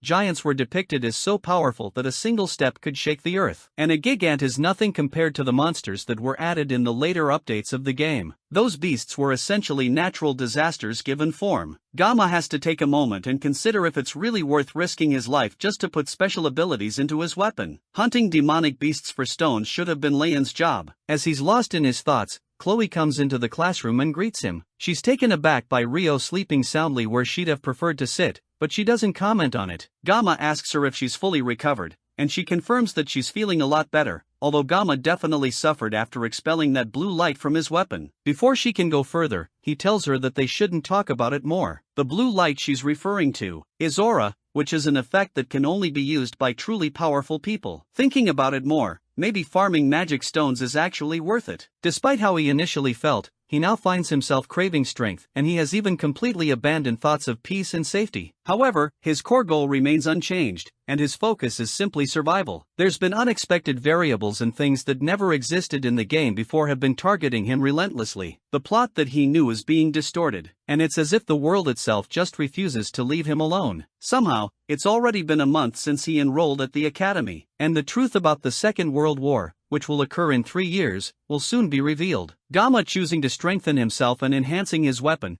are more like necessities than just mere options. At this rate, he can't guarantee the war's outcome because he doesn't trust Lion as the hero candidate at all. Even if the mermaid was a demonoid, for it to defeat the hero candidate with a one-shot attract is beyond pathetic. The whole situation is way too exhausting for him to put into words, and he was so lost in thought that he didn't even realize weapon had come until he got punched in the face by Rio. He came to ask how the club's registration is going, and Gamma confirms that the headmaster approved it and they can start as an official club once they find one more member. Speed Weapon also dropped some news that Lion has been on a rampage recently. He has been clearing high-ranked dungeons non-stop. It looks like Lion is finally acting like a protagonist, and Gamma considers taking back what he said earlier about the blind. Rumor has it that Lion even cleared an A-ranked dungeon the previous day with a small party while they barely made it out of a C-ranked dungeon. Weapon points out that Rio is oddly well informed on the blonde protagonist, and it's pretty obvious that she's into him. She doesn't respond immediately and instead turns to stare at Chiyama before turning away and saying that she's not interested in him anymore. Lion has definitely been growing stronger, and at this rate he will obtain Balon during the upcoming Survival Island training. In fact, thinking about it more logically, the fact that Gamma has survived so long with just a sashimi knife is pretty miraculous. Hypothetically, his existence might be acting as a shield and diverting all the threats and attention meant for Lion. Even if that's true, Gamma can't just roll over and take it. If it's for his survival, then he will swing his blade without hesitation. He has no reason to play the role of the flawless hero, and he is in no way the protagonist of this world. He mutters under his breath that he will cut down anything that stands in his way. Rio overhears him and asks if he's into anime, since that is definitely a line from an anime or a game. Elsewhere, a group of dangerous-looking people follow a maid through the halls of the academy. One of them wonders how their group could possibly be getting calls from the Wakan Academy elders. At this rate, since they are getting famous enough for this,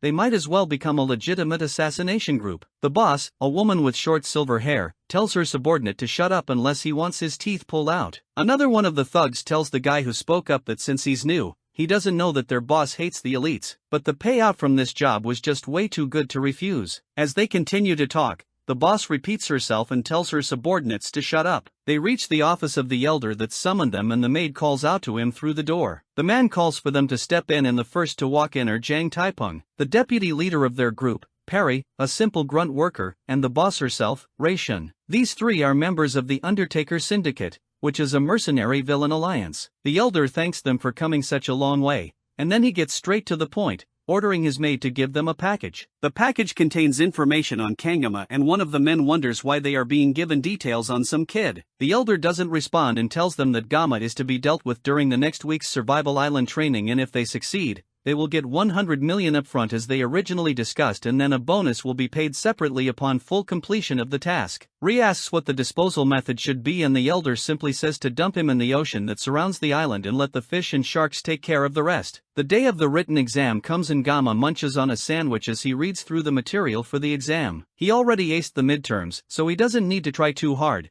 but they post the rankings of the exams publicly, so he definitely shouldn't half-ass this exam. The two members of his club happen to also be top and second place in the written test, so he can't be caught lagging behind. As he's studying, he gets a text from Rio reminding him to get breakfast as he prepares for the written exam. Gioma simply tells her that he ate a sandwich, and then she goes off on a rant about the importance of sugar in his diet. It looks like Rio has a penchant for spot-wing nonsense first thing in the morning, and it's almost a mystery how she became the top scorer. Gamma tells her that his country also has traditional exam sweets too, and she gets more interested at the mention of sweets. But then Gamma ends the discussion by telling her to eat. She continues to spam his phone with texts asking what he means by that. But Gamma has already dropped his phone and put it on silent, not willing to put up with her nonsense any longer. He has to focus on acing the exam and not letting the young gang maniac beat him. That's easier said than done, though, because it turns out that Gamma is an idiot. As Rio and Weapon argue about the answers to the questions, Chloe asks him how he did. He tells her that he guessed all the questions, but in reality,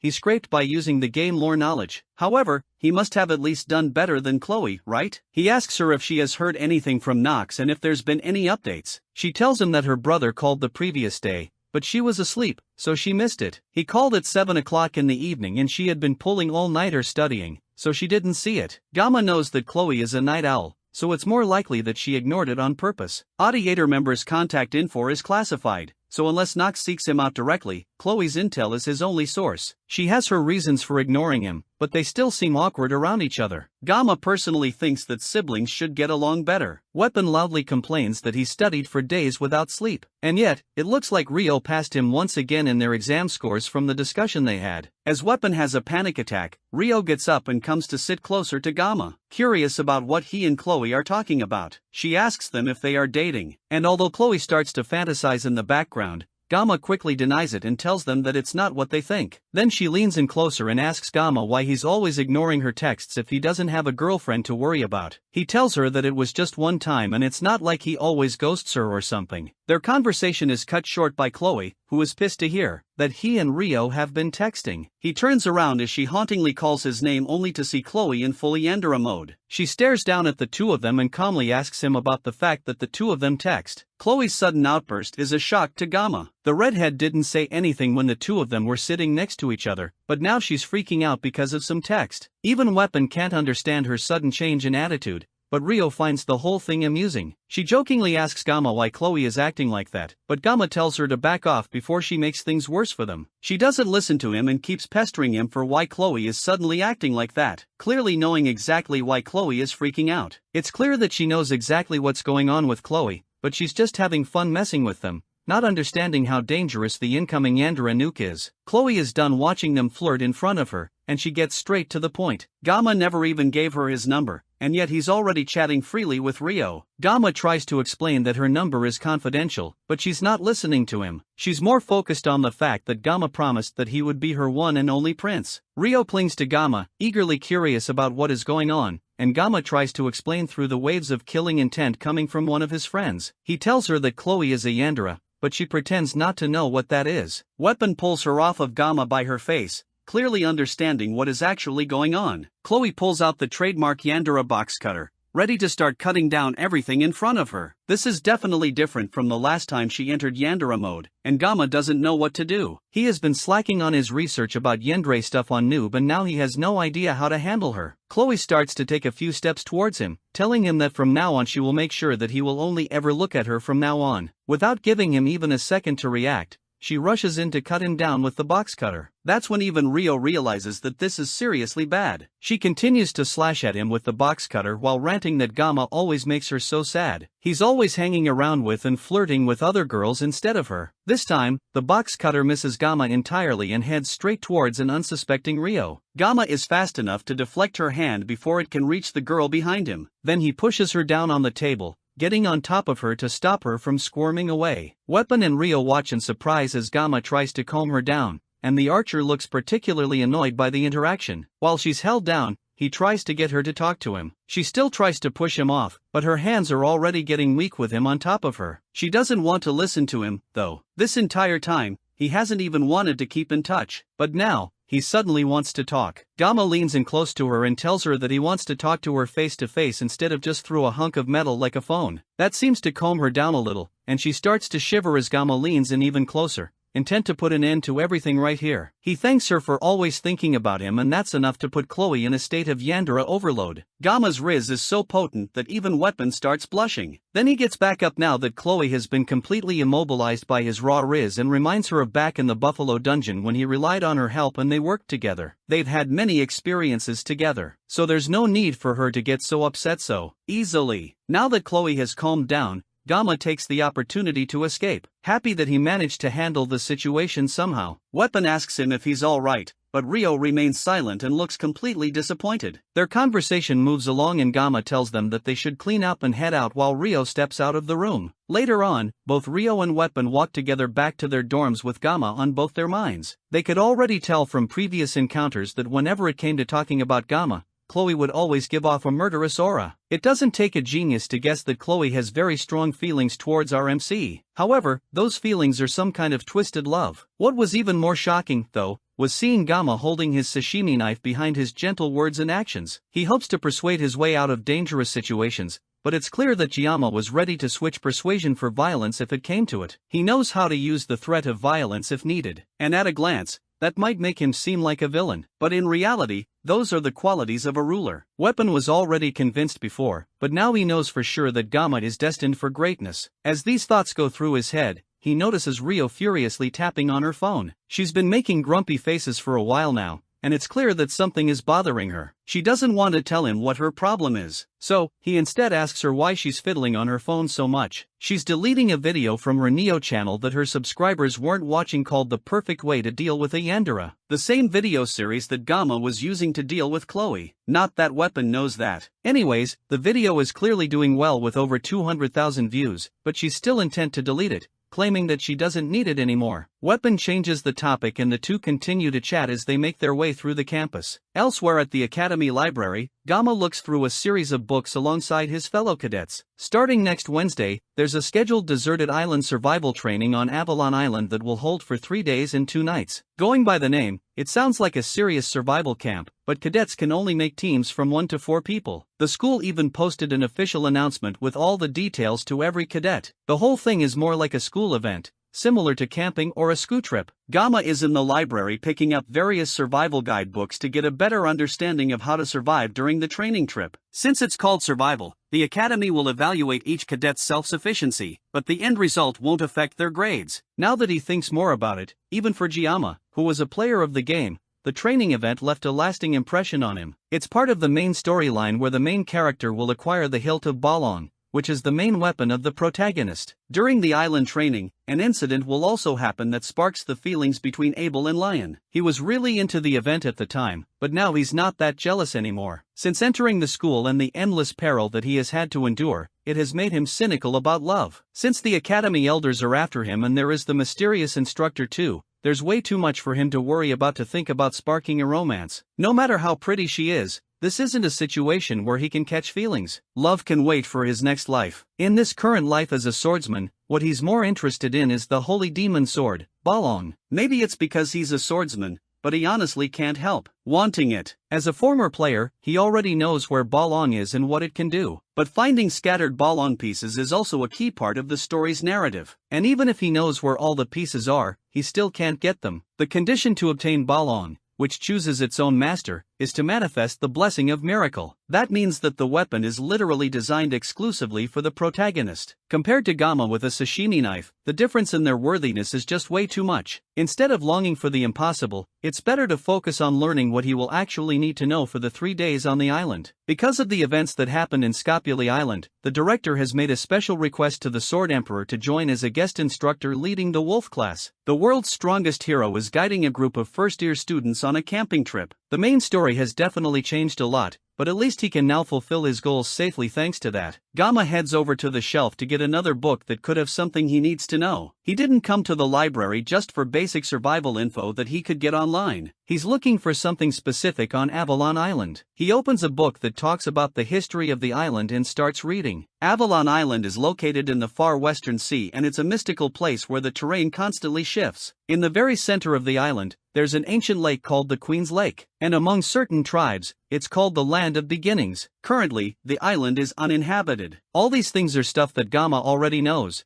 and it looks like he will have to search the whole library to find exactly what he wants. As he's combing through the books, a voice calls out to him, and a firm hand grasps his shoulder gently. It's Lion, and the blonde-haired protagonist greets Gamma with a small smile. Some girls behind them squeal in joy at the mere sight of Lion. But Gamma is more focused on the book that the protagonist has in his hands. It's a book on introduction to magic, and it seems like Lion is trying to learn from what happened in the midterms. But even if that's the case, the protagonist shouldn't be in the library studying magic right now. Gamma finds himself being distrustful of this setup. Lion takes a seat in front of our MC and asks what kind of books Gamma is reading. Gamma explains that he's just trying to learn more about Avalon for their upcoming trip. Lion says that he finds Gamma to be surprisingly diligent and our MC can't exactly deny it. With exercise, dungeon exploration and studying magical beasts, his life is super bust. Since he knows what will happen in 3 years, Gamma has been doing his absolute best to prepare ahead of time for his own sake. At the end of the day, he's just trying to look out for himself. Leon thinks about that for a while, then tells Gamma that the two of them are different. That reminds our MC of the incident where Lion asked him where he came from. The blonde isn't acting that different from how he hid in the game. But there's something that feels off about this person compared to the Lion that Gamma knows. There's a hint of sadness on his face,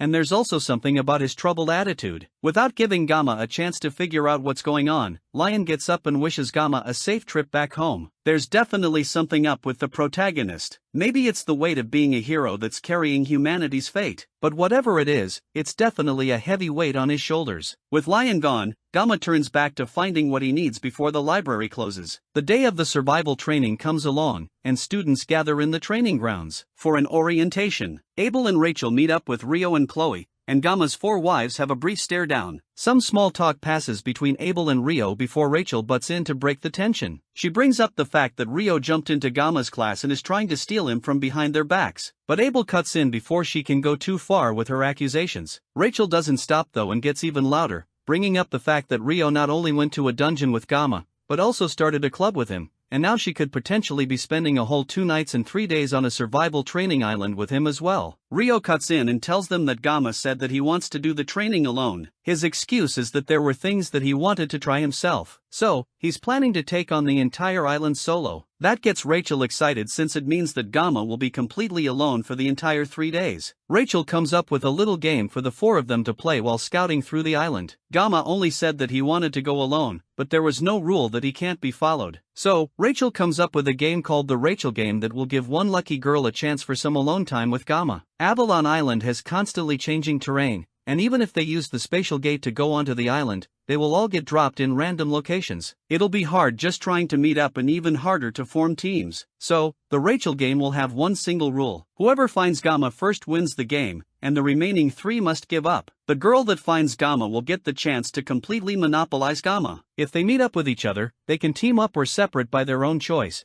but they should never get in each other's way. All the girls agree, but Abel turns beet red at the thought of monopolizing Gamma. She refuses to join in on the game, but that's just better for the rest of them because it means that there's less people to compete against. Meanwhile, Gamma, the man on all the ladies' minds, is struggling with staying awake because of how long he spent in the library the previous day. He noted down everything he would need to know on his phone and came prepared with 24 sashimi knives as well as a hidden secret weapon. Medea kept messaging him like a mom, making sure that he goes to the island prepared and even reminding him to take underwear. It's almost like she's his grandma in the school. Before leaving though, Gamma takes a moment to scan the school and the teachers present on the training grounds. The traits he's looking for are a tall female instructor with purple hair and eyes. He doesn't know what her intentions are, but if she's after him, then the deserted island survival training would be the perfect opportunity to get rid of him. The mysterious nature of the island where the terrain constantly changes also makes cleanup easier. The same thing obviously applies to Gamma as well, but he isn't comfortable with using a knife on a person. That doesn't mean he can just sit back and let himself get killed either. But the major issue is finding the teacher that meets the requirements. But the people of this must have all been dipped in food coloring at birth because there are a surprising number of women with purple hair and eyes. His thoughts are interrupted by Siegfried and Abel who are passing by on their way through the training grounds. The Sword Emperor reminds Giamma that he must continue to work hard and get good results, but that he must also remember to get plenty of rest and enjoy the training. After a little bit more small talk, the two walk away, but Abel takes an especially long moment to stare at Gamma before leaving with a huff. Gamma doesn't think much of it and laughs as he remembers from the game story that she will soon get a boyfriend. As he's watching her leave, he doesn't notice Rio sneaking up to him with a mischievous glint in her eyes. At least that's what she thinks until Gamma turns around sharply and strikes her with a strong flick to the forehead. She cries and jumps back, not expecting him to hit her out of the blue with such a strong attack. She was only game to wish him luck in the training, but now she's too pissed off to even look at him. Gamma doesn't really understand Rio. He couldn't sleep much these days because she's always hanging around him,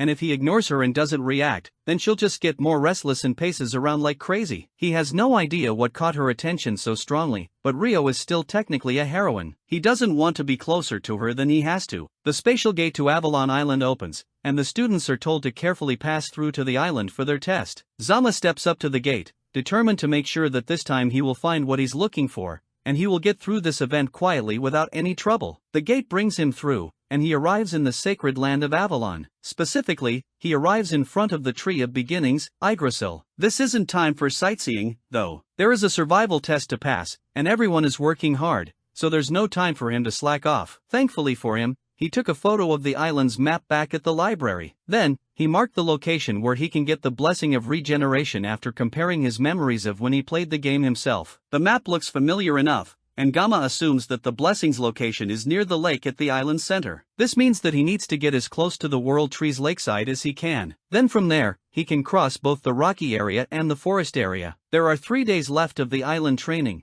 and the academy didn't just send them out to play around. They gave the cadets a mission to find orbs hidden around the island. It's pretty much a treasure hunt like the ones that normal schools do on field trips, and the more orbs a student finds, the better the grades at the end of the test. Apparently, the orbs can also be used as enhancement material, which only makes Gamma more interested in grabbing some for himself. Following one of the survival books that he read in the library, he pulls out the secret weapon that he brought specifically for the test. It's a medium-sized machete that he found in the hiking section at a supermarket. It's usually used for cleaning weeds and logging, but most importantly, it's long enough for him to not trigger the blessing of the sword god. He bought this machete specifically for the training since he hopes to save the 50 seconds of the blessing of painlessness for something huge to take care of. As he's testing out the machete, a small rabbit peeks its head out of a bush and stares at him curiously. Gamma originally thinks that this is the perfect time for him to gather some food, but his thoughts are broken when the rabbit comes out from the bush, revealing itself as a creature much larger than Gamma. It's a menacing creature for sure, but Gamma has taken down a cow king, so a little rabbit should be easy. He doesn't even need to activate the blessing of the sword god to take this monster out. Elsewhere, Abel also comes across a rabbit that's thankfully normal size and a lot cuter than the monster that Gamma came across. Abel originally considers trying to help it find safety, but the rabbit chomps down on her hand before running away. Abel chases after it and pulls out her sword, now determined to turn the cute rabbit into an ingredient for her dinner. This is a perfect chance for her, too, since she can use the rabbit to test her special training result. The rabbit runs faster and even turns around to smirk at her as if it were looking down on her, and it reminds her of Gamma, who also regularly hid his true abilities. She speeds up to catch it, but the terrain suddenly changes, causing her to lose her balance and fall into a lake. The rabbit watches her with a look of disappointment from above the water's surface. And once again, she remembers Kanjama. The boy that fills her mind is also having his own struggles with the monster-sized rabbit. He worked out so much to be able to keep his body in shape, but even now, without the word god's blessing, he's barely able to keep up with a simple rabbit. Gamma drops to his knees and accepts defeat. It's better to starve instead of wasting more energy for no gain. He gives the rabbit the opportunity to leave, but before it goes, it gives Gamma a mocking smile. That causes Gamma to immediately change his mind and activate his blessing, and he takes out the rabbit immediately. Elsewhere, Rachel rushes through the forest, eager to find Gamma before anyone else. She has been going around in circles, but she can't get discouraged yet. After all, she was the one that made up this game, and she was talking up a big game the whole time. She turns and runs in a different direction, hoping to waste less time by just moving without thinking. Her voice is so loud that Rio at some other part of the island can hear her as she runs through the forest. She's also eagerly looking for Gamma, and she's determined to not be the loser if she's going to end up playing this game with everyone else. From what she landed somewhere on Avalon Island's beach, and immediately worked to adjust her goals for the special environment. The only place on the island that never changes is the World Tree, and knowing Giama's personality and the fact that he wanted to go solo, she figures out that he is most likely heading to the center of the island. It's going to be a pain to search for him, but she doesn't want anyone else to get to him first. Chloe is also having a great time desperately searching for Gamma. She's barely even paying attention to the monsters and animals trying to attack her as she dashes through the forest looking for him. She's one of the best scouts out of all the first, and on this island, she's confident that she can find him first, and he will only have eyes for her. She notices someone in the distance and runs even faster, hoping that it's her Gamma. Meanwhile, Gamma rests beside a campfire and roasts the rabbit that he killed earlier. He spent the entire day skinning the hide off the monster, and now he doesn't have to worry about food anymore. He hears something running through the forest and turns his attention to it immediately. It doesn't seem like a wild animal, and Gamma wonders if it could be someone targeting him. Right now, he can't afford to let his guard down, especially since he knows that there are people who want him dead in the academy. Thankfully, he has saved his blessing for a moment like this, and readies himself for a fight. As the person gets closer, Chloe rushes through the trees towards her target, but it turns out to be Rachel instead of Gi. The two of them immediately start arguing, angry that they seem to keep running into each other. Meanwhile, Gamma has to stop himself from narrowly cutting Abel in half as she falls in front of him. The two of them freeze and stare at each other, and the silence is only broken when Abel's stomach growls. Even though she didn't want to participate in the game, somehow Abel accidentally found Gamma first. She takes a long look around his makeshift campsite, and it looks like Gamma is thriving. He has a fur coat that looks warm and plenty of jerky to ensure that he doesn't go hungry. Even in this survival test, Abel continues to lose to him no matter what she does. It's embarrassing to think about. And because of her dive into the lake earlier, she's also extremely cold. Gamma comes up behind her and gives her the fur coat to cover herself with. The whole reason she found him was because she couldn't resist the smell of the food that he was cooking, but the blanket he gave her is at least warm enough to calm her down. She also has a twisted ankle from earlier when she was chasing the rabbit. Gi doesn't waste any time as soon as he notices it and goes to bandage her ankle to take care of her injuries before it gets infected. Once her wounds are patched up, he asks her why she's wandering around alone. The Rachel game immediately comes to her mind, but she obviously can't tell him that. Instead, she tells him that she's more comfortable alone, which makes her similar to Gamma in a way. She remembers the fact that she so boldly told the girls that she wouldn't be joining in on their game, but now that she's here with him, she can't resist the urge to win. She picks up her phone and snaps a quick picture showing that she had found Gamma first. She sends it to their group chat, immediately confirming that she had won the game, and the rest of them can't get close to Gamma. Rio and Rachel throw a fit as soon as they see the picture, but the deed is done. Abel stares blankly at her phone as Gamma hands her a piece of meat. It's awkward between the two of them for a while before Abel breaks the silence. She asks him how he became so strong and Gamma doesn't have an answer to that immediately. Although most of his fights barely last for a minute, he still shows an incredible amount of strength that must have caused a stir since he came to the academy. He tells her that it's probably because of his teacher. Abel can relate since she spent 17 years of her life learning the sword from her grandfather. She was confident that she knew more about swords than anyone, but meeting Gamma makes her realize that there's still a lot she needs to know. She asks him the name of the family that he learned his swordsmanship from, but he doesn't answer her question. Instead, he tells her that he realized long ago that being strong doesn't always mean that he will win. In the end, it's always the ones that never give up until the end that win. Those who manage to endure will persevere and survive till the end. And those are the people that Gamma considers to be strong. Abel stares at him for a bit, but can't hold back her laughter. To her, Gamma's cliché line makes him sound like an old man, and it reminds her of her grandfather. This also reminds her of the first time that they talked on the bench. This is their first real conversation since then. He hands her another piece of meat, and Abel thanks him as she takes it. She gets so comfortable that she doesn't even realize when she sleeps off and wakes up the next morning. By then, Gamma had already left and he left all his food and supplies behind without a word. Her leg has also completely healed, all thanks to his help the previous night. Abel can't help but cry as she realizes that this is the first time she has ever felt truly cared for by someone else. No matter what happened in her life, she always had to face it alone. Even when she encountered huge obstacles, she managed to overcome them eventually,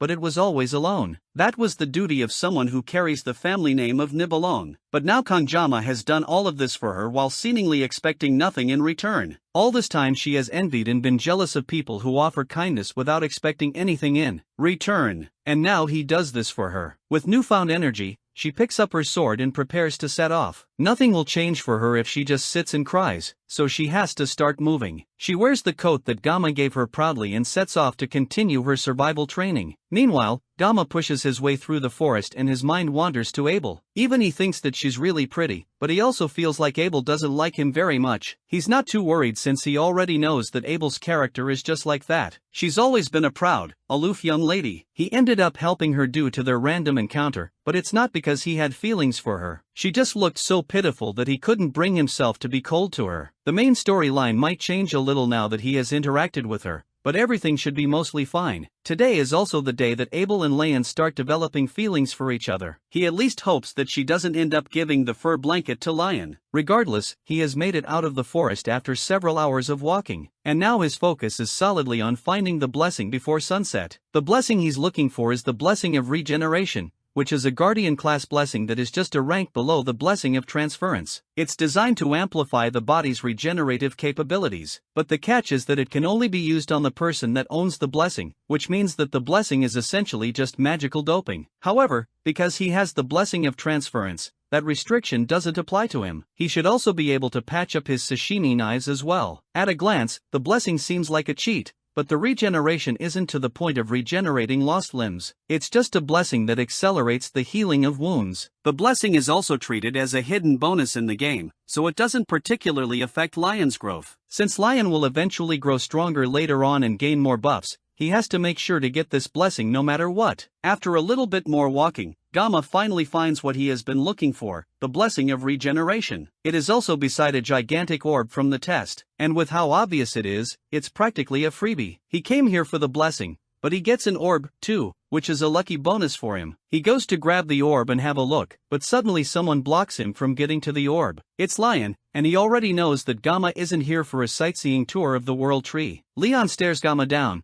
already knowing fully well that Gamma came here with other intentions in mind. Gamma lies that he just saw the orb from a distance and came to get it. Leon draws his sword and tells Gamma to come and try to get it, but only if he can defeat the blonde in a fight. From the day Leon was born, half the world smiled with him. At least that's what he has been told all his life. He found something that's proof of him being a hero. The sword in Lion's hand shines brightly as he stares Gamma down. This isn't right though, and Leon is supposed to be with Abel right now. Today is supposed to be an important turning point in the story. It looks like Gioma accidentally stole their event, and nothing ended up happening all night. But even if he knew that, fighting over it seems a bit pointless. Leon slashes the wall behind him, and it crumbles immediately without any resistance. He's serious about this fight and nothing is changing his mind. Gamma can finally see the sword that Lion is holding, and it's bombing, the hero sword that Lion is supposed to find. But its condition is strange to Gamma. Balong is the world's worst, most sinister demon sword, and the blue gem embedded in its center is a catalyst. The gem grants the holy power to the holy demon sword, Balong, and that is what neutralizes its magic. But since Blung itself is based on magic power, and even if it's being neutralized by the ether gem, it's greatly affected by the user's character. That's why in the game, Balong could either become a demon sword or a holy sword, depending on the player's choices. Lion tells Gamma to calm down and only think of this as a sparring match. Lion has to be crazy though since he can't even use Mental Realm yet. There's no way he can defeat Gamma at their current state. Lion takes a step forward and it looks like he's trying to use Gamma as a stepping stone to grow stronger after getting Balong. RMC can kind of understand where Lion is coming from, but it's just a guess. One thing that he's sure of though is that the orb is just an excuse. Leon is done waiting around and he launches towards Gamma to start the fight. Elsewhere, Rio scratches her neck in exhaustion as she walks through the forest. At some point, she ran into Weapon and the two of them are walking together while she tries to find Gamma. Weapon didn't want to bump into her, but the two of them are reluctantly walking together. He takes a guess that she's probably searching for Gamma, and she doesn't deny it. At this point, it's obvious to Weapon that Rio is interested in Gamma. Until a month ago, the only thing Rio would do is nap in the archery range. But now whenever Kanjayama is mentioned, she starts acting active and different. He also noticed that she has started doing extra stuff without being asked even though she always hated doing anything complicated or tedious. Rio stops suddenly and turns to him with a heavy blush on her face and asks Weapon if her feelings for Gamma are too obvious. As the two of them talk, a loud sound comes out from the distance that startles the birds in the trees. It seems like an earthquake, but Rio can tell that this commotion is caused by Kangama. Gamma himself is facing a bit of a dilemma. Lion is way more powerful than Gamma gave him credit for, and the machete he held as a secret weapon has already been snapped in half. Lion doesn't even think that Gamma is fighting back and sees this as RMC not having any respect for him at all. The truth is that Gamma just couldn't react at all. He didn't expect Lion to actually swing Balong, but Gamma doesn't want to get dragged into some fight when he doesn't even know what's going on. He hesitated because if he tried to use his blessing, then he might have accidentally cut Lion down. But if he doesn't fight back, then Lion could definitely end up cutting off Giam's head. Lion is the protagonist of Blessing of Miracle M, and he can't be underestimated. As the blonde hero walks towards Gamma, our MC has no choice but to pull out his sashimi knife. He's about to face off against a monster, and doing so without at least using his blessing would be absurd. He needs to get rid of the naive thought that he can just survive without using his blessing. He activates the blessing of the sword god and clashes as Lion makes another run towards him. The two of them fight, but in an instant, Lion cuts the first sashimi knife in half with little effort. Gamma quickly opens his bag and pulls out one of his several extras, then throws it at Lion. The blonde easily cuts all the knives before they can reach him, then rushes at Gamma again, cutting through several pillars behind him on his way. Gamma manages to dodge the attack and then turns around to put some distance between them. Leon is definitely on a whole different level from the midterms, but even the protagonist's buff has its limits. Another massive slash from Balong sends the terrain flying in different directions. Lion has used almost all his energy in this fight, but through the destroyed landscape and dust, Gamma walks towards him, completely untouched. He asks Lion why he's going this far, and Leon stops for a moment to think. The world has always told him that he will be the one to bring happiness to everyone, but now since Gamma showed up, it seems like everything he has been working to build doesn't matter anymore. Now this whole fight is supposed to show Gamma who is who between them. Lion activates his sword once again and charges up an even more devastating strike than before, bringing it down towards Gamma. Our MC rushes towards Lion as the massive strike falls towards him and the two of them clash for a moment. As the energy clears from Balong, a small chunk of it chips off. Lion stops moving for a moment and stares down at his damaged sword. It looks like the destiny Lion was meant to have is now too far out of reach for him. From where he's standing, Gamma is the one that should have been chosen. As Gamma puts away his knife, the wind rustles around them, and as the dust clears, Lion is gone. That was an unexpected duel for Gamma, but it looks like he wanted to use it as a way to help him grow as a hero and strengthen himself. Gamma doesn't plan on losing to anyone, no matter their motivation. Lion didn't even come at him in a way that would allow him to end the fight easily, and he lost several sashimi knives in the fight. If Gamma had gone lightly and made even one wrong move, then he would have been dead. He tried his best not to target Lion,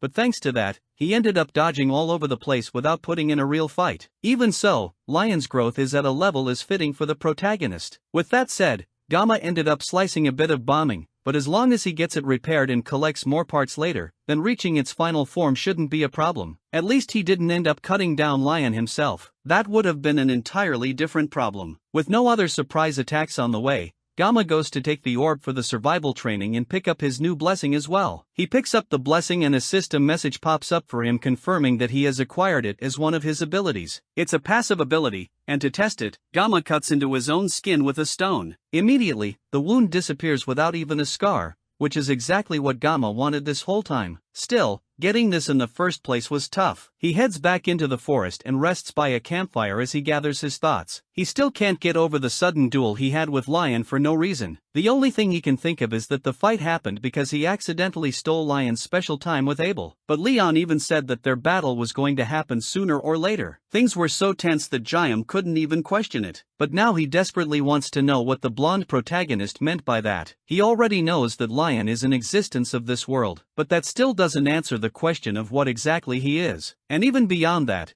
the one that brought Gamma into this world in the first place is a whole other mystery. He can't do anything to figure it out. And for now, all he can do is what he feels he needs to do. Even in his past life, he had a fiery personality. He has been holding it back a lot lately, but he could never ignore injustice. He used to get into a lot of fights with rude customers, but he never backed down no matter how tough they were. Maybe that is Gamma's own weird sense of justice. At first, he tried not to interfere with the main storyline, but before he knew it, protecting himself became the top priority, even though his actions were just to get a blessing. That shouldn't change the main plot. And yet today, he ended up fighting Lion. And now he's also under the threat of assassination, too. His life is really on the line. And if he continues down this path, he might end up cutting down a real person and not a monster. He still doesn't want to do that, and his mind starts to weigh down as he realizes that things might really come down to that. As he's thinking to himself, Rio appears behind him and mockingly encourages him to stop talking to himself and just act naturally instead of overthinking things. He turns towards her, but she's gone when he looks. It seems like this was just a hallucination, but he knows that if Rio were really with him, that's probably what she would say. He takes a moment to think about what the others are doing, and in that brief moment, he realizes that right now he's thinking about his friends. The word sounds so cheesy, but right now it gives him comfort. As the night goes on, Gamma eventually falls asleep. Suddenly, the leaves in the bushes around him crunch silently as a group of dangerous-looking people make their way towards him with sharp objects in their hands. Their leader, Reishin, nods her head as a signal to start the attack, and two of the grunts throw their shuriken towards Gamma. He instinctually wakes up and dodges the attacks, only taking minor cuts to his arms. Gamma turns towards the Undertaker Syndicate and immediately recognizes their leader, Rei Shun. In the story, she eventually becomes the first half-demon that Lion ever faces. Originally, she was the daughter of a noble, but after her family betrayed her and kicked her out, she became a contract killer. Her hatred grew with time, and then she eventually became a villain that got defeated by Lion. In other words, she's a character doomed to tragedy. As sad as her tale is, Gamma can't find any sympathy for a killer who gave up her humanity. The group of assassins approach him as Gamma cautiously tries to keep his distance. The men can immediately tell that Gamma isn't normal, and even in a situation like this where he's surrounded by strong fighters,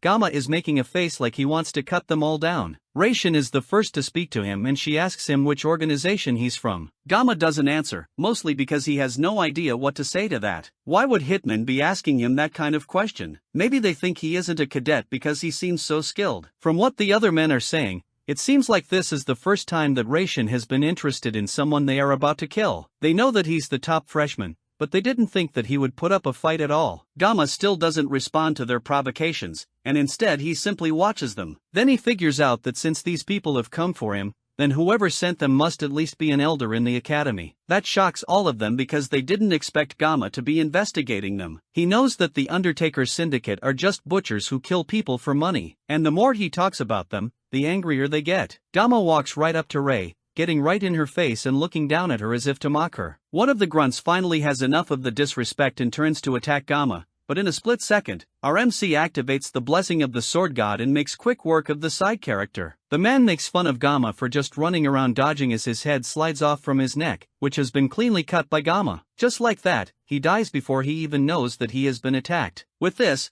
Gamma has finally cut down a person in a place that isn't the Academy's subspace. As the group panics and tries to figure out what to do, Gamma's assimilation rate starts to go up rapidly, going from 12 to 88. In another reality, Chef Kim checks his phone and sees that it's already past midnight. He decides it's time for him to find what he's looking for quickly and call it a day. He's looking for his humanity, but he can't seem to find it anywhere. As he searches through the fridge, he sees some boxes of juice that spell out the words blessing of the sword god. As he looks at the weirdly organized boxes, he changes back to Kangjama, but he still can't find what he's looking for. He sees some more boxes of juice, and they seem to be spelling out a message for him. The message tells him to cut it all down, no matter what it is. And as soon as he reads it, a bright red light comes flooding from the fridge, engulfing him and bringing him back to reality. His left eye starts to darken as a manic glare comes over his face, and it's clear that Gamma is ready to take out anything and everyone in his way. The other goons don't get the hint that they are already dead, and they try to rush towards him so they can bring him down. But Gamma doesn't waste a second as he meets them halfway and cuts 3 of them down with one clean strike. Another pair of assassins come at him with their swords drawn, and our MC easily jumps over their attacks,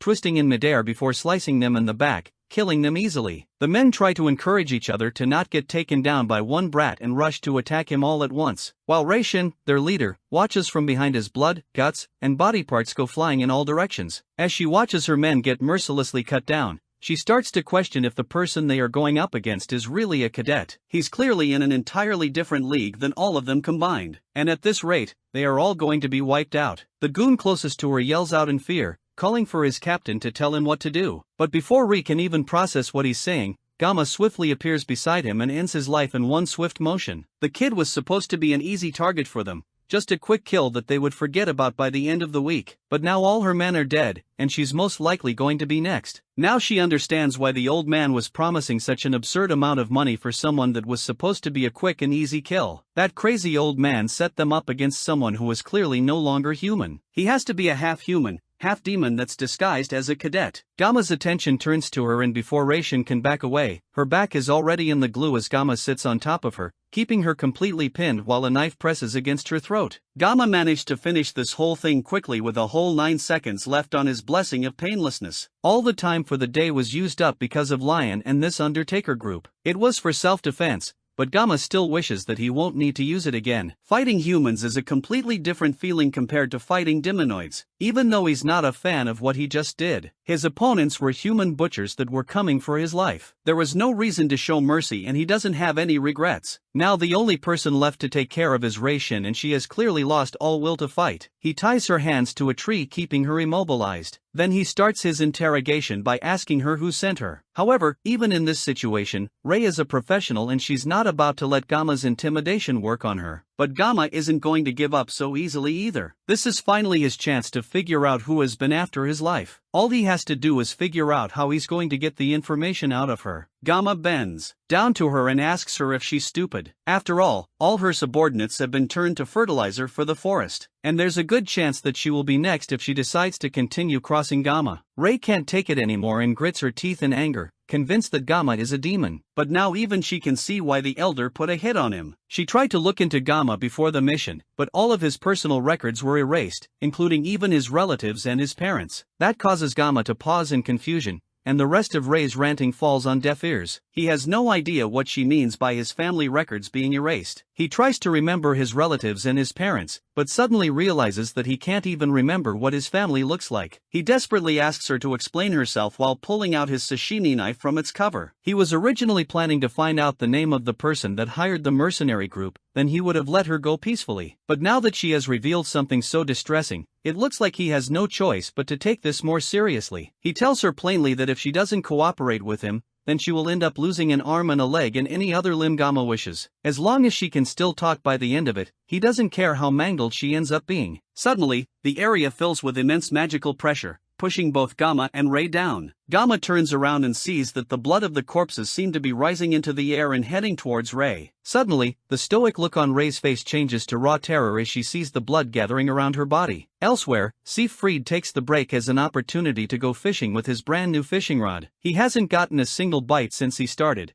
but it's still nice to enjoy the rare peace and quiet. A disturbance in the water makes him momentarily think that he's about to get a catch, but instead the fishes are thrown into the air as if something terrible were shaking the island itself. He can immediately tell that something is wrong. There is a terrifying amount of magic power in the air that is comparable to a demon commander. As the blood wraps completely around Rei, she starts to groan in pain as she begs Gamma to help her. Her skin starts to turn purple and her eyes look broken as she pleads with Gamma not to let her die. Then suddenly a massive blast blows up the area that Rei was just laying, and the massive explosion is bright and loud enough to illuminate the whole island. The smoke of the explosion clears and Rei is standing in the wreckage. Except this is clearly not Rei. Whoever this new person is, her skin is burning in different parts all the way up her body, and the first thing she does is stretch and comment that she hasn't been in the human world for 700 years. This level of magic power makes the mermaid that almost killed Gamma look like a small fish. That, as well as the impure flame that covers her body, makes Gamma certain of who he's looking at. This person is the Demon King's Army 5th Legion commander, the succubus-deemed demon, the bewitching flame Agor. It looks like just after slowly turning into a demon, Gamma is about to face off against a demon commander. The dream demon laughs in glee as even the birds in the sky fall to the ground from the immense heat that her appearance caused. She asks Gamma if this is not how humans greet each other. After all, it's been 700 years since she last stepped out of the demon realm, so she's not used to human customs anymore. Regardless of whether she's right or wrong in how she introduced herself, she does it again, even saying that it's nice to meet him before asking for his name.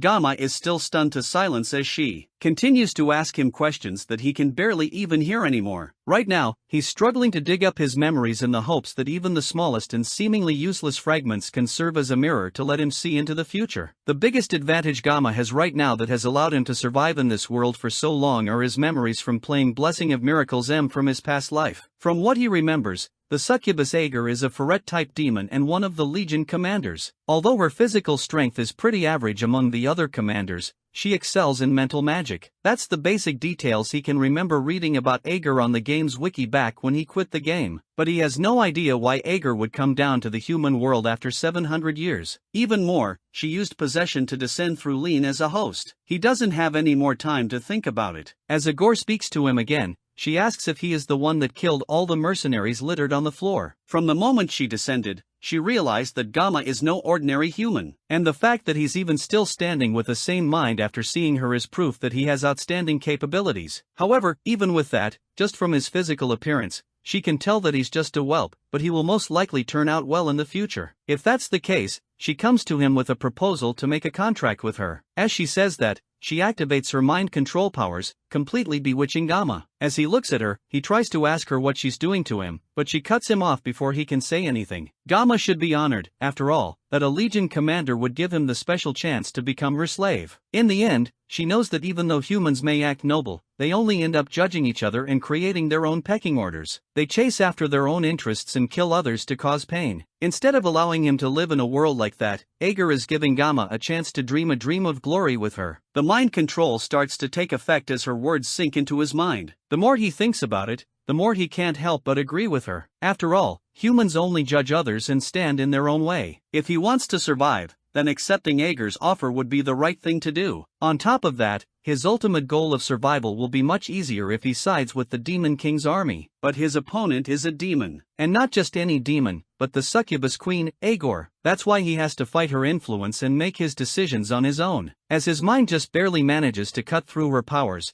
Aegor notices that he has undone her Heil magic. She starts to wonder if he broke free because she is currently inhabiting a pathetic vessel. She only made that contract with Li Shen because of all her whining, but now she's starting to regret her decision. As she continues to complain about her host, Gamma starts to laugh. He finds her nonsensical barking funny and couldn't hold back his amusement. There's a brief silence as Ager struggles to comprehend what Gamma just said, and then he pulls out his sashimi knife to answer her question about becoming a slave. With one swift swipe of his blade in empty air, he tells her to buzz off. Aegor smirks at his lack of manners as flames start to gather around them. Gamma cuts through the flames that she effortlessly sends his way, and she even yawns while he works to dodge her attacks. But our MC isn't even moving at his full potential yet. He manages to move fast enough to cut her down, causing her to dodge and jump away while laughing madly. The more they fight, the more she starts to want him, even though her offer of making him her slave was only said half-jokingly. She decides to see how far his abilities can really go, and unleashes even more of her power at once, sending multiple fireballs at him. Gamma cuts through all of them easily, pushing through the wall of flames directly at Aegor. His increasingly dazzling skills only make her more and more impressed by him. As he approaches her, she's forced to turn and run while he gives an endless chase. Gamma has clearly gone past human limits, while she, on the other hand, is adapting much too slowly despite the fact that it has been several minutes since she descended. RMC manages to catch up to her and turns to bury his knife in her back. This time, Ager is genuinely concerned by just how fast Gamma is to be able to catch up to her so quickly. The two of them collide, releasing a massive explosion that destroys the earth around them. As the smoke clears, Ager stands above Gamma, easily holding back his knife that was about to stab into her just a moment ago. She comments on him having an impatient personality, and asks him if he's in a hurry. He doesn't have to go anywhere since Aegor has all the time in the world for him. Gamma is in a hurry, though, and he knows that there is no time to waste. With all his strength, he cuts through her grip, freeing his hand and pushing in for another attack. His body starts to glow with his aura as he pushes himself even harder to settle this fight. There's no time to waste, and the clock is slowly ticking down until his blessing of painlessness ends, leaving him completely vulnerable. Aegor notices that he's somehow getting even faster despite already overcoming what is humanly possible. The two of them continue to clash, sending sparks of flames shining all over the place. As the seconds tick away, their battle gets brighter and brighter until finally his blessing of painlessness wears off, leaving Gamma completely exhausted as he pants heavily, barely being able to stand as she towers over him. Aegor, meanwhile, has nothing to show for the brutal fight besides a severely cut-up hand covered in flames. If it weren't for the clause that the humans and demons signed 700 years ago, this battle would have gone a lot differently. As she stares at her hand, she just can't get used to seeing her own red blood pour out of her multiple wounds. It almost feels like she has become human herself. And just like that, she uses her flames to completely heal up her arm, leaving her good as new. She approaches Gamma, who can barely even stand upright anymore, and tells him that it would be a waste to leave him as just a human. He has a burning determination that consumes his body, and it captivates her. He may be lacking in manners, but Ager likes his fiery passion, and at his age, he might even have more potential than the other kid that was prophesied to be the vessel of the past hero. Aegor laughs as Gamma continues to glare at her defiantly now that she has almost adjusted to her new body. She starts to see Gamma differently and wonders if he will be the one to fulfill the wishes of the demons. To find that out, Aegor decides to give him one last test to see if he really is what she's searching for. She charges up even more flames around him as she rises up into the air and tells RMC that if he can survive her next attack, then he passes. The flames rise and form a ball in the Legion commander's hand, looking brighter and hotter than anything she has used so far. Gamma's eyes start to glaze over as she charges up the attack. It's clear that he has no energy in him anymore. Agor tells him that he has to endure at least this much as she tosses the mini-sun over towards him. At the same time, someone else rushes in from the side, leaping up towards them and stepping in front of the blast to block it from hitting Gamma. It's Siegfried, and he arrived just in time to save his young student from certain death. As he uses all his strength to block the burst of fire heading towards Gamma, he tells RMC to pull himself together and snap out of his daze. Agor is mildly annoyed by the old man's sudden interference in their battle, and she tells Siegfried not to butt in between them. However, the old man absolutely cannot let Gamma fall in battle, especially with all the potential he has shown. Since the Swordmaster has chosen to put his life on the line for Gamma, Ager is more than willing to put him through the challenge to see if he can actually protect the younger boy. Meanwhile, Giama's consciousness floats in an empty space as he struggles to regain himself. His first thought is asking if he's dead as he hears coughing coming from somewhere in front of him. He's just barely able to come to his senses and sees someone standing in front of him. The first thing he sees is a flaming knob where an arm is supposed to be, and as his vision clears, he sees the Sword Emperor standing in front of him with a missing arm. Despite his missing limb, the Sword Emperor is still determined to make sure that a peerless talent like Kongjama isn't lost in vain to a pointless battle like this. With all his strength, he used his sword in his bare hand to completely block an attack from a Legion commander, and even as he lost his entire arm, he still stands in front of a student like a protective shield. All of this is because he knows that the boy he's giving his life to protect will surely become the link to humans and demons, and he will grow to become the hope that breaks the chain. He notices that RMC seems to have come to his senses and tells him to rest for a while till his body recovers. From what Siegfried can see, the situation is dire and he needs to hold down the fort while his student rests. Gamma points out that Siegfried has lost an arm, but the old man tells him now to bother about it. There's no need to use both hands to grip a sword anyways. For now, Gamma has to focus on getting himself together. Agor is done letting them have their idle chit-chat, and she calls out to Siegfried. She doesn't understand how someone past their prime is taking her magic head-on. After all, he's just a mere human, and he should barely be able to think while around her, much less hold his ground like this. Siegfried doesn't answer and instead tries to get a grasp of the situation he dove into. Right now, he's facing off against Ager, one of the Legion commanders. And for someone with such a high rank to show up, they need to use flesh as an offering to loosen the barrier between the demon realm and the human world. From there, they can possess a human body which acts as the catalyst. Because of the backlash from the whole process, demons can't bring out their full strength while possessing someone, but that doesn't change the fact that they are unstoppable disasters whenever they appear. Fortunately for them, it seems that Ager and her current host body aren't a good match. For her to be struggling against Gamma is understandable, considering just how overpowered he is. But she's even getting pushed back by a dying old man. She doesn't know what trick Siegfried pulled to be able to hold out against her for so long, but she'll make sure that her next attack won't end with him just losing her arm. With that, she makes another charge towards him, and Siegfried responds in kind, rushing towards her with his sword held in his one good arm. The two pass each other, and our grandpa manages to chop off her arm as payback. Igor screams out in pain and anger as her flaming arm falls limply to the ground. She stares at it in shock as Siegfried asks her if she's afraid yet. After all, now things are fair between them. That angers Ager even more and she goes in for another attack, spawning massive flames that cover the entire area. Siegfried calmly holds his sword as it builds with aura, preparing for a counterattack. He doesn't know exactly why she crossed from the demon realm into the human world, but he can see clearly that her eyes are filled with fear. As the flames move towards him like a molten whip, the old man cuts it away easily and dodges the attack. Then he leaps away from where he's standing, moving faster than Ager can see. The succubus still doesn't think that Siegfried is much of a threat, and she's so busy mocking him that she narrowly allows her head to get cut off by his sword. In an instant, Siegfried appears beside her, swiping his sword at her neck, which she very narrowly manages to dodge. Siegfried has such a dense aura around him that she can't even sense his movements around her. That's when she takes a moment to seriously look at his face and realize that Siegfried is a descendant of Orin, one of the heroes of old. That may be the case, but Ager tries to calm herself before panic washes over her. After all, Siegfried is still just a human with a body far past its prime. There's no need for her to get so worked up over someone like this. She flies up into the sky to put some distance between them, then summons a barrage of flaming spears above her head. Descendant of Aaron or not, there's no way a body as frail as Siegfried's will be able to dodge this next attack. The spears fill the sky, and the heat is so overwhelming that even the clouds start to give way. She laughs like a maniac as both Gamma and Siegfried realize that this next one is going to be tough to dodge. Without giving them more than a second to think, she unleashes the flaming rain down to the ground. Siegfried may be old,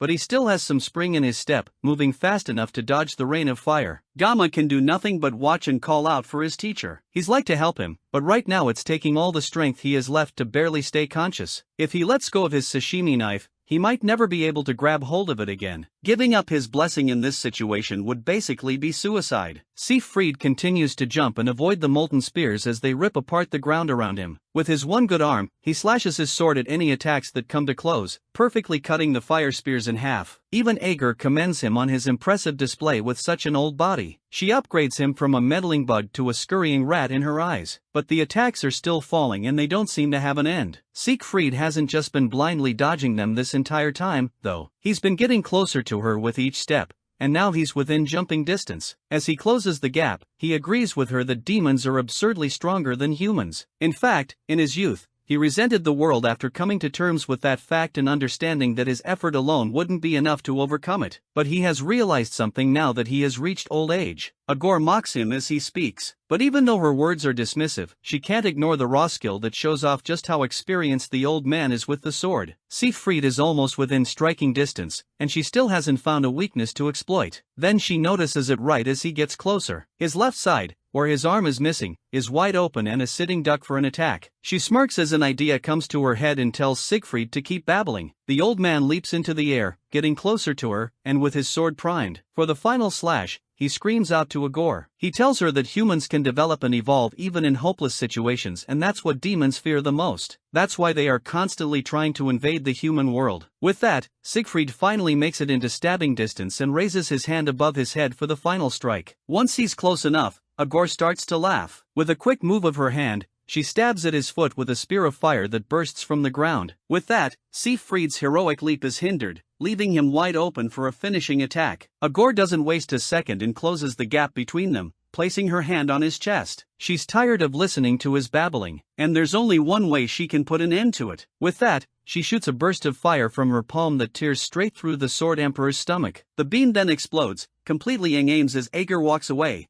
once again looking bored of the whole fight. Siegfried spits out blood and falls to his knees as he coughs in pain. His body is on fire, his arm is missing, and there's a bowling ball-sized hole in his stomach. Honestly, the old man has definitely had better days. Now that he's well and truly defeated, Agor gives him every neat dream and places a flaming foot on his head, pinning him to the ground. Left with no strength in his body, it looks like Siegfried has no words left to speak. Agor knows humans well, and whether it's 700 years ago or today, the heroic types are always so cliché. The mighty Sword Emperor can't even open his mouth to argue as she tears him down with her words. Gamma calls out for his teacher again, still barely able to move or do anything to save him. Agor almost forgot about the kid, but her attention goes back to him after his cry. For the first time since they met, she calls him by his name and approaches him to continue their conversation from before Siegfried arrived. Now that the intruding matter has been taken care of, it's time for her to give him the results of the test she gave him earlier. The Sword Emperor tries in vain to yell for his student to run,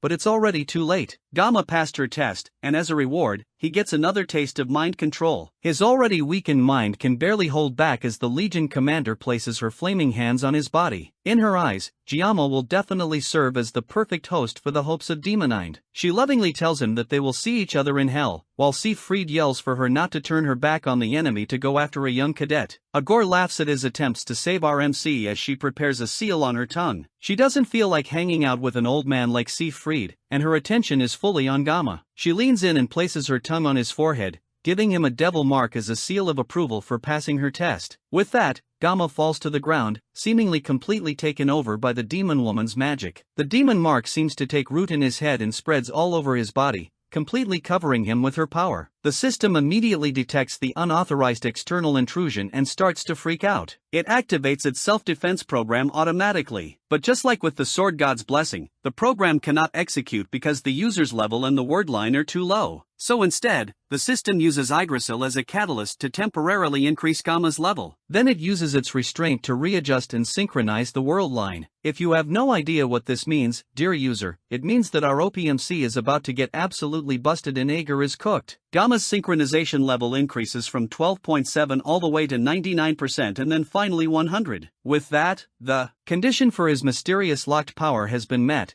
and Gamma is about to wake up. Meanwhile, Siegfried still tries to fight against the overconfident demon, but in his weakened and bruised state, he's barely a threat. He's a lot slower. But even Igor can't help but commend the fact that he's still moving despite his injuries. It's not too much for her to understand, though, since bugs are known to keep moving even after their heads are cut off. Siegfried still tries to fight back as Igor playfully dodges his attacks. Even if it costs him his life, he's determined to take both of Ager's legs with him as he dies. His blade shines with his aura, and Ager takes note of the color. It's just like 700 years ago in war when the Sword Saint used their aura as well. He evolved his aura right up to his dying breath to fight her. It looks like she has no choice but to kill the old man for good before he becomes a problem later. She rushes at him for one final battle and Siegfried prepares to meet her Hedon, but they are both interrupted as a blast of magic comes down from the sky, sucking Ager to her core. She turns around in rage to find the origin of the magic and her eyes widen in shock. She first thinks that what she's looking at is Gamma, but this definitely can't be the boy. The feeling that runs through her body as she sees the glowing form of whatever is coming towards them. She hasn't felt this unpleasant feeling for 700 years. The system forcibly raised and maintained the level of all of Jayam's blessings, including the blessing of painlessness and the blessing of regeneration. Then it used the blessing of transference to halt the world line's pain and damage with the other two blessings. Agor grits her teeth in anger as she stares at the person that dares to interfere with her plans. Then she calls the person in the air above them. Gamma descends from the sky towards them and the blessing of the sword god has been temporarily disabled in this new form. Instead, it announces that the god should bear witness as he wields the blessing of pseudo-invocation. Elsewhere on the island, Abel rests her sword against her back as she walks through the dense forest. Today is the last day of the training exercise, but something is clearly wrong. It's almost 7 o'clock in the morning as Ryojo checks her phone to make sure that she's not going insane. Weapon wakes up behind her and asks her what she's doing walking around when it's not even dawn yet, but she tells him that dawn is already over. Sunrise was a long time ago and yet the sky is pitch black as if it were still the middle of the night. Regardless of what's going on though, it's about time for the cadets to head back to the academy and they will all eventually meet up there. Even Chloe and Rachel, who are fast asleep while dreaming of Kangama, the other cadets are also waking up and realizing that it's time for them to reunite at the return point. And Rio is sure that many others have already gathered there since yesterday. No matter what is going on, Ryojo is sure that this isn't a good sign for them. Back at the battlefront, the smoke doesn't show any signs of clearing as Gamma calmly floats down to the demon and human who were just about to kill each other not too long ago. Agor still can't believe that Watchin of all people would suddenly appear out of nowhere. And for the first time in the entire battle, the fear that Siegfried has been seeing in her eyes is now written clearly on her face. But as our MC's feet touch the ground while crackling with electricity, Ager gets her first good look at the person that has appeared in front of them. It's not the Watchin that she's been scared of for 700 years, but instead Gamma, who she was just playing with like 5 minutes ago. Now that she has a clear look at him, she realizes that it was careless to think that this would be. No matter how strong he was 700 years ago, he's still human, so there's no way that he would still be alive. But that doesn't change the immense feeling of dread that's washing over her as Gamma approaches her. And at this point, even her judgment is starting to slip as a result. And where is Siegfried during all of this chaos? He's basking in the light of a new god. As soon as Gamma gets close enough to him, his knees buckle and he gets down in respect. Gamma stares at him for a moment before raising his hands and Siegfried's wounds immediately start to heal and seal up. Once Siegfried has been taken care of, Gamma closes his eyes to concentrate. Then he opens them, unleashing a burst of power as the electricity that was coursing through him earlier starts to engulf the entire area. In a flash, he disappears. And before Ager can even blink, he reappears behind her and starts walking towards her. Meanwhile, the Legion commander is petrified with fear as her brain struggles to figure out just what the heck is going on here. She can't get a clear grasp of his form at all, and it's almost as if his new powers are beyond her comprehension. She starts to wonder if it's because of the lossy body that she's inhibiting, but it's definitely more than that. This entire situation is just beyond understanding. One thing that she's definitely sure of, though, is that this guy is surely not human. If that's the case, then she has to take back what she said a while ago. She apologizes to Gamma for taking back her words as she reaches under her,